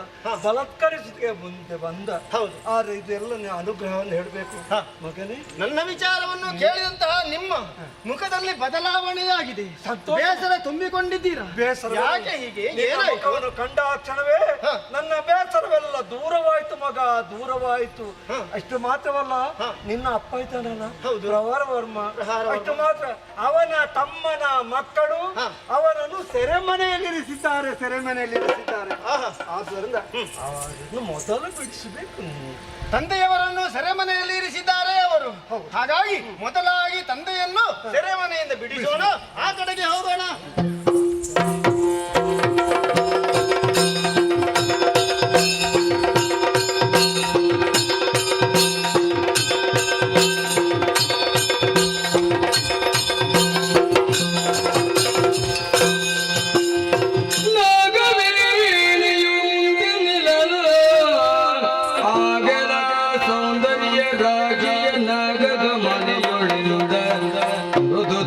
ಮಧುರ ವಚನದಲ್ಲಿ ಬಾಲೆ ಬಾಲೆ ಬಾಲೆ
ಇಷ್ಟರವರೆಗೆ ನಿನ್ನಂತಹ ಸೌಂದರ್ಯವತಿಯನ್ನು ಕಂಡವರೇ ಅಲ್ಲ. 3 ಲೋಕದಲ್ಲಿಯೂ ಯಾರು ಕಂಡರೂ ಬೆರಗಾಗುವಂತಹ ಸೌಂದರ್ಯ ರಾಶಿಯನ್ನು ಹೊತ್ತವಳಿದ್ಯ. ನಿಜ. ಆಕಾಶದಲ್ಲಿ ನಕ್ಷತ್ರಗಳ ಮಧ್ಯೆ ಚಂದ್ರಮ ಹೇಗೆ ಶೋಭಾಯಮಾನವಾಗಿರ್ತಾನೋ ಹಾಗೆ ನೀನು ಶೋಭಾಯಮಾನವಾಗಿ ಕಾಡುತ್ತಾ ಇದೀಯ. ರತಿಯನ್ನು ಮಿಗಿಲೆನಿಸುವಂತಹ ಸೌಂದರ್ಯವನ್ನು ಹೊತ್ತಂತಹ ನಿನ್ನನ್ನು ಕಂಡಾಗ ಯಾರಾದರೂ ಬೆರಗಾಗಲೇಬೇಕು, ಮನ ಸೋಲಲೇಬೇಕು.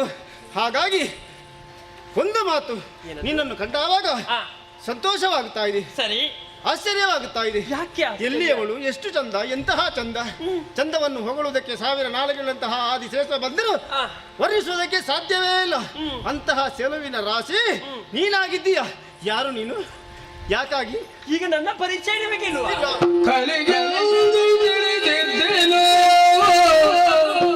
ಕವಿಯಾಗಿ ಕಲಿಸುವರೆ ಹೊರಡರೇನೋ, ಕವಿಯಾಗಿ ಕಲಿಸುವರೆ ಹೊರಡರೇನೋ.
ನಿಮ್ಮ ಪರಿಚಯ ನನಗುಂಟಪ್ಪ. ಹೌದಾ? ಹೌದು. ಈಗಲ್ಲ, ಅದೆಷ್ಟೋ ಕಾಲದಲ್ಲಿ ನಿಮ್ಮನ್ನೇ ನೋಡುತ್ತಾ ಇದ್ದೆ ನಾನು. ನೀವು ನನ್ನ ನೋಡ್ಲಿಲ್ಲ. ಯಾರು ನಾನು ಎಂಬಂತ ಪ್ರಶ್ನೆಯ ಸುರಿಮಳೆಯನ್ನೇ ಸುರಿಸಿ ಬಿಟ್ಟಿದ್ದೀರಿ. ಹೌದು. ತಿಳಿಯುವುದಕ್ಕೆ ವೀರನಾಗಿ ದಿಗನಾಗಿದ್ದವರು. ಅಷ್ಟೇ ಅಲ್ಲ, ನನ್ನನ್ನು ವರ್ಣಿಸುವುದಕ್ಕೆ ಮುಂದಾಗುತ್ತಾ ಇದ್ದೀನಿ. ಹೌದು. ಕವಿಗಳು ಯಾವ ರೀತಿಯಾಗಿ ವರ್ಣಿಸಬೇಕು ಆ ರೀತಿಯಾಗಿ ವರ್ಣಿಸಿದ್ದೀರಿ. ಸರಿ. ಒಂದು ವಿಚಾರ ಉಂಟು ಸ್ವಾಮಿ. ಏನು? ರವಿ ಕಾಣದನ್ನು ಕವಿ ಕಾಣ್ತಾನಂತೆ. ಹೌದು. ಆ ರೀತಿಯಲ್ಲಿ ಕವಿಯ ದೃಷ್ಟಿಯಲ್ಲಿ ನನ್ನನ್ನು ವರ್ಣಿಸಿದ್ದೀರಿ, ಹೊಗಳಿದ್ದೀರಿ. ನಾನು ಯಾರೆಂಬುದು ನಿಮಗೆ ಗೊತ್ತಿಲ್ಲ. ನಿಮ್ಮನ್ನು ಕಂಡಾಕ್ಷಣವೇ ನನಗಾದಂತ ಸಂತೋಷ ಹೇಗೆ ಗೊತ್ತೇ? ಒಂದೊಮ್ಮೆಗೆ ಕೊಡದಿರುವಂತ ತಾವರೆಯು ಅರಳಿರುವುದಕ್ಕೆ ಕಾರಣಕರ್ತನ ಯಾರು? ಯಾರು? ಸೂರ್ಯದೇವ. ಹೌದು. ಅವನು ಉದಿಸಿ ಬರುವಾಗ ಆ ತಾವರೆಯು ತನ್ನಷ್ಟಕ್ಕೆ ತಾನಾಗಿ ಅರಳುತ್ತದೆ. ನಿಮ್ಮನ್ನು ಕಂಡಾಗ ನನ್ನ ಮುಖವು ಹರಳಿ ಹೋಯಿತು. ಯಾಕೆ? ಈ ಹಿಂದೆ ನಿಮ್ಮನ್ನು ನಾನು ನೋಡಿದ್ದೇನೆ, ನಿಮ್ಮಲ್ಲಿ ಮಾತಾಡಲಿಲ್ಲ. ಆದ್ರೂ ಕೂಡ ಮನಸ್ಸಿನಲ್ಲಿ ನಿಮ್ಮನ್ನು ಪ್ರೀತಿಸ್ತಾ ಇದ್ದೇನೆ. ನಾನು ಬೇರೆ ಯಾರಲ್ಲ, ನಿಮ್ಮ ಅಪ್ಪನ ಮಂತ್ರಿ ಇದ್ದಾರಲ್ಲ. ಹೌದು ಹೌದು ಹೌದು. ಅವರ ಮಗಳು ನಾನು. ಕಲ್ಪಸುಂದರಿ ಅಂತ ನನ್ನ ಹೆಸರು. ಕಲ್ಪಸುಂದರಿ? ಹೌದು ಸ್ವಾಮಿ. ಅದೆಷ್ಟೋ ಕಾಲದಾಗಿ ಕನಸು ಕಾಣುತ್ತಾ ಇದ್ದೇನೆ. ನನ್ನ ಕನಸು ಯಾವಾಗ ನನಸಾಗಿ ಬರ್ತದೆ ಈ ಬಗ್ಗೆ ಯೋಚನೆ ಮಾಡುತ್ತಾ ಇದ್ದೇನೆ ಸ್ವಾಮಿ. ಇಂದಾದ್ರೂ ಕಾಲಾವಕಾಶ ಕೂಡಿ ಬಂದಿದೆ. ಕೈ ಮುಗಿಯುತ್ತಾ ಬೇಡುತ್ತಾ ಇದ್ದೇನೆ. ನಿಮ್ಮನ್ನೇ ಒಲಿಸಬೇಕೆಂಬುದು ಮನಸ್ಸಿನಲ್ಲಿ ನಿರ್ಧಾರವನ್ನು ಕೈಗೊಂಡಿದ್ದೇನೆ. ನೀವು ನನ್ನ ಬಾಲ ಸಂಗಾತಿಯಾಗಿ ನನ್ನ ಜೀವನವನ್ನು ಬೆಳಗಿಸಬೇಕು ಸ್ವಾಮಿ. ಕಲ್ಪಸುಂದರಿ.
ಮರೆತು ಹೋಗುವಂತಹ ಪರಿಸ್ಥಿತಿಗೆ ಬಂದು ಒದಗಿದ್ದೇನೆ.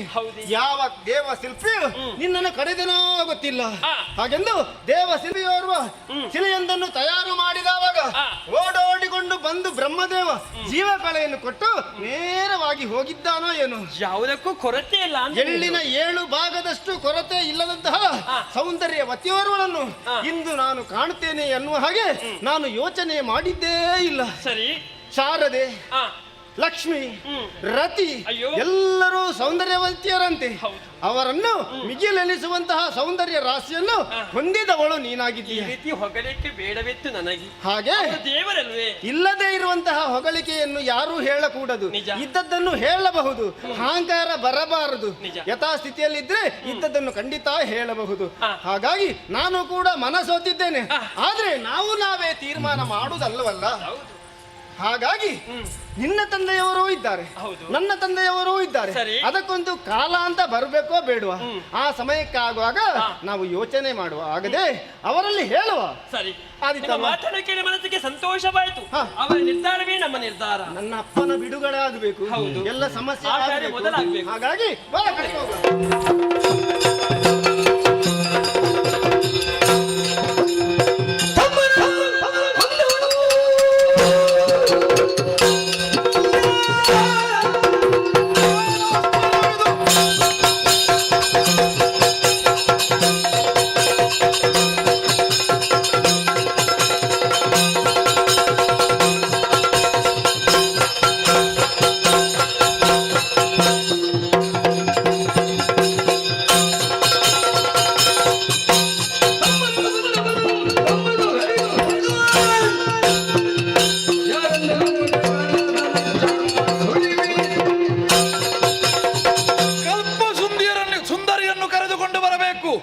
ಎನ್ನುವ ಹಾಗೆ ಕಳುಹಿಸಿಕೊಟ್ಟಂತಹ ನನ್ನ ತಮ್ಮ ಸಾವಿಗೀಡಾಗಿದ್ದಾನೆ ಎನ್ನುವ ವರ್ತಮಾನ ಕೇಳಿ ತಿಳಿದು ಬಂತು.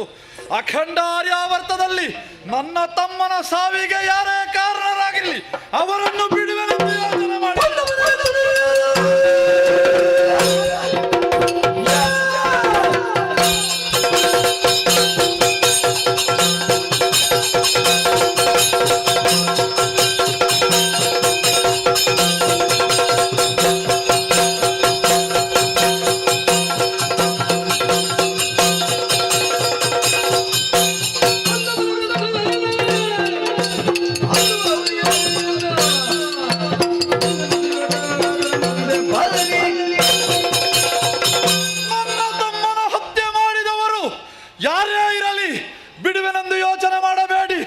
ಅವರ ರಕ್ತ ತರ್ಪಣದಿಂದ ಶಾಕಿನಿ ಢಾಕಿನಿಯರಿಗೆ ಔತಣವನ್ನು ಉಣಬೆಳಿಸ್ತೇನೆ. ನಡೆಯುತ್ತೇನೆ ಹುಡುಕಿಕೊಂಡು.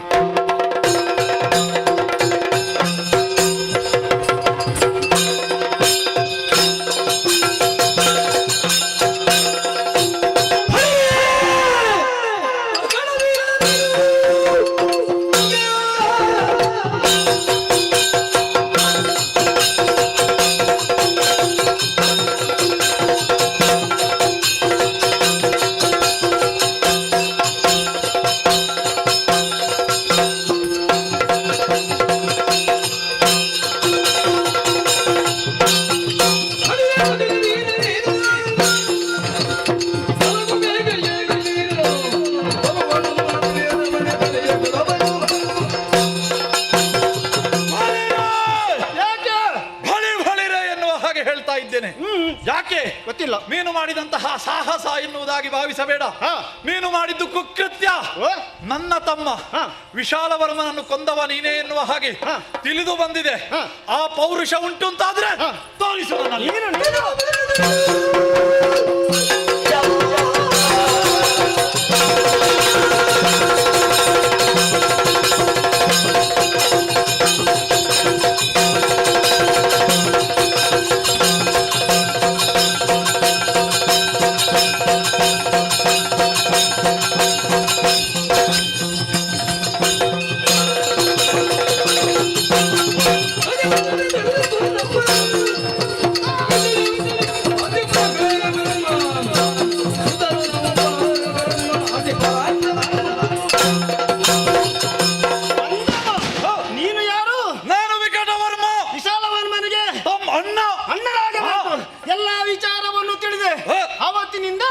ನಮ್ಮ ತಂದೆಯವರನ್ನು ಸೋಲಿಸಿ ಇಲ್ಲಿ ಅಧಿಕಾರವನ್ನು ಸ್ಥಾಪನೆ ಮಾಡಿದ್ದೀರಾ? ಹೌದಾ? ಕಾಲಕ್ಕಾಗಿ ಕಾಯುತ್ತಾ ಇದ್ದೆ. ಸರಿ, ನಿಮಗೆ ಕೊನೆಯ ಕಾಲ ಬರುವವರೆಗೆ ನಾನು ಇರಬೇಕು ಎನ್ನುವ ಹಾಗೆ.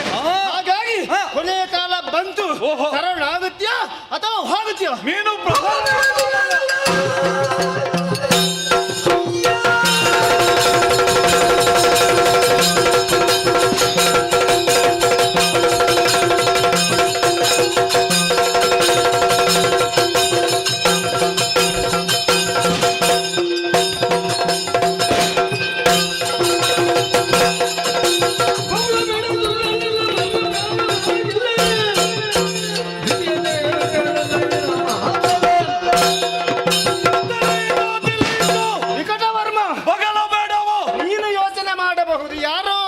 ಯಾಕೆ ಈ ರೀತಿ ಮಾಡ್ತಾ ಇದ್ದಾನೆ? ಯಾರೋ ಒಬ್ಬ ನಾನಲ್ಲ. ಗೊತ್ತಾಯ್ತು ಈಗ ಯಾರೆಂದು. ಮಗ ಉಪಹಾರ ವರ್ಮ ಸಿಕ್ಕಿದೆಯ ಮಗನೇ? ಯಾಕೆ? ಯಾವಾಗ ನಿನ್ನ ಅಪ್ಪನನ್ನು ಸೆರೆಮನೆಯಲ್ಲಿಟ್ಟೆ ನೀನಿರ್ಲಿಲ್ಲ, ಆಗ ನಿನ್ನನ್ನು ಕೊಂದು ಅವನನ್ನು ಸೆರೆಯಲ್ಲಿಡ್ತಿದ್ದೆ.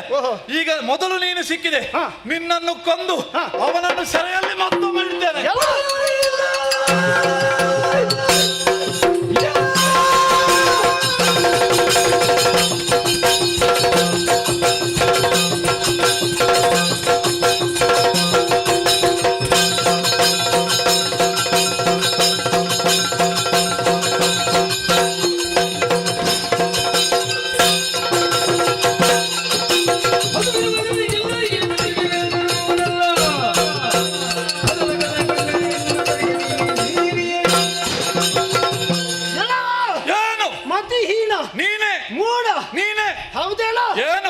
ನಿನಗೆ ಕೊನೆ ಕಾಲ ಬಂತು ಎನ್ನುವುದರಲ್ಲಿ ಸಂದೇಹವಿಲ್ಲ. ಯಾಕೆ ನಿನಗೆ ಬರಬಾರ್ದು ಅಂತ ಏನು ಕೊನೆ? ಯಾವುದಾದ್ರೂ ಅತಿಯಾಗಬಾರದು. ಓಹೋ. ಅತಿಯಾದ್ರೆ ಹ.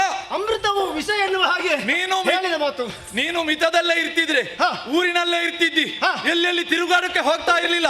ನಿನ್ನದು ಅತಿ ಆಯ್ತು ಮಗನೇ, ಸಿಕ್ಕಿದ ಈಗ. ನೀನು ಇಲ್ಲೇ ಇದ್ದು ಸಂಪಾದನೆ ಮಾಡುದು, ನಾವು ಹಾಗಲ್ಲ. ಮತ್ತೆ ತಿರುಗಾಟವನ್ನು ಮಾಡಿ ನಾವು ಏನು ಅಂತ ತೋರಿಸಿ ಅದರಿಂದ ಆದಂತಹ ಸಂಪತ್ತು ಅದು ಶಾಶ್ವತವಾಗಿರ್ತದೆ. ತಿರುಗಾಟದಲ್ಲಿ ಏನು ಕಳೆದುಕೊಂಡಿದ್ದಿ ಎನ್ನುವುದನ್ನು ನನ್ನ ಕೈಯಿಂದ ತೋರಿಸಿಕೊಡ್ತೇನೆ. ಕಳೆದುಕೊಳ್ಳುವಂತದನ್ನು ನಾನು ಸಂಪಾದನೆ ಮಾಡಲೇ ಇಲ್ಲ.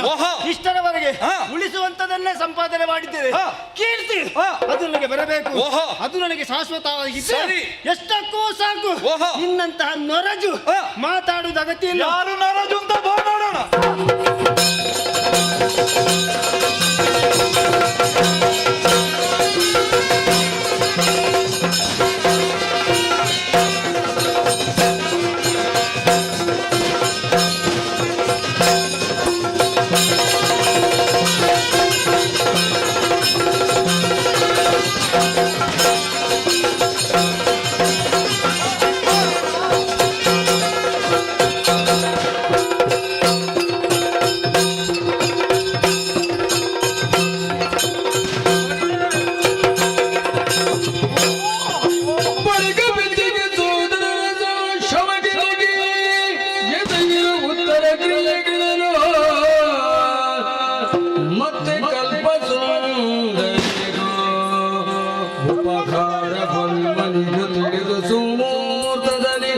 ಶುಭ ಮಂಗಳ ವಿವಾಹವ ವೈಭವದೆ ನಡೆಸಲು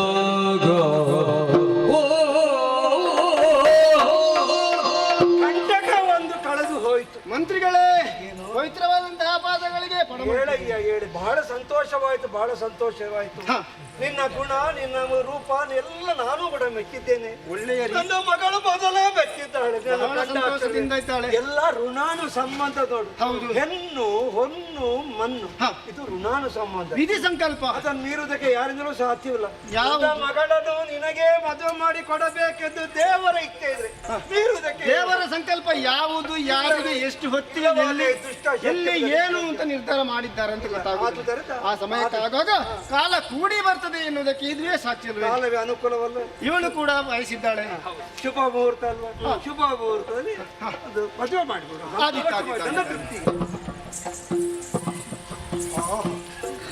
ಸಂತೋಷ. ಎಷ್ಟು ಕಷ್ಟಪಟ್ಟೆನೋ ಅಷ್ಟು ಸುಖವು ಸಿಕ್ಕುವುದಕ್ಕೆ ಸಾಧ್ಯ.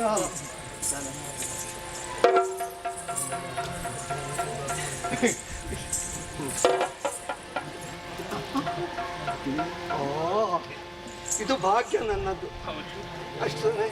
ಇಲ್ಲದ್ರೆ ಏನಾಗ್ತಿತ್ತೋ ಹೇಳೋದಕ್ಕೆ ಸಾಧ್ಯ ಇಲ್ಲ. ಕಸ ಕಾಟ.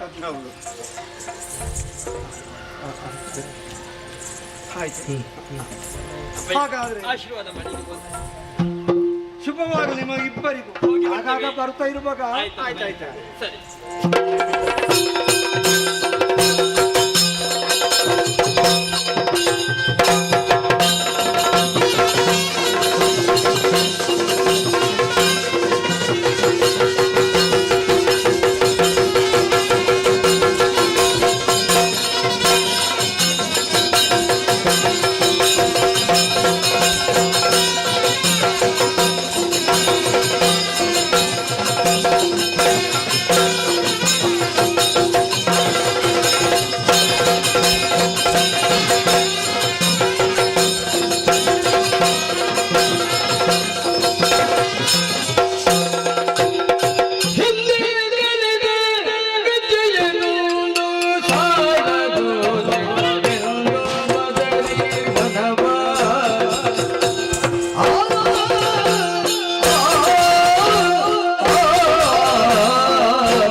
ಶರ್ಮ ಮತ್ತು ಸುಮತಿಯವರ ದಾಂಪತ್ಯದ ಪ್ರತೀಕವಾಗಿ ಜನಿಸಿಕೊಂಡವನು ನಾನು. ನನ್ನ ಅಪ್ಪ ಪ್ರೀತಿಯಿಂದ ರಾಜ ಅಂತ ಕೊಂಡಾಡಿದ್ದಾರೆ. ಆದರೆ ಊರಿನವರೆಲ್ಲರೂ ಕೂಡ ಸಂತೋಷ ಸಾಗರದಲ್ಲಿ ಕಲಿ ಕಲಿ ಕಲ್ಕಿ ಅನ್ನುವ ಹಾಗೆ ನನ್ನನ್ನೇ ಗುರುತಿಸಿಕೊಂಡಿದ್ದಾರೆ. ಮನಸ್ಸಿಗೆ ಸಂತೋಷ. ಆದರೆ ನಮ್ಮ ಉದ್ದೇಶ ಏನು? ಎಲ್ಲಿ ಧರ್ಮ ಇದೆಯಾ ಅದನ್ನು ಉದ್ಧರಿಸುವುದು, ಎಲ್ಲಿ ಅಧರ್ಮ ನಡೆಯುತ್ತದ ಅದನ್ನು ಮೆಟ್ಟಿ ನಿಲ್ಲುವುದೇ ನಮ್ಮ ಕರ್ತವ್ಯವಾಗಿದೆ. ಅದಕ್ಕೆ ಬೇಕಾಗಿ ಅಪ್ಪನಲ್ಲಿದ್ದಂಥ ಸಕಲ ವಿದ್ಯೆಯನ್ನು ನಾನು ಅಭ್ಯಾಸ ಮಾಡಿದ್ದೇನೆ. ಆದರೆ ಒಂದು ಮಾತು ನನ್ನ ಅಪ್ಪ ಹೇಳಿದ್ದಾರೆ, ದುಷ್ಟರನ್ನು ಸಂಹರಿಸುವುದಕ್ಕೆ ಬೇಕಾಗಿ ಕೇವಲ ನಾನು ಹೇಳಿದ ವಿದ್ಯೆ ಸಾಕಾಗುವುದಿಲ್ಲ ಮಗ, ಕಡೆ ದಿಕ್ಕಿನ ಒಡೆಯನಾದಂತಹ ಪರಮೇಶ್ವರ ದೇವರಿದ್ದಾರೆ, ಅವರನ್ನು ಮೆಚ್ಚಿಸಿ ವಿಶೇಷವಾದಂಥ ಆಯುಧಗಳನ್ನು ಪಡೆಯಬೇಕು ಅನ್ನುವ ಹಾಗೆ ತಂದೆಯಿಂದ ಆಡಿದಂಥ ಮಾತನ್ನು ಈಡೇರಿಸಬೇಕಾದ ನನ್ನ ಕರ್ತವ್ಯ. ಹೊರಟು ನಿಂತಿದ್ದೇನೆ. ಹಾಗಂತ ಒಮ್ಮೆಲೆ ಹೋಗುವುದೇ? ನಾನು ಮಾಡಬೇಕಾದ ಕರ್ತವ್ಯವನ್ನು ಮಾಡಬೇಡ್ರೆ? ಅದಕ್ಕೆ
ನನ್ನಂತ ಅಪ್ಪನನ್ನು ಪಡೆಯಬೇಕಾದಂತಹ ನಾನೇ ಧನ್ಯಾತ್ಮನಂತ ಹೇಳಿದ್ರೂ ಸಾಕಾಗುವುದಿಲ್ಲ. ಅಪ್ಪ ಒಳ್ಳೆಯ ಕಾರ್ಯವನ್ನೇ ಹೇಳಿಕೊಟ್ಟಿದ್ದಾರೆ, ನನ್ನ ಏಳಿಗೆಯನ್ನೇ ಬಯಸಿದ್ದಾರೆ. ಕೇವಲ ಅಪ್ಪ ಹೇಳಿದ ಮಾತ್ರಕ್ಕೆ ನಾನು ಒಮ್ಮೆಲೆ ಹೋಗುವುದಲ್ಲ. ಈ ಹೊತ್ತಿನಲ್ಲಿ ನನ್ನ ಅಪ್ಪ ಜೊತೆಯಲ್ಲಿ ಇಲ್ಲದಿರು ಕೂಡ ಅವರನ್ನು ಮನಸಾರ ನಡೆಸಿಕೊಳ್ಳಬೇಕಾದ್ದು ನನ್ನ ಕರ್ತವ್ಯ.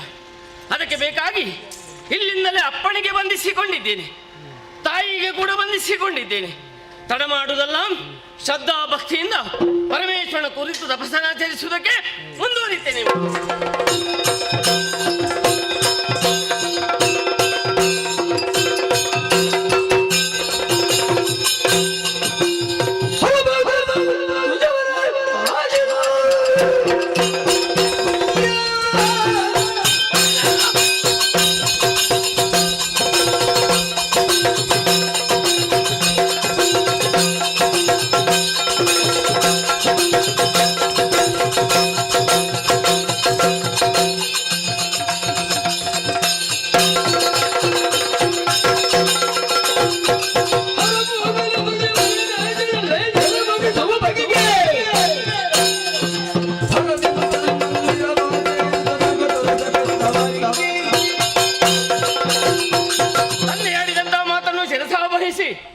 ದಟ್ಟವಾದ ಕಾಡನ್ನು ಸೇರಿ ಹಲವೆಡೆ ಸಂಚರಿಸುವ ಮನಸ್ಸನ್ನು ಕೇಂದ್ರೀಕರಿಸಿ ಪರಮೇಶ್ವರನ ಕುರಿತು ತಪಸ್ಸನ್ನಾಚರಿಸಿದೆ. ನನ್ನ ಭಕ್ತಿಗೆ ಮೆಚ್ಚಿದಂತಹ ಪರಮೇಶ್ವರ ದೇವರು, ಕ್ಷತ್ರಿಯರ ಕುಲದಲ್ಲಿ ಜನಿಸಿದವ ನೀನು, ಎಲ್ಲರ ಕೆಟ್ಟ ರಾಕ್ಷಸರು ಎಲ್ಲಿದ್ದಾರ, ಅಲ್ಲ ಇಲ್ಲಿ ಅನ್ಯಾಯಗಾರಿದ್ದಾರ, ಅವರನ್ನು ತಲೆಯನ್ನು ಕಡಿಯಬೇಕು ಎಂಬ ಉದ್ದೇಶದಿಂದ ವಿಶೇಷವಾದಂತಹ ಖಡ್ಗವೊಂದನ್ನೇ ಕೊಟ್ಟಿದ್ದಾರೆ. ಈ ಖಡ್ಗ ಯಾವ ರೀತಿ ಯುದ್ಧ ಮಾಡಿದ್ರು ಕೂಡ ತುಂಡಾಗುವುದಕ್ಕೆ ಸಾಧ್ಯವೇ ಇಲ್ಲ ಅಂತೆ. ಆಮೇಲೆ ಮನೋವೇಗದಲ್ಲಿ ಸಂಚರಿಸುತ್ತಿರುವಂತಹ ಕುದುರೆಯನ್ನು ಕೂಡ ಕರುಣಿಸಿದ್ದಾರೆ. ಆಮೇಲೆ ವಿಶೇಷವಾಗಿ ಒಂದು ವಸ್ತು ಕೊಟ್ಟಿದ್ದಾರೆ, ಅದೇ ಗಿಳಿ.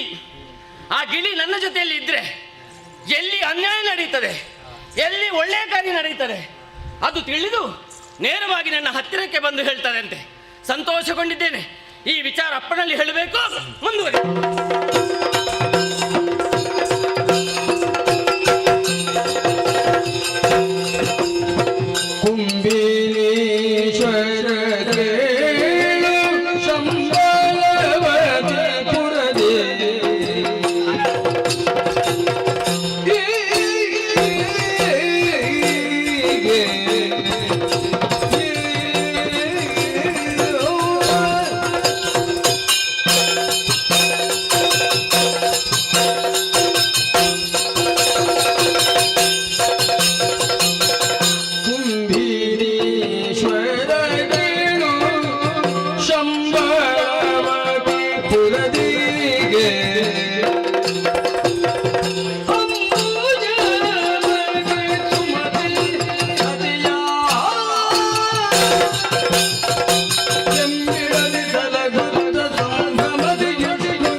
ವಿಷ್ಣು ಶರ್ಮಾ ಎಂದು ಎಲ್ಲರೂ ಕರೆಯುತ್ತಾರೆ. ಸುಮತಿ ಎನ್ನುವಳನ್ನು ನಾನು ಮದುವೆಯಾಗಿದ್ದೇನೆ. ನಮ್ಮ ದಾಂಪತ್ಯ ಜೀವನದ ಪ್ರಕಾರ ನನಗೊಬ್ಬ ಮಗ ಹುಟ್ಟಿದ್ದಾನೆ. ರಾಜ ಅಂತ ಹೆಸರಿಟ್ಟಿದ್ದೇನೆ. ಆದರೆ ಊರರೆಲ್ಲರೂ ಅವನನ್ನು ಕಲ್ಕಿ ಎಂದು ಕರೆಯುತ್ತಾರೆ. ಹರನ ಕುರಿತಾಗಿ ತಪಸ್ಸನ್ನು ಆಚರಿಸಿ ಬರುತ್ತೇನೆ ಅಂತ ಹೋಗಿದ್ದಾನೆ. ಇದುವರೆಗೆ ಬಂದದ್ದಿಲ್ಲ. ಬರುವವನು ನೋಡುವ. ಪವಿತ್ರವಾದ ಪದದ್ವಯಗಳಿಗೆ ಮತ್ತೊಮ್ಮೆ ವಂದಿಸಿಕೊಂಡಿದ್ದೇನೆ. ನಡೆದ ವಿಷಯ ಹೇಳಬೇಕು ನಿಮಗೆ. ಮನದಲ್ಲಿ ಮೇಜರ ಗಣವಾದು ಪಡಲದೆ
ತಂದೆಗೆ ಎಷ್ಟು ಸಲ ವಂದಿಸಿದ್ರು ತಪ್ಪು ಅಂತ ಆಗುವುದಿಲ್ಲ. ಹೌದಲ್ಲ? ನನ್ನ ಪಾಲಿನ ದೇವರಲ್ಲೇ ನೀವು. ಹೌದಲ್ಲ ಅಪ್ಪ? ನೀವೇ ಹೇಳಿದ್ದು ಏನು? ಕಡೆಯಲಿಕ್ಕಿನ ಒಡೆಯನಾದಂತ ಪರಮೇಶ್ವರನ ಕುರಿತು ತಪಸ್ಸನ್ನಾಚರಿಸಿ ಬರಬೇಕು ಮಗನೇ ಅನ್ನುವ ಹಾಗೆ. ನೀವು ಆಡಿದ ಮಾತಿನ ಹಾಗೆ ನಡೀಬೇಕಾದು ನನ್ನ ಕರ್ತವ್ಯ. ಅಪ್ಪ, ಇನ್ನು ನೀವು ಮನಸ್ಸಿನಲ್ಲಿ ಹೆದರಿಕೊಳ್ಳಬೇಕಾದ ಅವಶ್ಯಕತೆ ಇಲ್ಲ. ಧೈರ್ಯವನ್ನೇ ತಾಳಬೇಕು. ಯಾಕಂತ ಹೇಳಿದ್ರೆ ಮ್ಲೇಂಚರ ಉಪಟಳೇ ಹೆಚ್ಚಾಗಿದೆ. ಅವರನ್ನು ವಧಿಸಬೇಕಾದು ನನ್ನ ಕರ್ತವ್ಯ. ಅವರನ್ನು ವಧಿಸುವುದಕ್ಕೆ ಬೇಕಂತಲೇ ಪರಮೇಶ್ವರ ದೇವರು ವಿಶೇಷವಾದಂತಹ ಖಡ್ಗವನ್ನೇ ನೀಡಿದ್ದಾರೆ. ಆಮೇಲೆ ಸಂಚರಿಸುವುದಕ್ಕೆ ಕುದುರೆ, ಆಮೇಲೆ ನನ್ನ ಜೊತೆಯಲ್ಲಿ ಸದಾ ಇರ್ತದೆ ಗಿಳಿ. ಅದು ಕೂಡ ಅದರ ವಿಶೇಷತೆ ಬೇರೇನಲ್ಲಪ್ಪ. ಎಲ್ಲಿ ಅನ್ಯಾಯ ನಡೆಯುತ್ತದ ಅದನ್ನು ನೋಡಿ ಬಂದು ನನ್ನಲ್ಲಿ ಹೇಳುತ್ತದೆ. ಎಲ್ಲಿ ಒಳ್ಳೆ ಕಾರ್ಯ ನಡೆಯುತ್ತದ ಅದನ್ನು ಕೂಡ ನೋಡಿ ನನ್ನಲ್ಲಿ ಬಂದು ಹೇಳ್ತದೆ. ಅದರ ವಿಶೇಷತೆ ಅದು ಸದಾ ನನ್ನ ಜೊತೆಯಲ್ಲಿ ಇರ್ತದೆ. ಆದ್ದರಿಂದಲೇ ಇಷ್ಟು ಸಂಪಾದನೆಯನ್ನು ಮಾಡಿ ಬಂದಿದ್ದೇನೆ. ಇನ್ನು ಧೈರ್ಯ ಪಡಬೇಕಾದ ಹೆದರಬೇಕಾದ ಅವಶ್ಯಕತೆ ಇಲ್ಲ. ಧೈರ್ಯವನ್ನು ತಾಳಿರಪ್ಪ.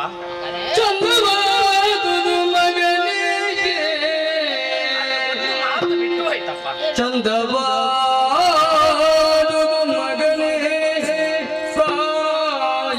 ಸಂದೋದಿನಿ ನೆಸಗಿರುವ ಚಂದ ಕಾಲವ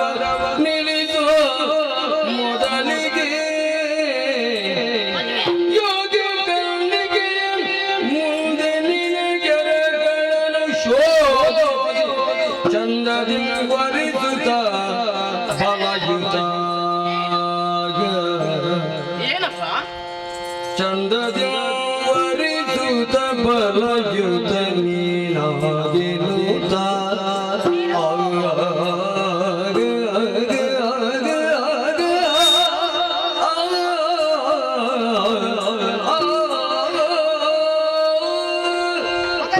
ಅಪ್ಪ ನೀವು ಕುಳಿತಲ್ಲಿ ಇರಬೇಕು.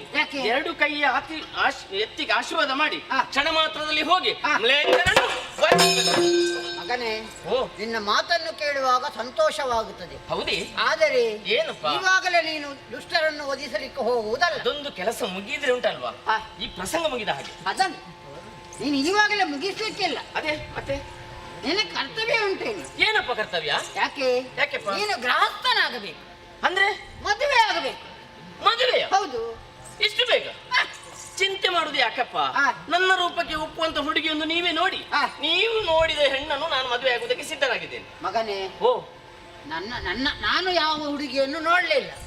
ಆದರೆ ಅಲ್ಲ, ಇನ್ನು ಮುಂದಕ್ಕೆ ನೋಡ್ಬೋದು ಅಲ್ವಾ? ಈ ಕರ್ತವ್ಯ ನಿನಗೆ ಕೊಟ್ಟಿದ್ದೇನೆ. ನಿನಗೆ ಯಾವ ಹುಡುಗಿ ಒಪ್ಪಿಗೆ ಆಗುತ್ತಾಳೋ ಅವಳನ್ನು ಕರೆದುತ್ತಾ ಅವರ ವಿವಾಹವನ್ನು ನಾನು ಮಾಡಿಸ್ತೇನೆ. ಹೌದೇಪ್ಪ? ಆಗ್ಲಿ ಆಗ್ಲಿ ಆಗ್ಲಿ, ಆಶೀರ್ವಾದ ಮಾಡಿ.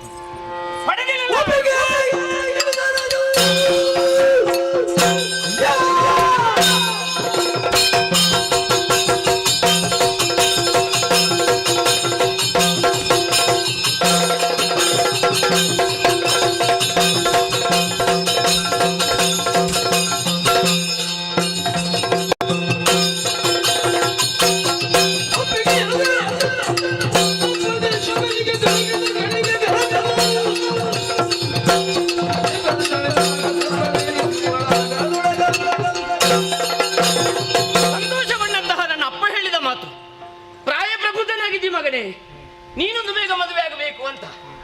ಅಪ್ಪನಲ್ಲಿ ಹೆಣ್ಣು ನೋಡ್ಲಿಕ್ಕೆ ಹೇಳಿದ್ರೆ ಅವರು ಒಪ್ಪಿಕೊಳ್ಳುವುದಿಲ್ಲ, ನಾನೇ ನೋಡಿ ಆಗಬೇಕಂತೆ. ಅಲ್ಲ, ಹೆಣ್ಣು ನೋಡ್ಲಿಕ್ಕೆಲ್ಲ ನಾನು ತಲೆಬಿಸಿ ಮಾಡಬೇಕಾದ ಅವಶ್ಯಕತೆ ಇಲ್ಲ. ಯಾಕೆಂತ ಹೇಳಿದ್ರೆ ನನ್ನ ಜೊತೆಯಲ್ಲಿ ಗಿಳಿ ಇದ್ದಾನೆ, ಅವನಿಗೊಂದು ಆಜ್ಞೆ ಮಾಡಿದರೆ ಸಾಕು. ಎಲ್ಲಿ ಒಳ್ಳೆಯ ಹುಡುಗಿ ಇದ್ದಾಳೆ ನೋಡಿ ಬಂದು ನನ್ನಲ್ಲಿ ಹೇಳುವುದಕ್ಕೆ ಸಿದ್ಧನಾಗಿದ್ದಾನೆ. ಅದಕ್ಕೆ ಬೇಕಾಗಿ ತಡ ಮಾಡುವುದಲ್ಲ, ಗಿಳಿಗೆ ಆಜ್ಞೆ ಮಾಡಿದ್ದೇನೆ, ನೋಡೋಣ ಮುಂದೆ.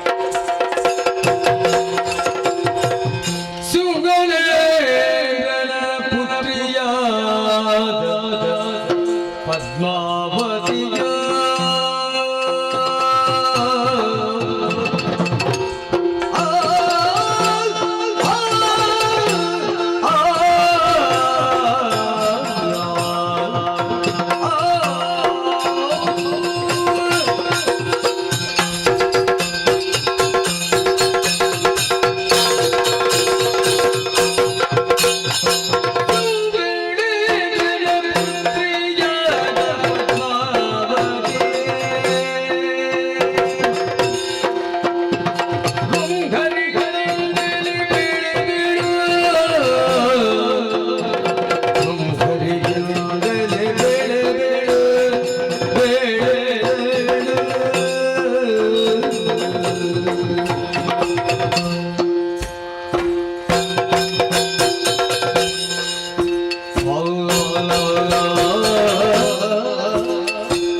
ವಸುಧಾವನಿತೆಯ ಪಾದದಂತೆ ಭರತ ಖಂಡದ ದಕ್ಷಿಣ ಭಾಗದಲ್ಲಿರುವುದು ಸಿಂಹರಾದೇಶ. ಇಲ್ಲಿಯ ದೊರೆಯಾಗಿರುವುದು ನನ್ನಯ್ಯನಾದಂಥ ಬ್ರಹ್ಮರಥ ಮಹಾರಾಜವರು. ಅವರ ಪ್ರೀತಿಯ ಮಗಳಾಗಿ ಈ ಭೂಮಿಯ ಬೆಳಕನ್ನು ಕಂಡೆ. ಹೆಣ್ಣಾಗಿಯೂ ಗಂಡಾಗಿಯೂ ಇರುವಾಕೆ ನಾನೋರೊಳೆ ಆಗಿದ್ದೇನೆ. ನನ್ನಯ್ಯ ಅವರ ಕಣ್ಣುಗಳಂತೆ ನನ್ನನ್ನು ಕಾಪಿಟ್ಟುಕೊಂಡು ಬರುತ್ತಾ ಇದ್ದಾರೆ. ಕಣ್ಣಿಗೆ ಯಾವುದೇ ರೀತಿಯಂತ ತೊಂದರೆಯಾಗದ ರೀತಿಯಲ್ಲಿ ಕಣ್ಣಿನ ಪಾಪೆಯು ಯಾವ ರೀತಿಯಲ್ಲಿ ರಕ್ಷಣೆಯನ್ನು ಕೊಡುತ್ತದೋ, ತಂದೆಯಾಗಿ ಮಗಳನ್ನು ಯಾವ ತೆರನಾಗಿ ಬೆಳೆಸಬೇಕು ಆ ಹೊಣೆಗಾರಿಕೆಯಿಂದ ನನ್ನನ್ನು ಸಾಕಿದವರಿದ್ದಾರೆ. ಸಮಯಕ್ಕೆ ಸರಿಯಾಗಿ ಬೇಕಾದಂಥ ವಿದ್ಯೆಯನ್ನು ಅಭ್ಯಾಸ ಮಾಡಿದೆ. ಅದರಲ್ಲಿ ಪ್ರವೀಣೆ ಎನಿಸಿದೆ. ಪ್ರಾಯಪ್ರಬುದ್ಧಳಾಗಿ ಮೆರೆಯುತ್ತಾ ಇದ್ದೇನೆ. ನನ್ನ ಬದುಕಿನಲ್ಲಿ ಯಾವುದೇ ರೀತಿಯಂಥ ಕೊರತೆಯನ್ನು ಕಂಡಾಕೆ ನಾನಲ್ಲ. ಆದರೆ ಸಂತೋಷವನ್ನು ಆನಂದವನ್ನು ಅನುಭವಿಸುವ ಈ ಸಮಯದಲ್ಲಿ ಒಂದು ಬೇಸರ ಆವರಿಸಿದೆ, ಬೇರೆ ಏನೂ ಅಲ್ಲ.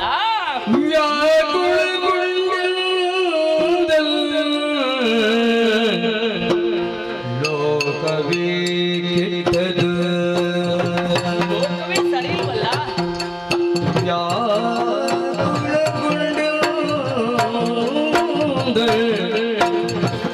ಲೋಕವೇ ಕೆಟ್ಟದು.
ಬದುಕನ್ನು ಭದ್ರತೆಗೊಳಿಸಬೇಕಾದ್ದು ಹೆಣ್ಣಾಗಿ ನನ್ನ ಕರ್ತವ್ಯ. ಯಾಕೆ ನಾನು ಇಷ್ಟದ ಒಳಗೆ ಬೆಳೆದದ್ದು ಈ ಅರಮನೆಯಲ್ಲಿ. ಹೊರಗಿನ ಪ್ರಪಂಚದ ಒಳಿತು ಕೆಡುಕುಗಳ ಬಗ್ಗೆ ಯೋಚಿಸಿದಾಕೆ ನಾನಲ್ಲ. ಇಂದು ಈ ಮನೆಯಲ್ಲಿ ಬೆಳೆಯುತ್ತಾ ಇದ್ದೇನೆ. ನಾಳೆಯ ದಿನ ನಾನು ನನ್ನ ಗಂಡನ ಮನೆಯನ್ನು ಸೇರಬೇಕಾಗುತ್ತದೆ. ಹುಟ್ಟಿದ ಮನೆಯನ್ನು ಮೆಟ್ಟಿದ ಮನೆಯನ್ನು ಎರಡನ್ನು ಬೆಳಗಿಸುವಂಥ ಭಾಗ್ಯ ಸಿಗುವುದು ಹೆಣ್ಣಿಗೆ ಮಾತ್ರ. ಆ ಸಮಯದಲ್ಲಿ ಆಕೆಯದ್ದಾದಂಥ ಮಾನರಕ್ಷಣೆಯ ಬಗ್ಗೆ ಯೋಚಿಸಬೇಕು.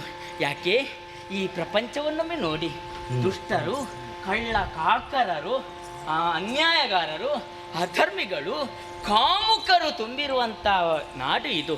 ಈ ಸಮಯದಲ್ಲಿ ನನ್ನ ರಕ್ಷಣೆ ಮಾಡಬೇಕು ಅಂತಾದರೆ ನಮಗೆ ಪ್ರಧಾನವಾಗಿಯೂ ಪ್ರಮುಖವಾಗಿ ಬೇಕಾಗಿರೋದು ದೈವ ಬಲ. ದೈವ ಬಲ ನಮಗೆ ಎಲ್ಲಿಯವರೆಗೆ ಉಂಟೋ ಅಲ್ಲಿಯವರೆಗೆ ಯಾರೂ ನಮ್ಮನ್ನು ಏನು ಮಾಡುವುದಕ್ಕೂ ಸಾಧ್ಯವಿಲ್ಲ. ಇದನ್ನು ತಿಳಿದಂಥ ನಾನು ಈಗ ಹೊರಟದ್ದು ಈಶನನ್ನು ತಪಸ್ಸಿನ ಮೂಲಕವಾಗಿ ಮೆಚ್ಚಿಸುವುದಕ್ಕೆ ಬೇಕಾಗಿ. ಅದಕ್ಕೆ ಬೇಕಾಗಿ ತಡೆ ಮಾಡುವುದು ಸರಿಯಲ್ಲ. ಕಡೆಯ ದಿಕ್ಕಿನ ಒಡೆಯನಾದಂಥ ಪ್ರಭು ಪರಮೇಶ್ವರನ್ನು ಸ್ಮರಿಸಬೇಕು. ಅವನಿಂದ ಬೇಕಾದಂಥ ವರವನ್ನು ಸಂಪಾದನೆ ಮಾಡಬೇಕು. ಅತಿ ಶೀಘ್ರವಾಗಿ ಆ ಕಡೆಗೆ ಸಾಗುತ್ತೇನೆ.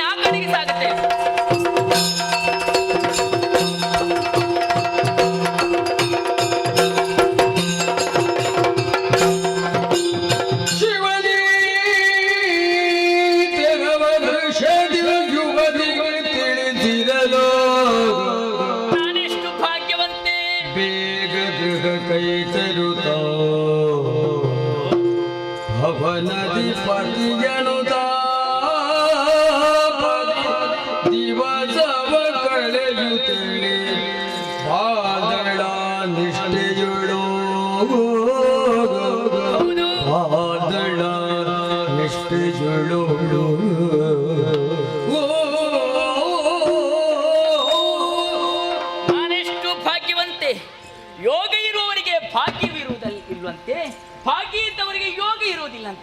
ಆದರೆ ಯೋಗ ಭಾಗ್ಯವನ್ನು ಏಕಕಾಲದಲ್ಲಿ ಮೈಗೂಡಿಸಿಕೊಂಡವಳು ನಾನಿದ್ದೇನೆ. ಯೋಗ ಉಂಟು, ಭಾಗ್ಯ ಉಂಟು. ಯಾಕೆ? ಆ ಪರಶಿವನನ್ನು ತಪಸ್ಸಿನ ಮೂಲಕವಾಗಿ ಮೆಚ್ಚಿಸಿ ಬೇಕಾದಂತ ವರವನ್ನು ಪಡೆದುಕೊಂಡೆ.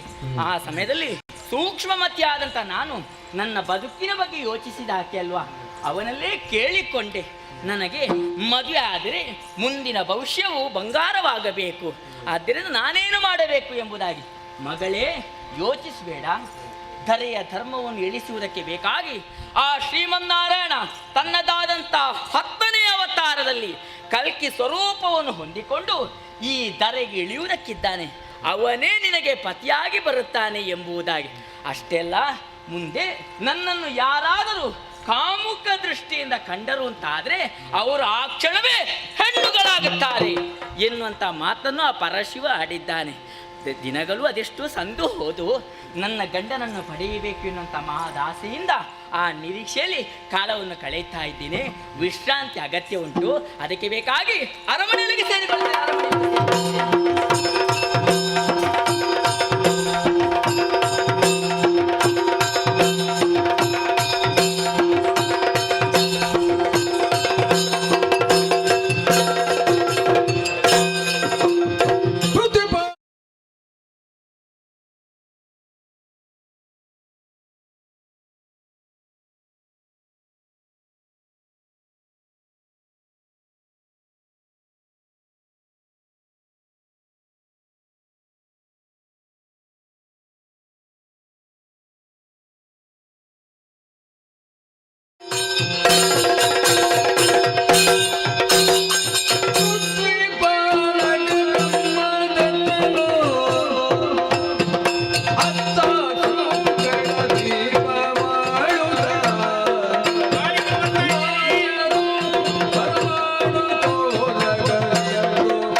ಸಮುದ್ರದಿಂದಲೇ ಕೂಡಿದಂತ ಈ ದ್ವೀಪ ಇದು. ಎಲ್ಲರೂ ಕೂಡ ನನ್ನನ್ನು ಕೊಂಡಾಡುತ್ತಾ ಇದ್ದಾರೆ. ಬ್ರಹ್ಮದತ್ತನಿಗೆ ಜಯವಾಗಲಿ ಎಂಬುದಾಗಿ ಶ್ರೀಮಂತರು ಧೀಮಂತರು ನೆರೆಂತ ಸಭೆ ಇದು. ಒಂದು ಸಭೆ ಎನಿಸಲ್ಪಡಬೇಕಾದ್ರೆ ವಿದ್ಯಾವಂತರು ಸೇರಿರಬೇಕಂತೆ. ಪ್ರಜಾರಂಜಕನಾಗಿ ಮೆರೆಯುತ್ತಾ ಇದ್ದೇನೆ. ಪ್ರಜೆಗಳ ಆಶಾ ಆಕಾಂಕ್ಷೆಗಳು ಯಾವುದುಂಟು ಅದನ್ನು ಕಾಲಕಾಲಕ್ಕೆ ಸಲ್ಲಿಸ್ತಾ ಇದ್ದೇನೆ. ಪ್ರಜಾರಂಜಕನಾಗಿ ಮೆರೆಯುತ್ತಾ ಇದ್ದೇನೆ. ಅರಸನಾದ ಪ್ರಜಾರಂಜಕನಾಗಬೇಕಲ್ಲದೆ ಪ್ರಜಾ ಬಂಜಕನಾಗಬಾರದು. ಪ್ರಜೆಗಳು ನಾನು ಹೇಳಿದ ಹಾಗೆ ಕೇಳುತ್ತಾ ಇದ್ದಾರೆ. ಕಿರೀಟ ಹೊತ್ತಂತ ತಲೆಗೆ ಕಿರುಕುಳ ತಪ್ಪಿದ್ದಲ್ಲಂತೆ. ಮುಳ್ಳಿನ ಹಾಗೆ ಚುಚ್ಚುತ್ತದೆ ಎಂಬಂತ ಅನುಭವ ನನಗೆ ಉಂಟು. ಬರೀ ಪ್ರಜಾವರ್ಗದ ಬಗ್ಗೆ ಯೋಚನೆ ಮಾಡುವುದಲ್ಲ, ಸಂಸಾರಿಕವಾಗಿ ಯೋಚನೆ ಮಾಡಬೇಕಲ್ಲ. ಗೊತ್ತು ಬಡಿದಲು ಭೂಮಿ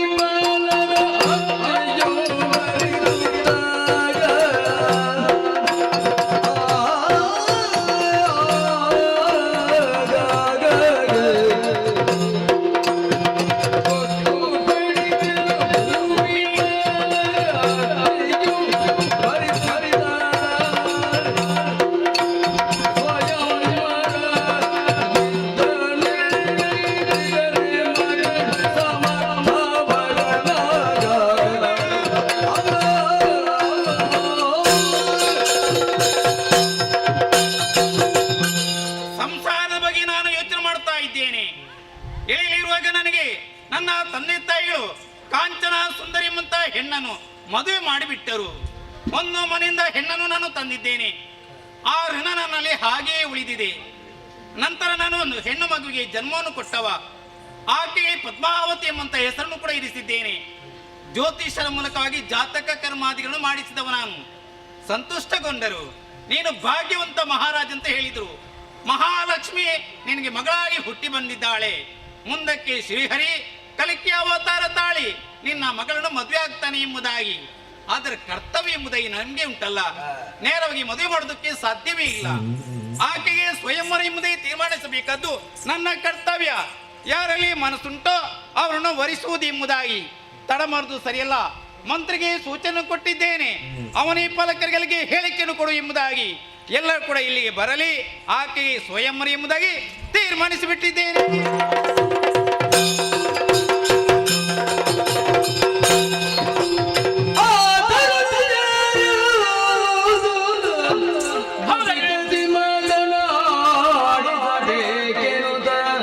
ದ್ವಿಜಜಾತ ಶುಕ ಸಖ ವಾರುಹವನೇರುದ ಸಿಂಗಳದ ನೂತನ ಜ್ಞಾನದಲ್ಲಿ ನೆಲೆಸಿದೆ. ಸಿಂಗಳದ ನೂತನ ಜ್ಞಾನದಲ್ಲಿ ನೆಲೆಸಿರಿ. ನನ್ನಿಂದಲೇ ಆಶೀರ್ವಾದವನ್ನು ಪಡೆದಂತಹ ಗಿಳಿ ನೇರವಾಗಿ ಸಿಂಹಳ ದೇಶಕ್ಕೆ ಹೋಯ್ತಂತೆ. ಅಲ್ಲಿಯ ರಾಜನ ಮಗಳಾದಂತಹ ಪದ್ಮಾವತಿಯನ್ನೇ ನೋಡಿದೆ ಅಂತೆ ಗಿಳಿ. ಬಹಳ ರೂಪವತಿಯಂತೆ, ವಿದ್ಯಾವಂತಳಾಗಿದ್ದಾಳೆ ಅಂತೆ, ಶೀಲವತಿಯಾಗಿದ್ದಾಳೆ ಅಂತೆ. ನನ್ನ ರೂಪಕ್ಕೆ ಒಪ್ಪುವಂತ ಹುಡುಗಿ ಅವಳೇ ಅಂತ ನೇರವಾಗಿ ಗಿಳಿಯೇ ಬಂದು ನನ್ನಲ್ಲಿ ಹೇಳಿದೆ. ಹಾಗಾದ್ರೆ ತಡ ಮಾಡುವುದಲ್ಲ, ಕುದುರೆಯನ್ನು ಏರಿ ಅದೃಶ್ಯನಾಗಿ ಅವಳ ಪುರಕ್ಕೆ ನಡೆಯುತ್ತೇನೆ.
ಅನುಸರಿಸಿಕೊಂಡು ನನ್ನ ಜೊತೆಯಲ್ಲಿ ಇರುವವರು ನೀವು, ನನ್ನ ಗೆಳತಿಯಾಗಿ ನನ್ನ ಬೇಕು ಬೇಡಗಳನ್ನು ನಡೆಸಿಕೊಡುವರು ನೀವು.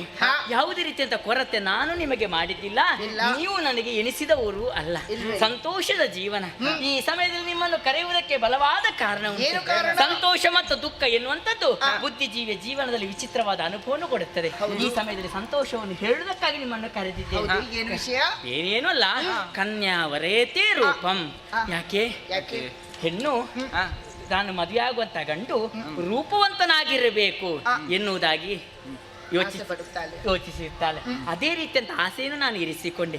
ಅದನ್ನು ತಿಳಿದಂತ ನನ್ನ ಅಪ್ಪ ವೀರನಾದಂತ ಧೀರನಾದಂತ ಶೂರನನ್ನೇ ಮದುವೆ ಆಗಬೇಕು ಎನ್ನುವುದಾಗಿ ಮದುವೆ ಮಾಡಿಸಬೇಕೆಂಬುದಾಗಿ ತೀರ್ಮಾನ ಮಾಡಿದ್ದೇನೆ. ಮುಂದಿನ ಸಿತಲಕ್ಷ್ಮಿಯ ನವಮಿಯಂದು ನನ್ನ ಮದುವೆ ಎಂಬುದಾಗಿ ತೀರ್ಮಾನ ಮಾಡಿದೆ. ಆದ್ದರಿಂದ ನೀನೊಂದು ಕಡೆ ನೀನೊಂದು ಕಡೆ, ನಾನು ಬೇರೆ ಕಡೆ, ಬೇರೆ ಬೇರೆ ಕಡೆ ಸೇರುವವರು ನಾವು. ಆದ್ದರಿಂದ ಇವತ್ತು ಒಂದು ದಿನ ನೀರಾಟ ಆಡಬೇಕು ಎನ್ನುವಂತ ಆಸೆ ಅಧಿಕವಾಗುತ್ತಾ ಉಂಟು. ನೀರಾಟ ಆಡುವುದರೆ ಜೊತೆಯಲ್ಲಿ ಬರುವುದಕ್ಕೆ ನಿಮ್ಮ ಅಭಿಪ್ರಾಯವೇನು? ಬ್ರಹ್ಮದತ್ತದ ಪುತ್ರ ಕೇಳಮ್ಮ ಮಿತ್ರೇ ಮಿತ್ರೇ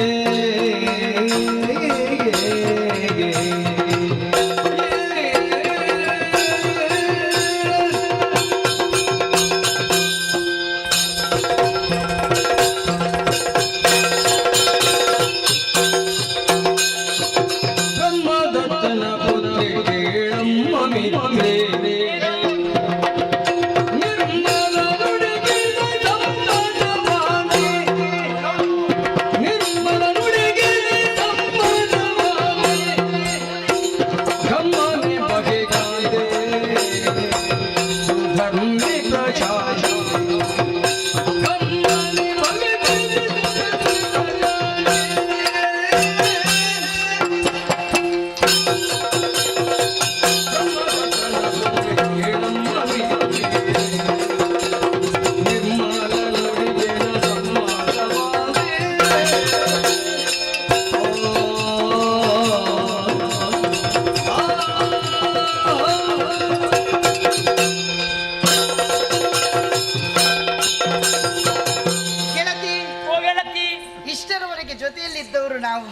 ಆದರೆ ಸಖಿಯರಂತ ಭೇದ ಭಾವ ಮಾಡಿದವಳು ನೀನು. ಖಂಡಿತ ಅಲ್ಲ.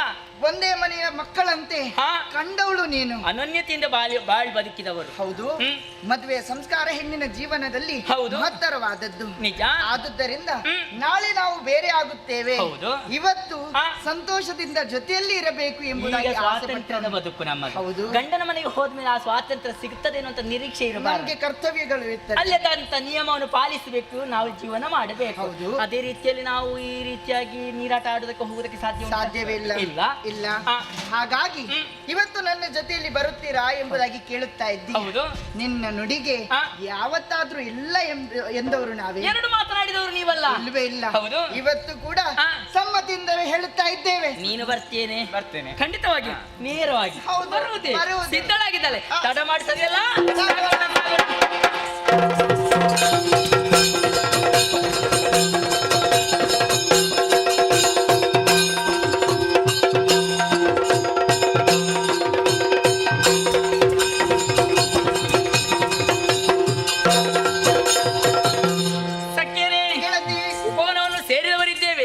ನೀರಾಟವನ್ನು ಪೂರೈಸಿದ ಹಾಗಾಯಿತು.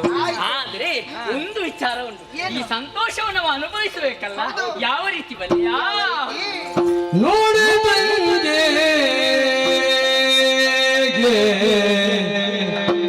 ಸುಲಲಿತಾ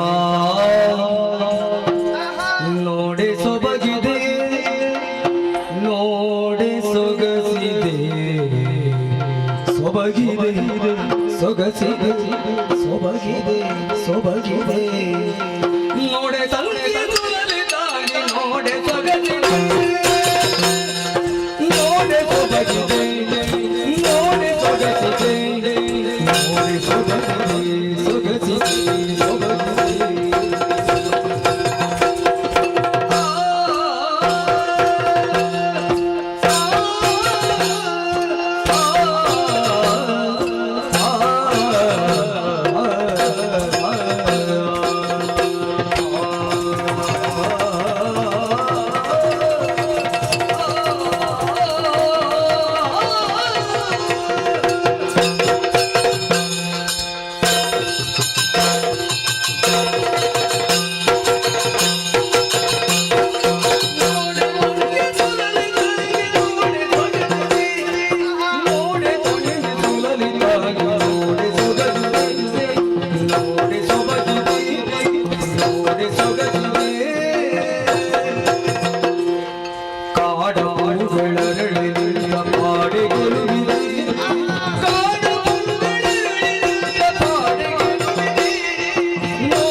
ಕಾದೈದಿನ್ನತಿ ಕಾದೈದಿನ್ನತಿ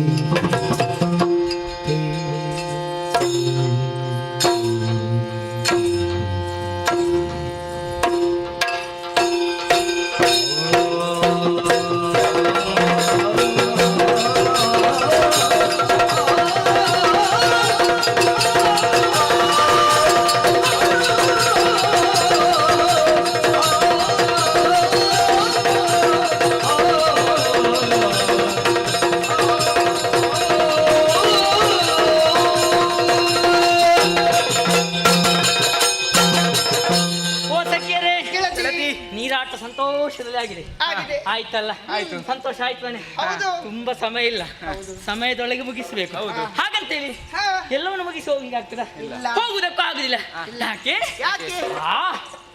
ಏನಿದು ಪರಿಮಳ ಮೂಗಿಯ ಘಮ ಘಮ ಅಂತ ಬಡಿತಾ ಉಂಟು ನೋಡಿ ಕಾಡಮಲ್ಲಿಗೆ ಅಪರೂಪವಾದದ್ದು ಅರಳಿ ನಿಂತಿದೆ ಎಲ್ಲವನ್ನು ಕೊಯ್ಯುತ್ತಾ ಮಾಲೆ ಮಾಡುತ್ತಾ ತಲೆ ತುಂಬಾ ಮುಡಿಯುತ್ತಾ ಹೋಗಬೇಕು ಅತಿ ಶೀಘ್ರವಾಗಿ ಅರಮನೆಯನ್ನು ಸೇರೋಣ.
ಅವಸರ ಮಾಡಬೇಡ. ಯಾಕೆ?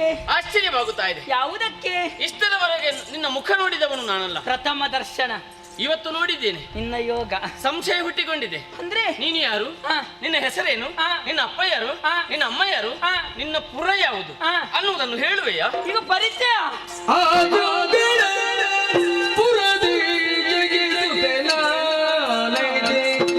ಪದ್ಮಾವತಿ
ಸತತ ನಡೆಯಲ್ಲಿ ಅರ್ಥವಿಸಿಕೊಂಡೆ. ಆ ನಿಲುವು ಅದನ್ನು ಗೊತ್ತುಪಡಿಸ್ತದೆ. ನನ್ನ ಪರಿಚಯವನ್ನು ಕೇಳುತ್ತಾ ಇದ್ಯಾ? ಸುತ್ತಿ ಬಳಸಿ ಮಾತನಾಡ ಅಭ್ಯಾಸ ಇಲ್ಲ, ನೇರವಾಗಿ ಮಾತನಾಡ. ಸುಮ್ಮನೆ ಹೊತ್ತು ಗೊತ್ತು ಯಾಕೆ ಕಳೆಯುವುದು? ಹೌದು, ಸಿಂಹಳ ದೇಶ ಕೇಳಿದ್ಯಾ? ಅಲ್ಲಿ ಅರಸ ಬ್ರಹ್ಮದತ್ತ ಮಹಾರಾಜರು, ಅವರ ಪ್ರೀತಿಯ ಮಗಳು ಪದ್ಮಾವತಿ ನಾನಾಗಿದ್ದೆ. ಆದ್ರೆ ಇಷ್ಟೆಲ್ಲ ನನ್ನ ಪರಿಚಯ ಕೇಳುತ್ತಿರುವಂತ ನೀನ್ ಯಾರೆಂಬುದಾಗಿ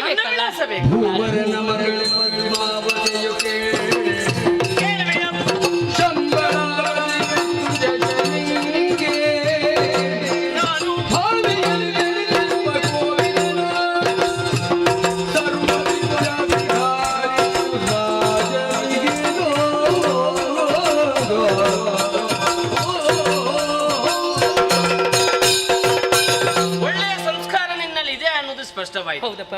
ನನ್ನ ವಿಳಾಸ ನೀನು ಕೇಳುತ್ತಾ ಇದೀಯಾ? ನನ್ನ ಕರ್ತವ್ಯ. ಚಮ್ಮಲ ಪಟ್ಟಣದ ಅಧಿಕಾರಿ ವಿಷ್ಣು ಶರ್ಮರ ಮಗಳ. ಈಗ ಶರ್ಮರ ಮಗಳ?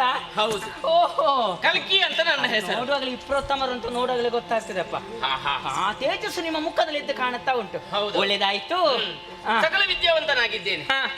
ನನ್ನ ವಿಳಾಸ ಇಷ್ಟೇ ನಿನಗೆ ಕೊಡಬೇಕಾದ್ದು. ಇನ್ನು ಏನು ನಿನ್ನಲ್ಲಿ ಮಾತಾಡ್ಲಿಕ್ಕೆ ಅವಶ್ಯಕತೆ ನನಗಿಲ್ಲ. ಆದ್ದರಿಂದಲೇ ವಿಳಾಸ ಕೊಟ್ಟಿದ್ದೇನೆ, ನನ್ನ ದಾರಿಯಲ್ಲಿ ಮುಂದುವರಿತೇನೆ. ಹೀಗೆ ನಾಗಮನೆಯ ಬಿಟ್ಟು ಯೋಗಿ ಜಂದದಿ ತೆರಳಿ ಮನೆಗೆ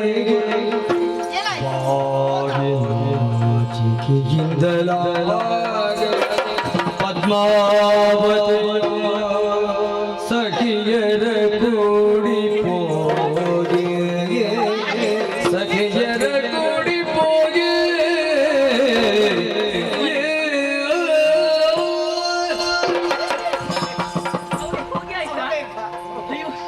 ಇಷ್ಟು ಸುಂದರವಾಗಿ ಕಾಣುತ್ತಾ ಇದ್ದಾನಲ್ಲ, ರೂಪ ಅಂದ್ರೆ ಇವನದ್ದು. ಅಪರೂಪಪ್ಪ, ಅಪರೂಪ ರೂಪ. ಹೌದಪ್ಪ, ಅವನ ಪರಿಚಯ ಗೊತ್ತಾಯ್ತು. ಮುಖ ನೋಡುತ್ತಾ ನೋಡುತ್ತಿದ್ದೆ ನಾನೇ ನಾಚಿ ತಲೆ ತಗ್ಗಿಸಿದ್ದೇನೆ. ಅಯ್ಯೋ, ನನ್ನನ್ನು ನಮ್ಮನ್ನು ನೋಡುತ್ತಾ ಇದ್ದೀನಿ.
ಶುಭ ಸುದ್ದಿಯನ್ನು ಕೇಳುತ್ತಾ ಇದ್ದೇನೆ. ಸಿಂಹಳ ರಾಜಕುಮಾರಿಯಾಗಿರುವಂತಹ ಪದ್ಮಾವತಿಗೆ ಸ್ವಯಂವರವು ನಡೆಯುತ್ತಾ ಇದೆ ಅಂತೆ. ಸ್ವಯಂವರದಲ್ಲಿ ಭಾಗವಹಿಸಬೇಕು. ನಡೆಯುತ್ತೆ.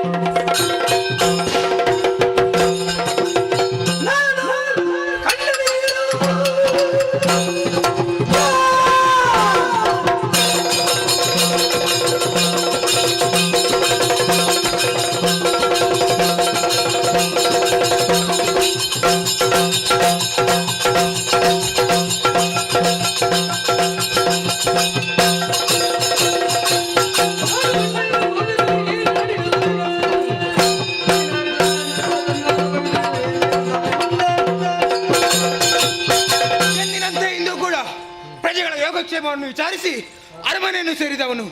ಅರಮನೆಯಲ್ಲಿ ಬಂದು ಸೇರಿದಾಗ ಪ್ರಜೆಗಳಾಡುವಂತಹ ಮಾತಾದರೆ ಏನು? ಮಹಾರಾಜರ ಮದುವೆ ಸಂಭ್ರಮವನ್ನು ಕಾಣಬೇಕೇನು? ಹಾಗೆ ಓಲೆ ಒಂದು ಬಂದು ಸೇರಿದೆ. ವಾಚಿತೆ ಅಂತಾದರೆ ಸಿಂಹಳದ ದೊರೆ ಬ್ರಹ್ಮದತ್ತ ಎನ್ನುವ ಅವನು ಮಗಳ ಸ್ವಯಂವರದ ಆಮಂತ್ರಣವನ್ನು ಕಳುಹಿಸಿದ್ದಾನೆ. ನಮ್ಮವರನ್ನು ಸೇರಿಸಿಕೊಂಡು ಮುಂದುವರಿಯುತ್ತೇವೆ.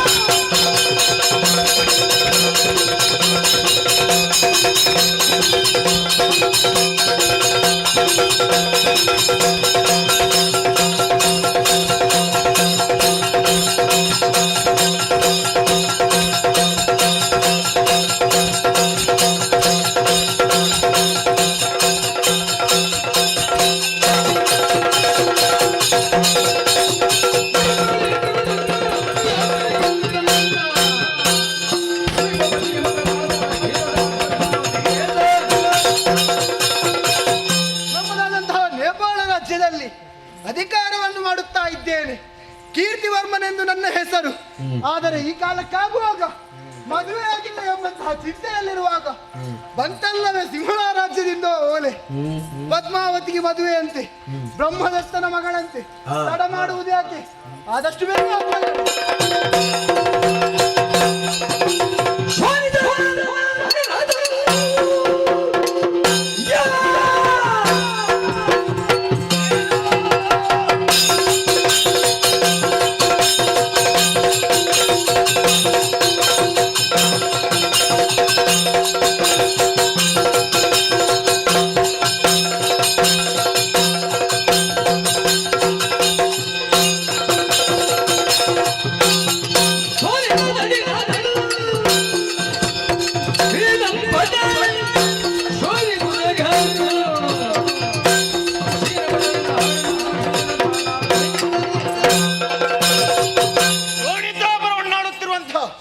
ಮಕರಮುಖನು ನಾನು.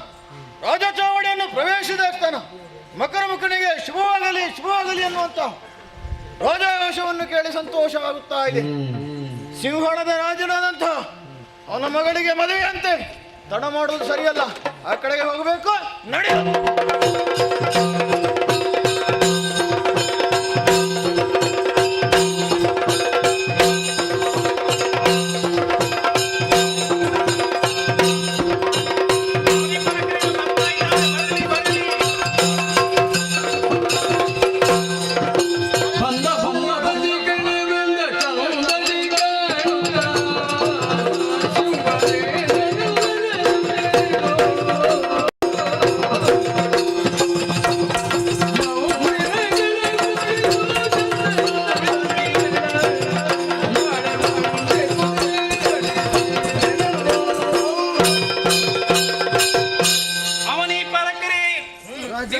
ಕಂಡಾಗ ಮನಸ್ಸಿಗೆ ಅತೀವಂತಹ ಸಂತೋಷವೇ ಇತ್ತು. ನನ್ನ ಓಲೆಗೆ ಮನ್ನಣೆಯನ್ನು ಕೊಟ್ಟು ಇಲ್ಲಿ ಬಂದಿದ್ದೀರಿ, ಸಂತೋಷವೇ ಇತ್ತು. ಆಸನವನ್ನು ಇರಿಸಿದ್ದೇನೆ, ಅಲಂಕರಿಸಿಕೊಳ್ಬೇಕು.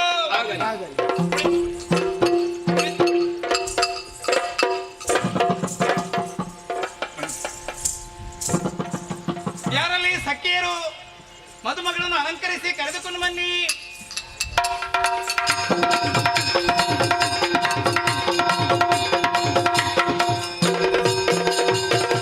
ಶಿವಾನುಗ್ರಹ ನಿನಗಿರಲಿ. ಸಂತೋಷ ಮಗಳೇ, ನಿನ್ನ ಬಾಳ್ವೆಯು ಬಂಗಾರ ಆಗುವಂತ ಸುದಿನ ಇಂದು ನಿನಗೆ ಸ್ವಯಂ ವರ ಎಂಬುದಾಗಿ ತೀರ್ಮಾನಿಸಿದ್ದೇನೆ. ಮನ ಮೆಚ್ಚಿದ ವರನನ್ನು ವರಿಸುವುದು ಎಂಬುದಾಗಿ. ಇದೋ ಮಗಳೇ, ನಿನಗೆ ಮೆಚ್ಚಿದವನನ್ನು ವರಿಸಿಕೊ.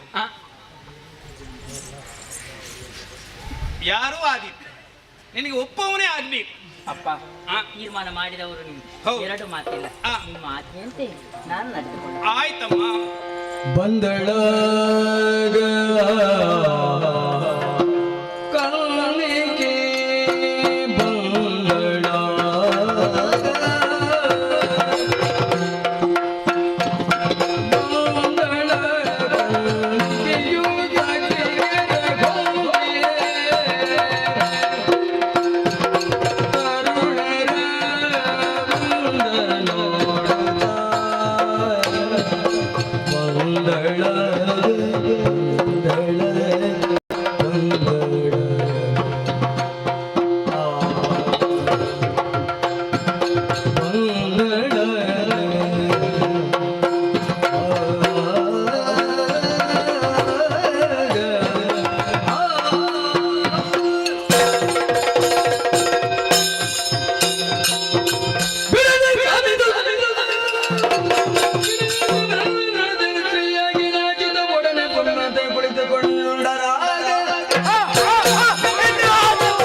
ಸಖಿಯರು ತೋರಿದವರ ಸುಕುಮಾರಿ ಗಣಿಸದೆ ಮುಖ ಮುದುಡುತ್ತ ಮುಂದೆ ಬರಲು ಶುಕನ ಜೊತೆಯುಳಿಪ ಕಲ್ಕಿಗಿ ಪ್ರೇಮಿಸಿ ಸುಕಲಾಪೆಗಾರ ಬಿಟ್ಟಿದಳು.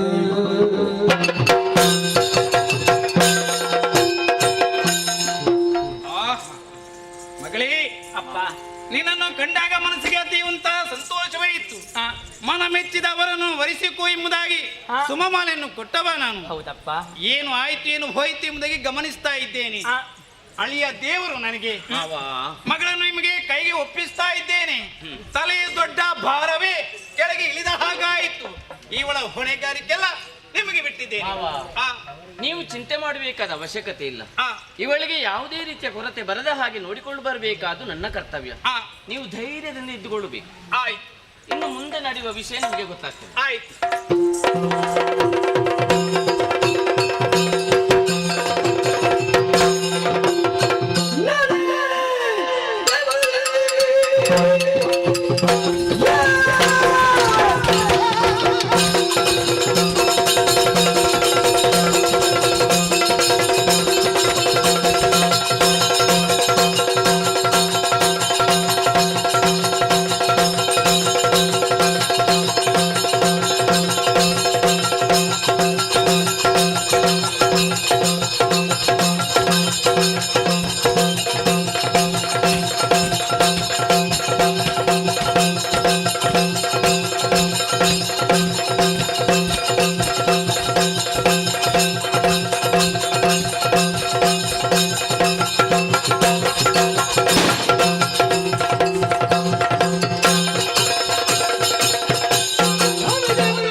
ನಮಗೆಲ್ಲರಿಗೂ ಕಲಿಯಾಜ್ಞೆಯಾಗಿದೆ. ಹೇಗೆ ನಾನು ಏನು ಮಾಡುತ್ತೇನೆ ಬಲ್ಲಿರ? ಲೋಕದಲ್ಲಿ ಯಾಗ ಮಾಡುತ್ತಿರುವಂತಹ ಬ್ರಾಹ್ಮಣರನ್ನು ಅವರ ಪೂಜೆಗಳಿಗೆ ಹಾನಿಯನ್ನು ಮಾಡುತ್ತೇನೆ. ನೀನೇನು ಮಾಡುತ್ತೀಯಾ? ನಾನೇನು ಮಾಡುತ್ತೇನೆ ಗೊತ್ತಾ? ಇಲ್ಲಿರುವಂತಹ ಮಾಣಿನ್ಯರ ಮಾನವನ್ನು ನಾನೇನು ಮಾಡುತ್ತೇನೆ ಗೊತ್ತಾ? ಏನು? ಇಲ್ಲಿರುವಂತಹ ದೊಡ್ಡ ಮನೆಗಳನ್ನು ನುಗ್ಗಿ ಕಳ್ಳತನವನ್ನು ಮಾಡುತ್ತೇನೆ. ನಾನು ಏನು ಮಾಡುವೆನು ಬಲ್ಲೆಯ? ದೊಡ್ಡ ದೊಡ್ಡದಾದಂತಹ ಮನೆಯನ್ನು ಹೊಕ್ಕು ಅವರಲ್ಲಿರುವಂತಹ ಚಿನ್ನಾಭರಣಗಳನ್ನು ಮಾಡುತ್ತೀರಾ ಅದಕ್ಕೆ? ನಮ್ಮ ಬಣ್ಣ ಅಲ್ಲಿ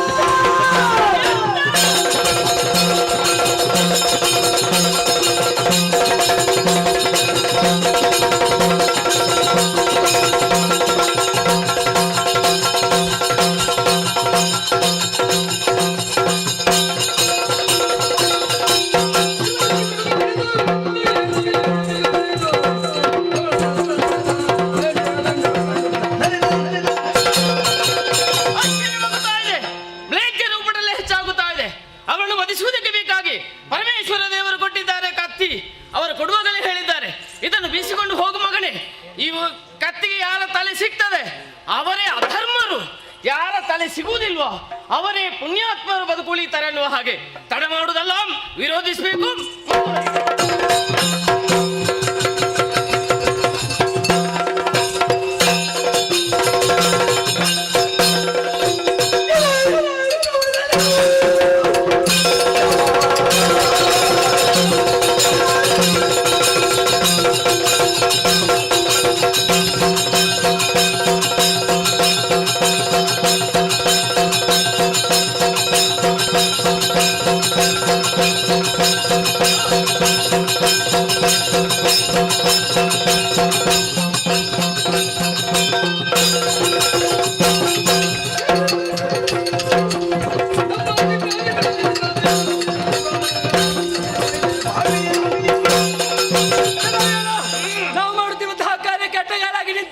ಕತ್ತಿಯನ್ನು ಬೀಸಿಕೊಂಡು ಬರುತ್ತಾ ಇದ್ದೀಯಾ?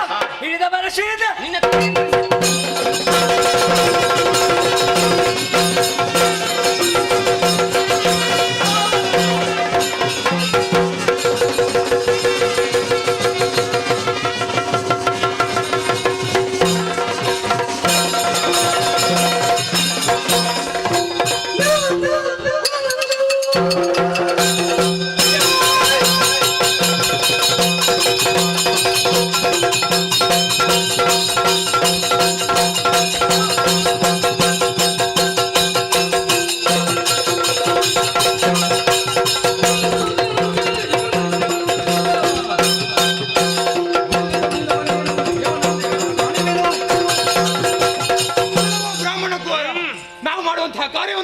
ಪ್ರಶ್ನಿಸುವುದಕ್ಕೆ ಮುಂದಾದೆಯಾ? ಪೂಜಾ ಸಾಮಗ್ರಿಗಳನ್ನು ಹಿಡಿಯಬೇಕಾದಂತಹ ಕೈಯಲ್ಲಿ ಖಡ್ಗವನ್ನು ಹಿಡಿದು ಮುಂದುವರೆದೆಯಾ? ನಿನ್ನ ಕರವನ್ನು ಕತ್ತರಿಸಿ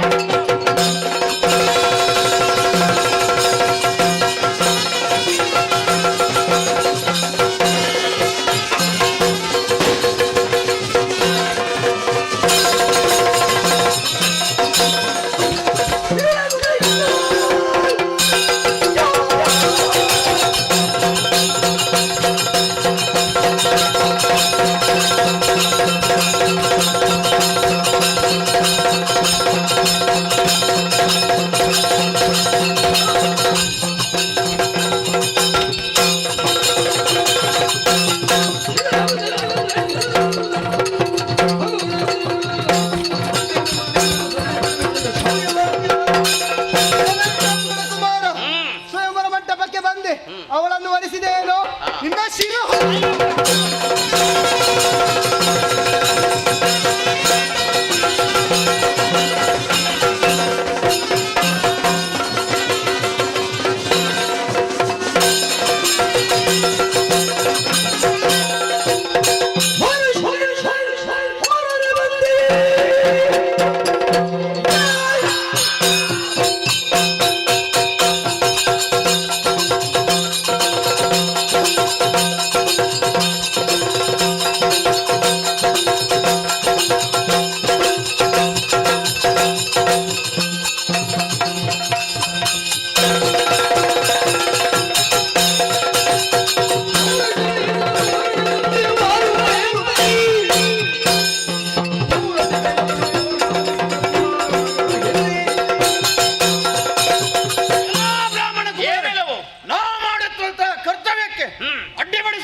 ಎದುರಾಳಿಯಾಗಿ ಬರ್ತಾ ಇದೆಯಲ್ಲ, ನಿನ್ನ ಶಕ್ತಿ ಸಾಮರ್ಥ್ಯ ತೋರಿಸ್ತೇನೆ.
ಪದ್ಮಾವತಿಯ ಸಹಿತಾರ ಇಳೆಯೊಳಗನೆ ಕೊಲಿದು ತೆರಳೆ ವೈಕುಂಠದಲ್ಲಿ ನೆಲೆಯಾದರಾನಂದದಲ್ಲಿ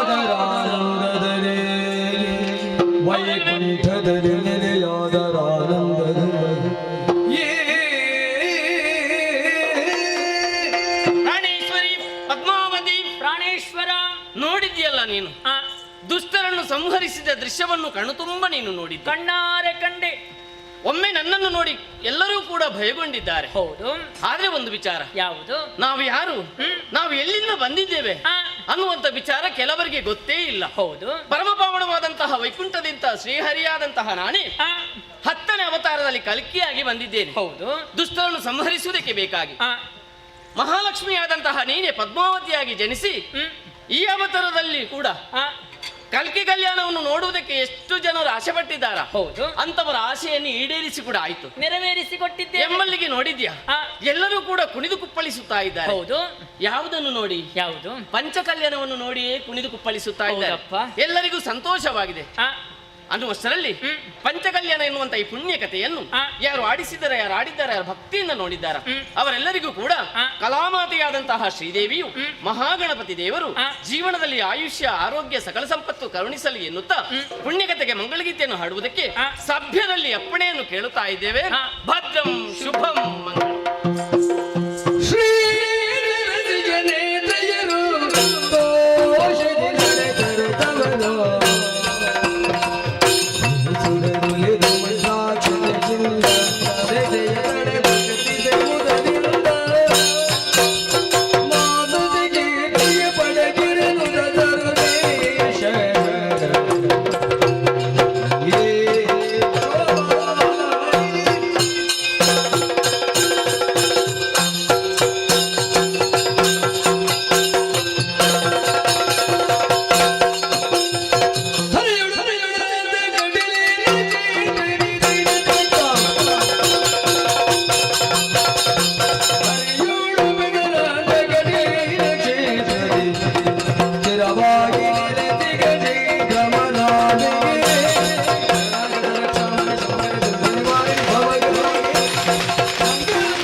ಮಂಗಲೋ ನಿತ್ಯ ಮಂಗಲೋ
ಆಹೋ ಹತ್ತೂರು ಗೊತ್ತು ಕುಟುಂಬಿಕರು ಶಹಬಾಸ್ ಫಲ ಶಹಬಾಸ್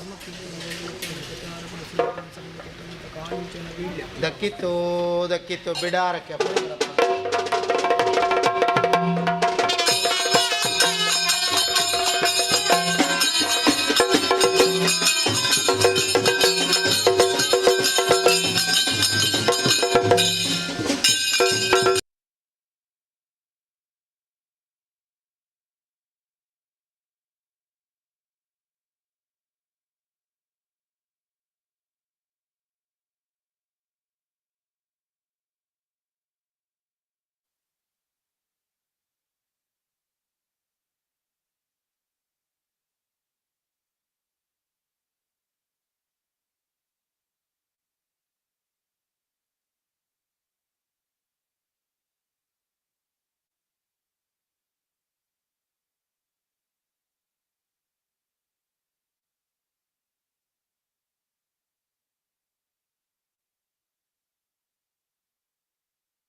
ನಮ್ಮ